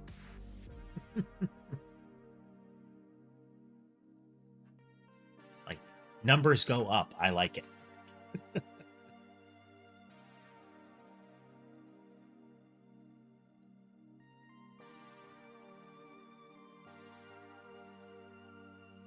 Look up simple.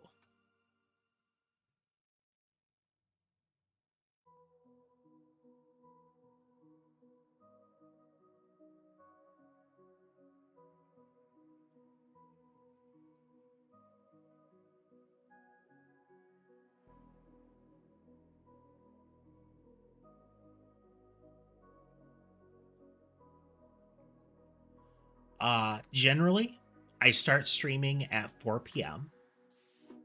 And before that, I try to get any sort of other content stuff done.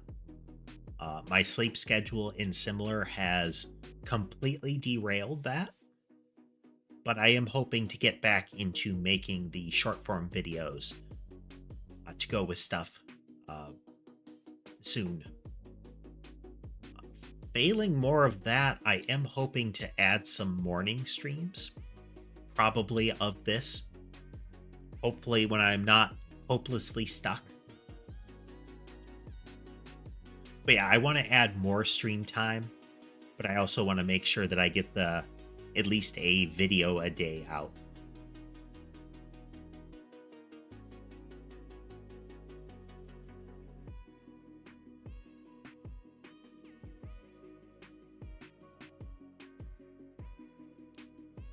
Okay, we can give it a from and a vector to test if it will have a collision.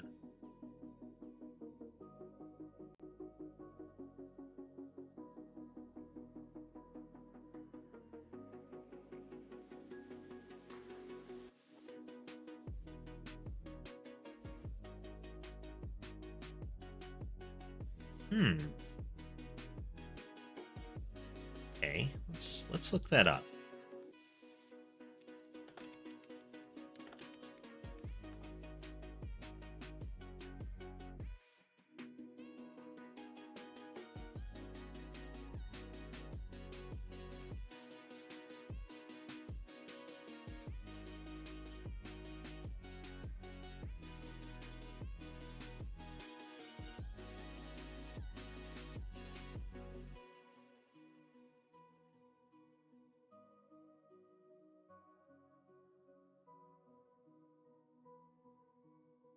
No, that's a you're doing it wrong Reddit answer.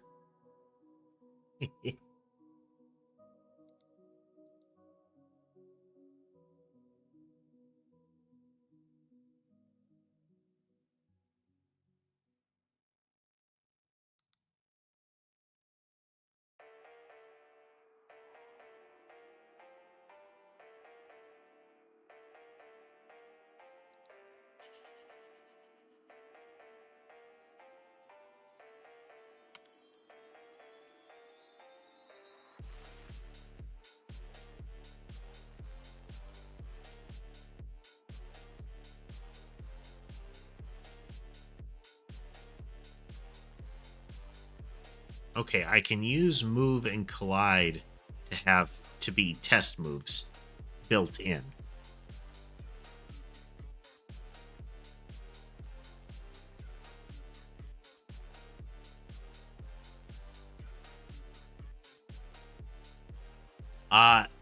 There will never be a reveal if I can help it.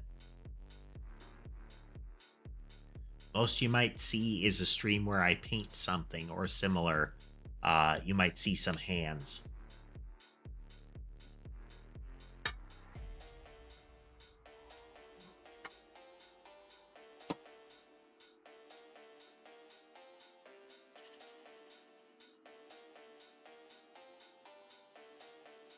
That's part of it, Casemate. There's also the fact that I hate being on camera. Makes me very uncomfortable. Despite the fact that I'm facing a camera right now, that doesn't count. Yes, I don't want to be visible on camera.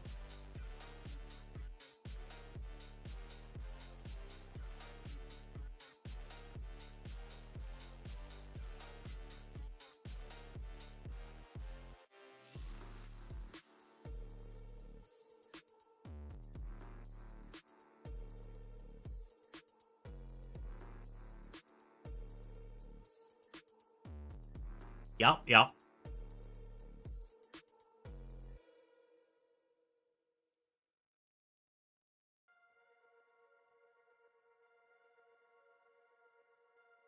Okay, I'm still going to call the movement logic, and it will still set my vector. So I can just do a test move initially.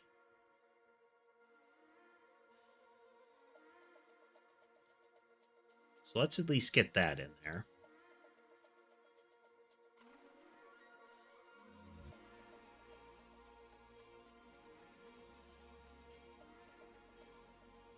Okay, so if I say actually move is false, I'm still going to do...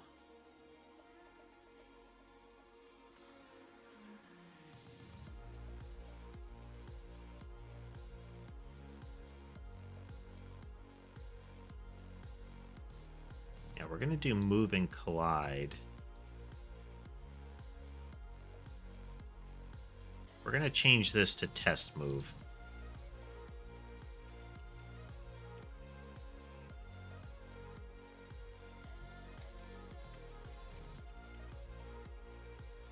And we're going to pass that in to here.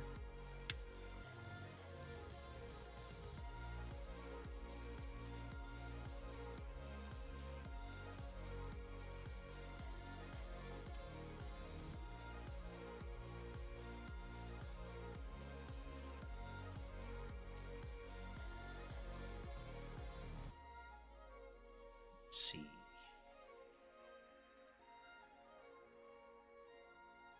And then we have to go into spawner. We're going to make that a test move.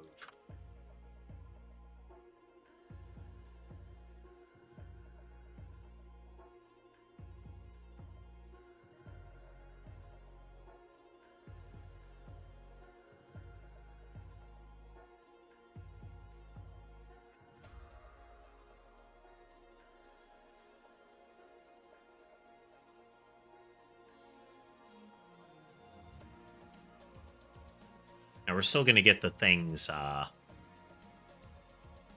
not spawning correctly, but we do now have some logic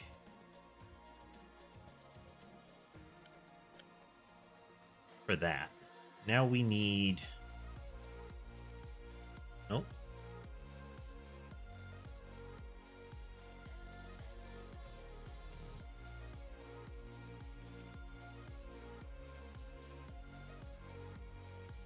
All right, we're not even going to call that then.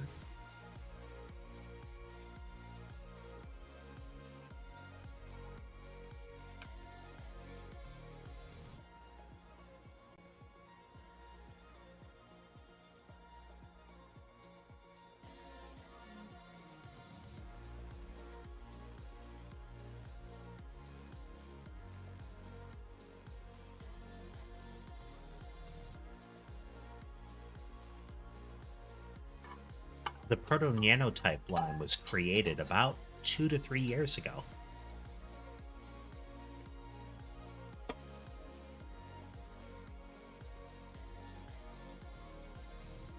The engram that I obtained non-violently and with definitely with consent of the donor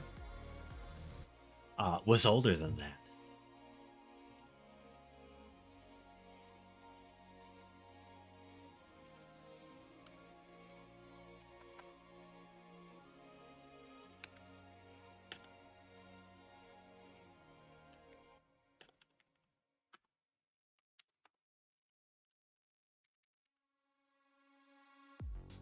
We only emit a collision if it's not a test move.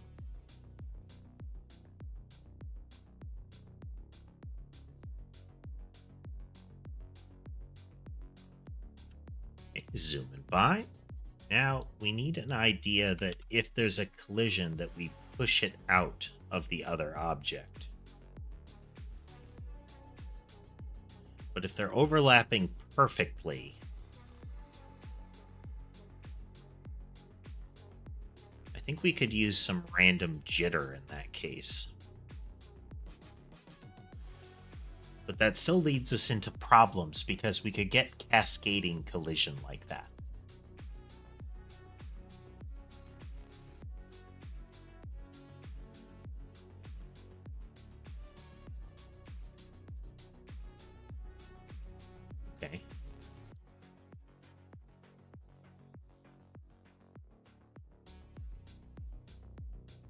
Because the object also needs to care if it's a hard collision. Because we want things to be able to pass through. Like, we're ultimately going to want projectiles that don't actually... Yeah, kind of a droid. It's much more of a droid than a robot, but, you know.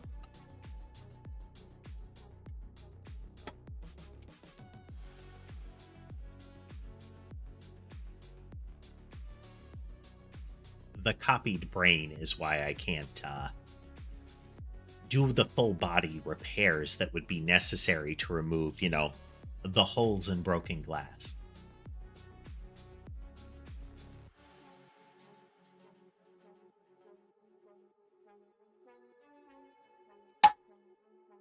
Yep. I mean, it's generally okay. But again, asking about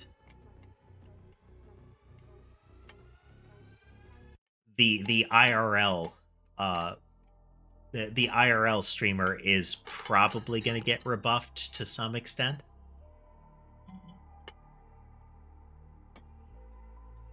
I have cats. That's pretty much the thing. Hey there, Sasa. Welcome to the broadcast.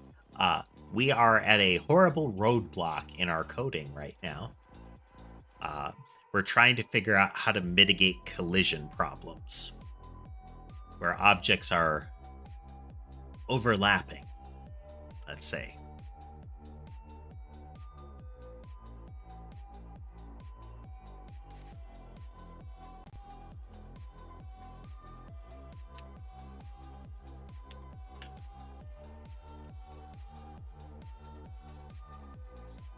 Equal to.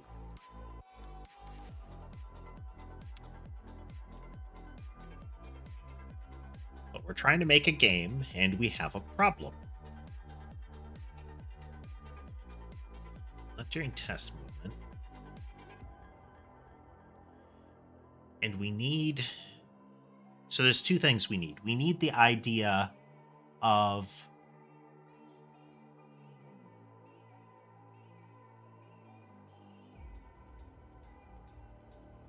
if it would actually stop on the collision.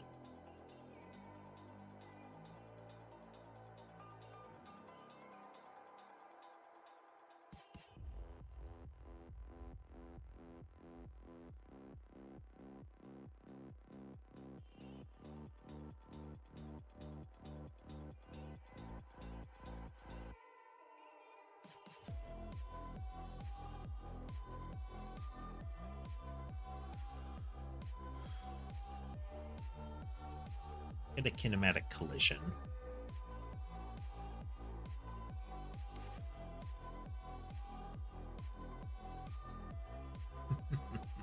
Welcome back, Okaneki.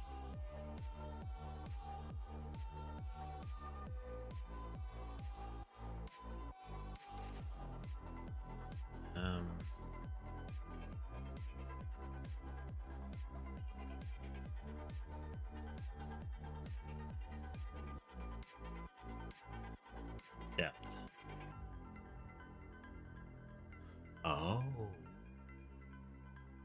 Normal.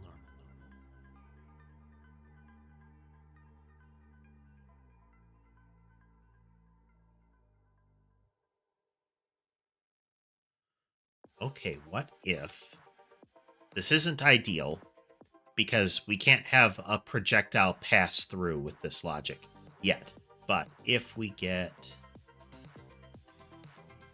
Is it... Find body shape normal at the point of collision.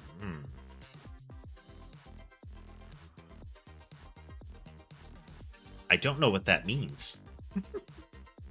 But I think we can infer.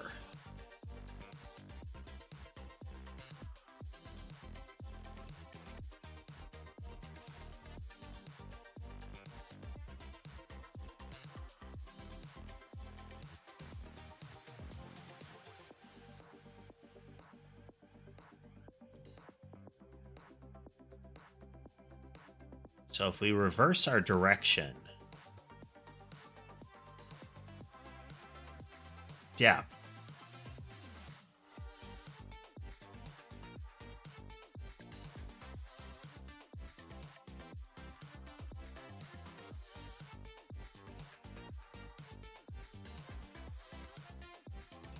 Okaneki, when I was playing Genshin, and I stopped playing Genshin because the FOMO hooks and the like were starting to set, and I didn't want to. I wasn't interested in doing that for that game.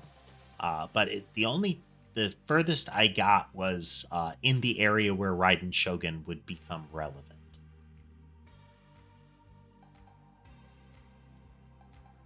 Okay, so if in the collision, we need a way to negate the collision.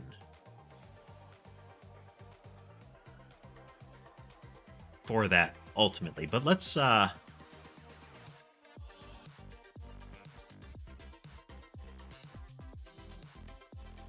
just do this in movement for now.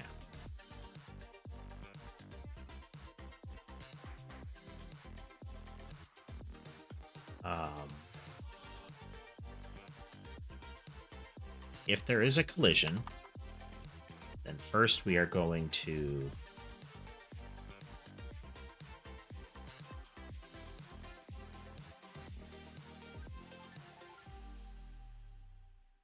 keep test moving until we get no collision.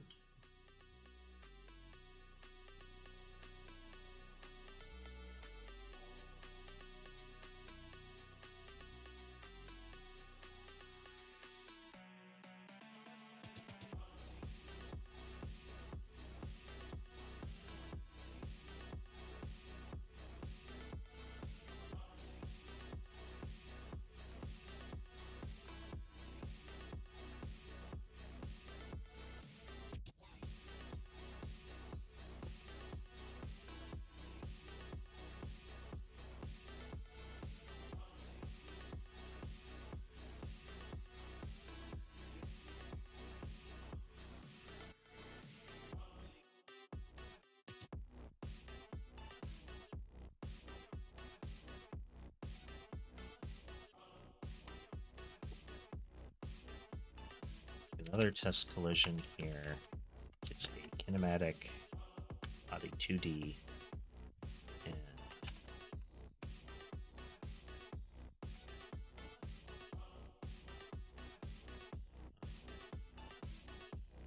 how would we do that?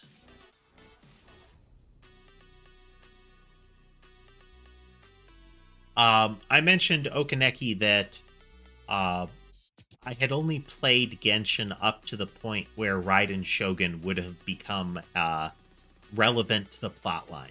I stopped playing before I ever got to see that. No, those are the actual ears. Cats. See? I can wiggle them.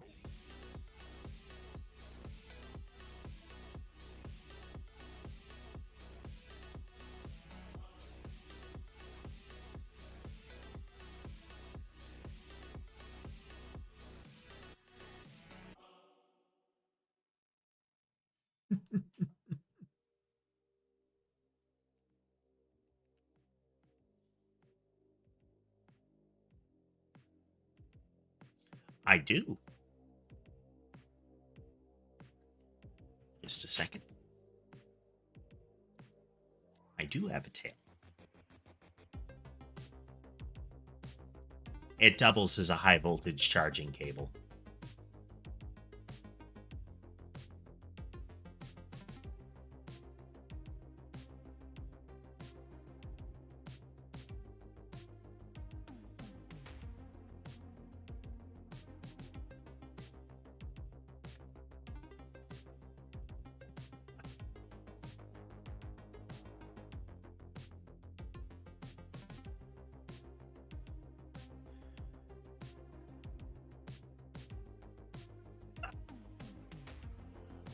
They are They are the biggest stompy boots. Good for traction and balance. Not great for floors. Just have to walk delicately.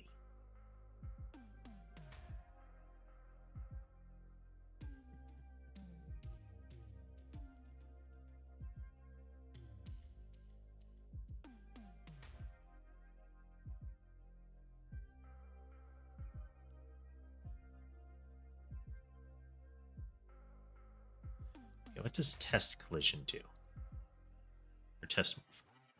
It returns true or false.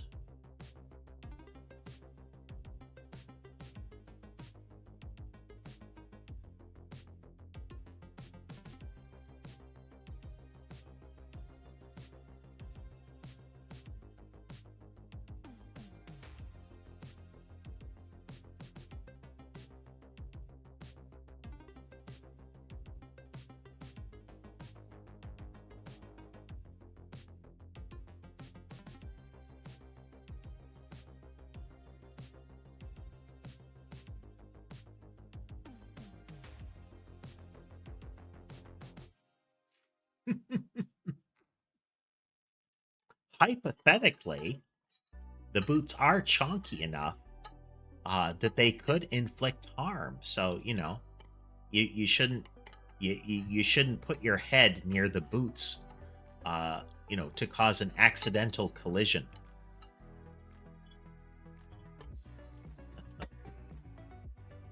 Hey there, Ezra. Welcome, welcome. We are trying to figure out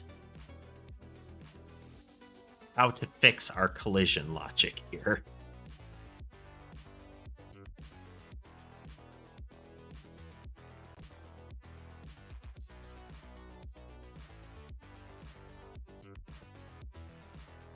So if we start at our existing point, we can supply a vector, and we can also pass in a collision object to check and see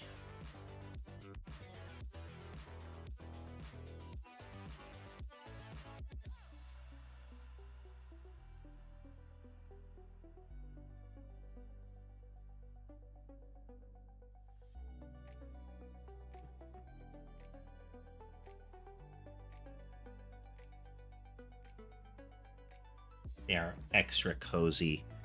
But the camera has jammed, so let's switch it up here. Camera 1 being unreliable once again. Oh. Okay. All 5 are accounted for, but you can't see Ember because she's on my lap. We have Sky mostly on camera. We have Sherbet and Sammy on the bed. And then Mason is looking out the window.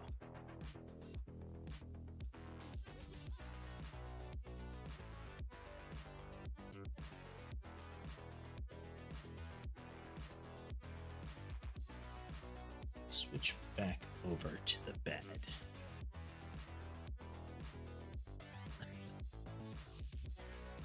There is no lap cam.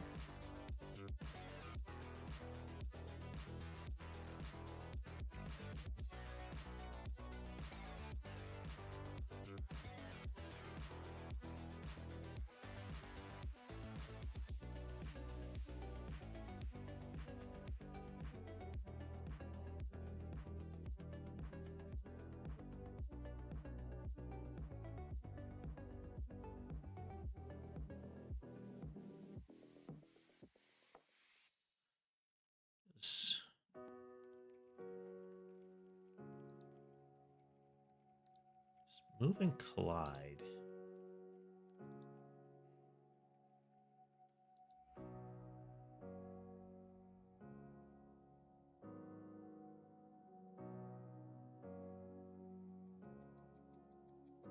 Any deep penetration from the recovery phase is also reported as a collision.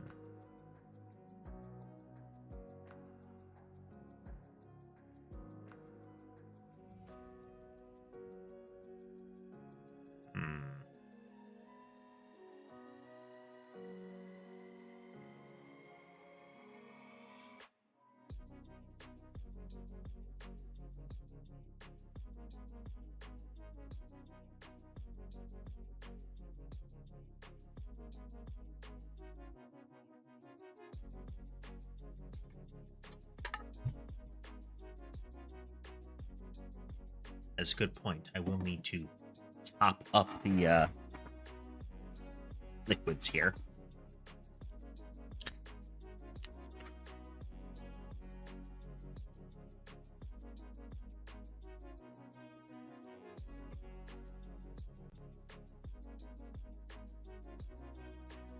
Let's see.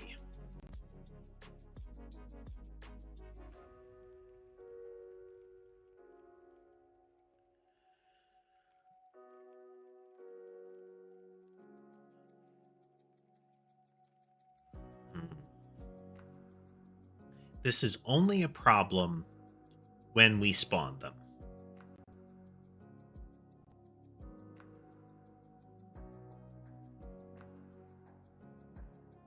Okay.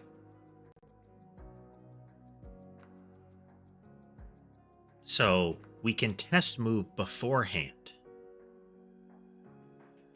Yes. Yes. Okay. Okay. Okay. I think we got it. I think we got it.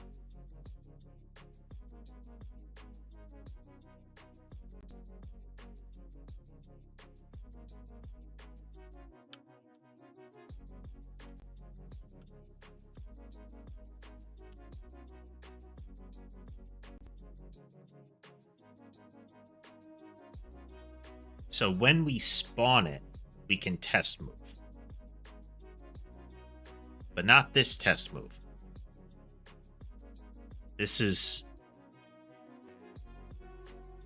not useful to us.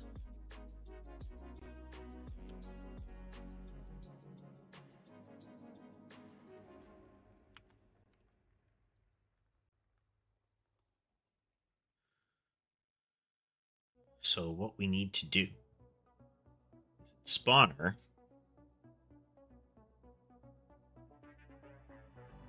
Now we need to be able to test move.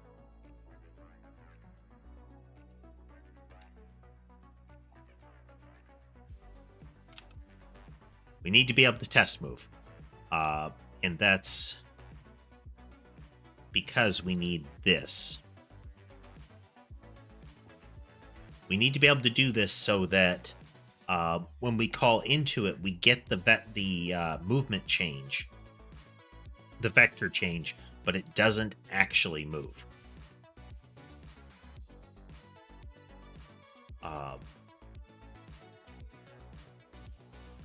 So here's where we're going to add some logic here. We are going to say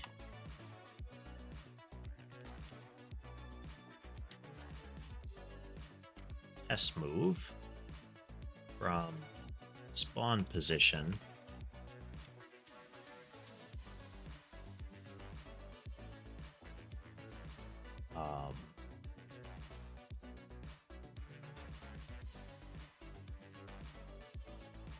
we're going to say vector to.new.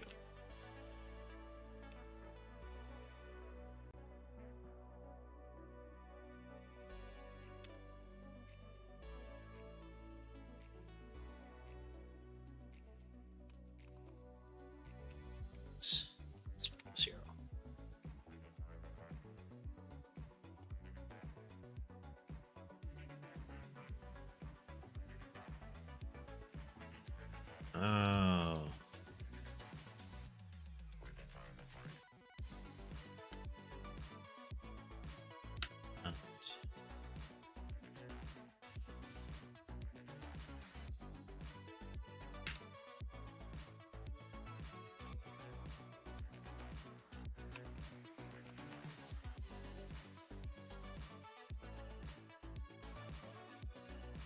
Test transform to be transform dot. Wow.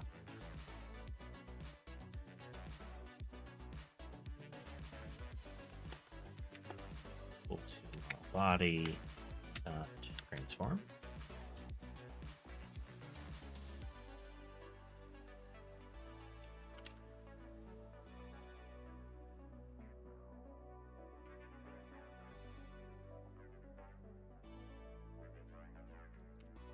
but it's not.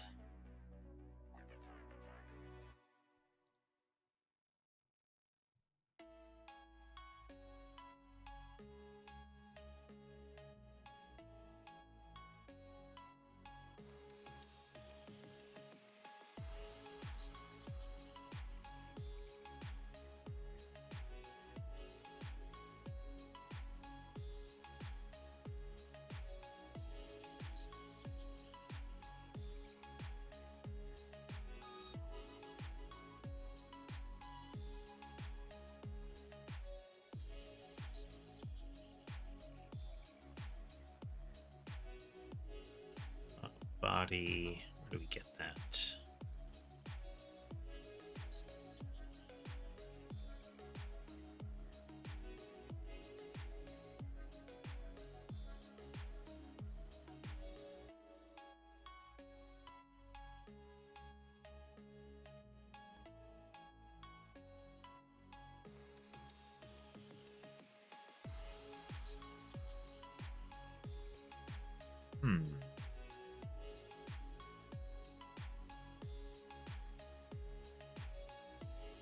Oh.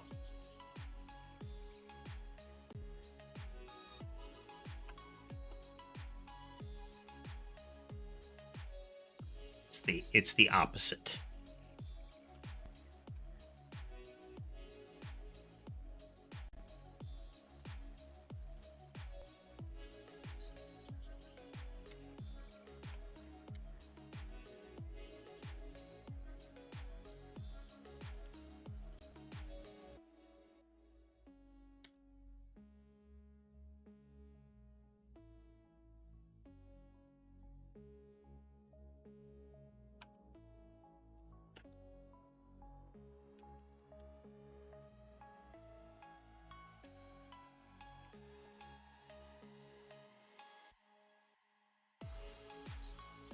Hey there, Frank. How you doing?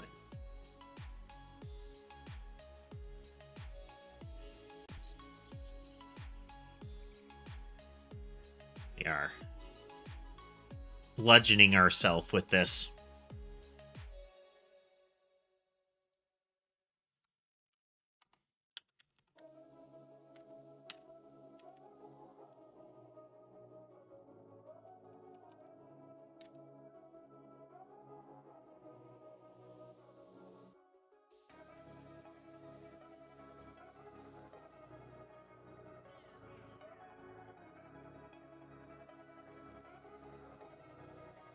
Okay, first we're going to set it to that position.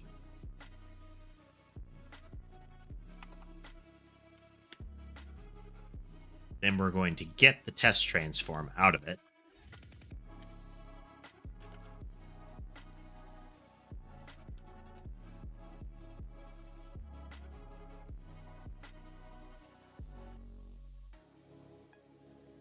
That seems reasonable.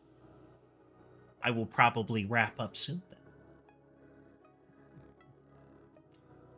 Okay, so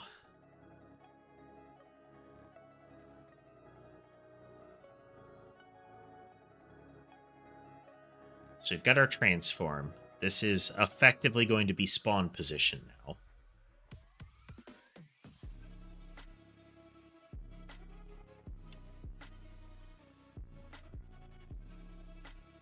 And this will report if there's a collision. So we need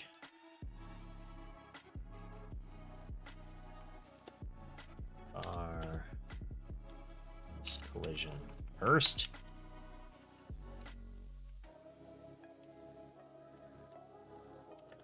Kinetic 2D. So S in test collision.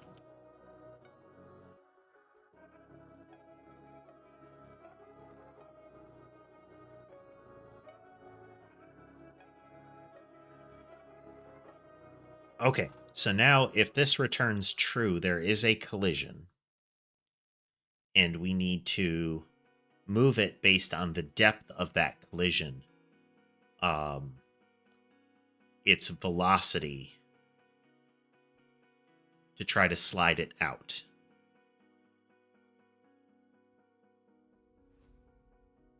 And we're going to keep doing that until we have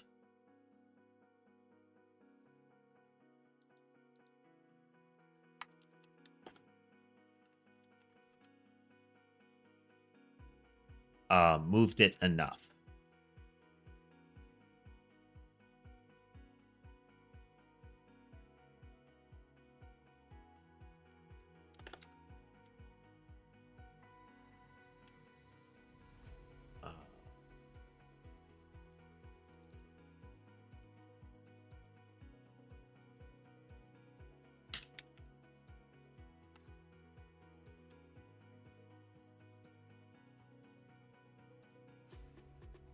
So we're actually going to move it at this point, I think. Like, once we get through with this.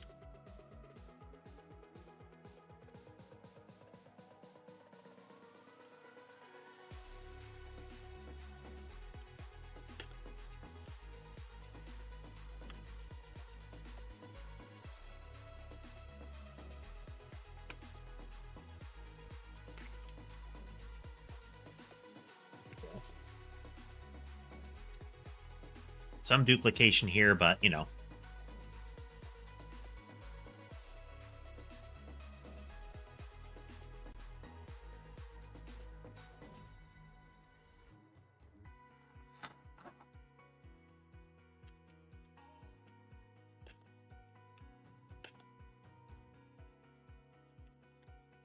Collision dot get slider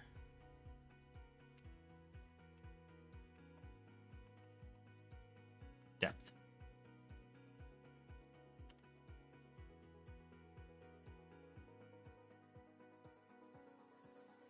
Okay.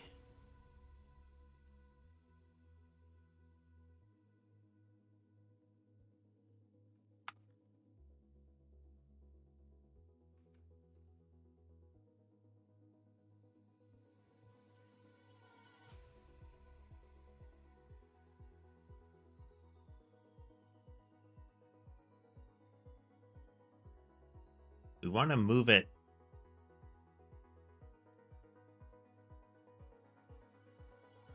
Okay, its movement is already sliced down based on this. The delta is already in play. So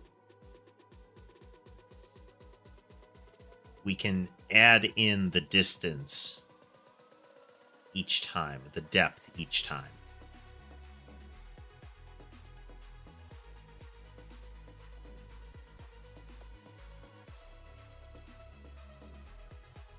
Yeah.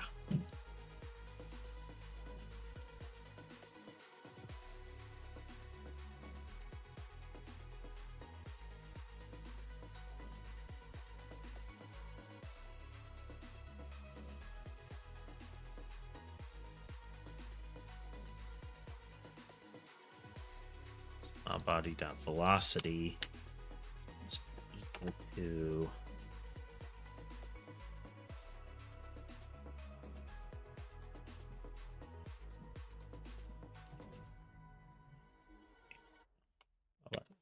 plus equals normalized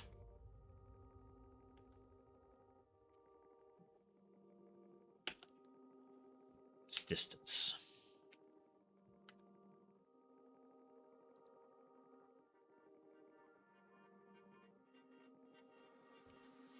This.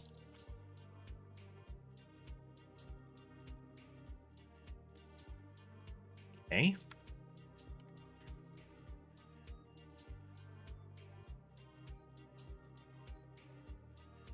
Now we need to loop this.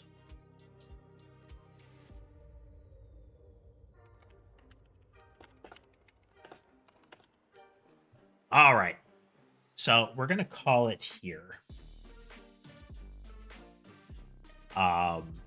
We have hit a substantial enough roadblock. I may poke this a bit further off stream, but where we're stuck right now is making it so that when something spawns, if it bumps into something else, we're going to need to, if it bumps into something else and it cares, that it will push itself out of the way. We still need to have sufficient logic for things that collide but pass through. And what this may lead to is we may need an entirely new sort of collision logic. So we'll see. We might need to shift over from using the existing collision logic over to like area 2Ds, that kind of thing. We shall see. We shall see. But I want to thank everybody for joining. Yes, that's right, Casemate. If they overlap as much as they are, the physics breaks wildly. Like, they go shooting across the screen. Once they're not overlapping, the physics works fine, but we need to get that slide out of collision thing going. This won't be foolproof. There might be a point at which we say don't spawn them, but we'll see. But yes, again, thank you everyone for joining us tonight. I hope you had a good time. We will be streaming again later this week. I haven't scheduled everything yet, but I will.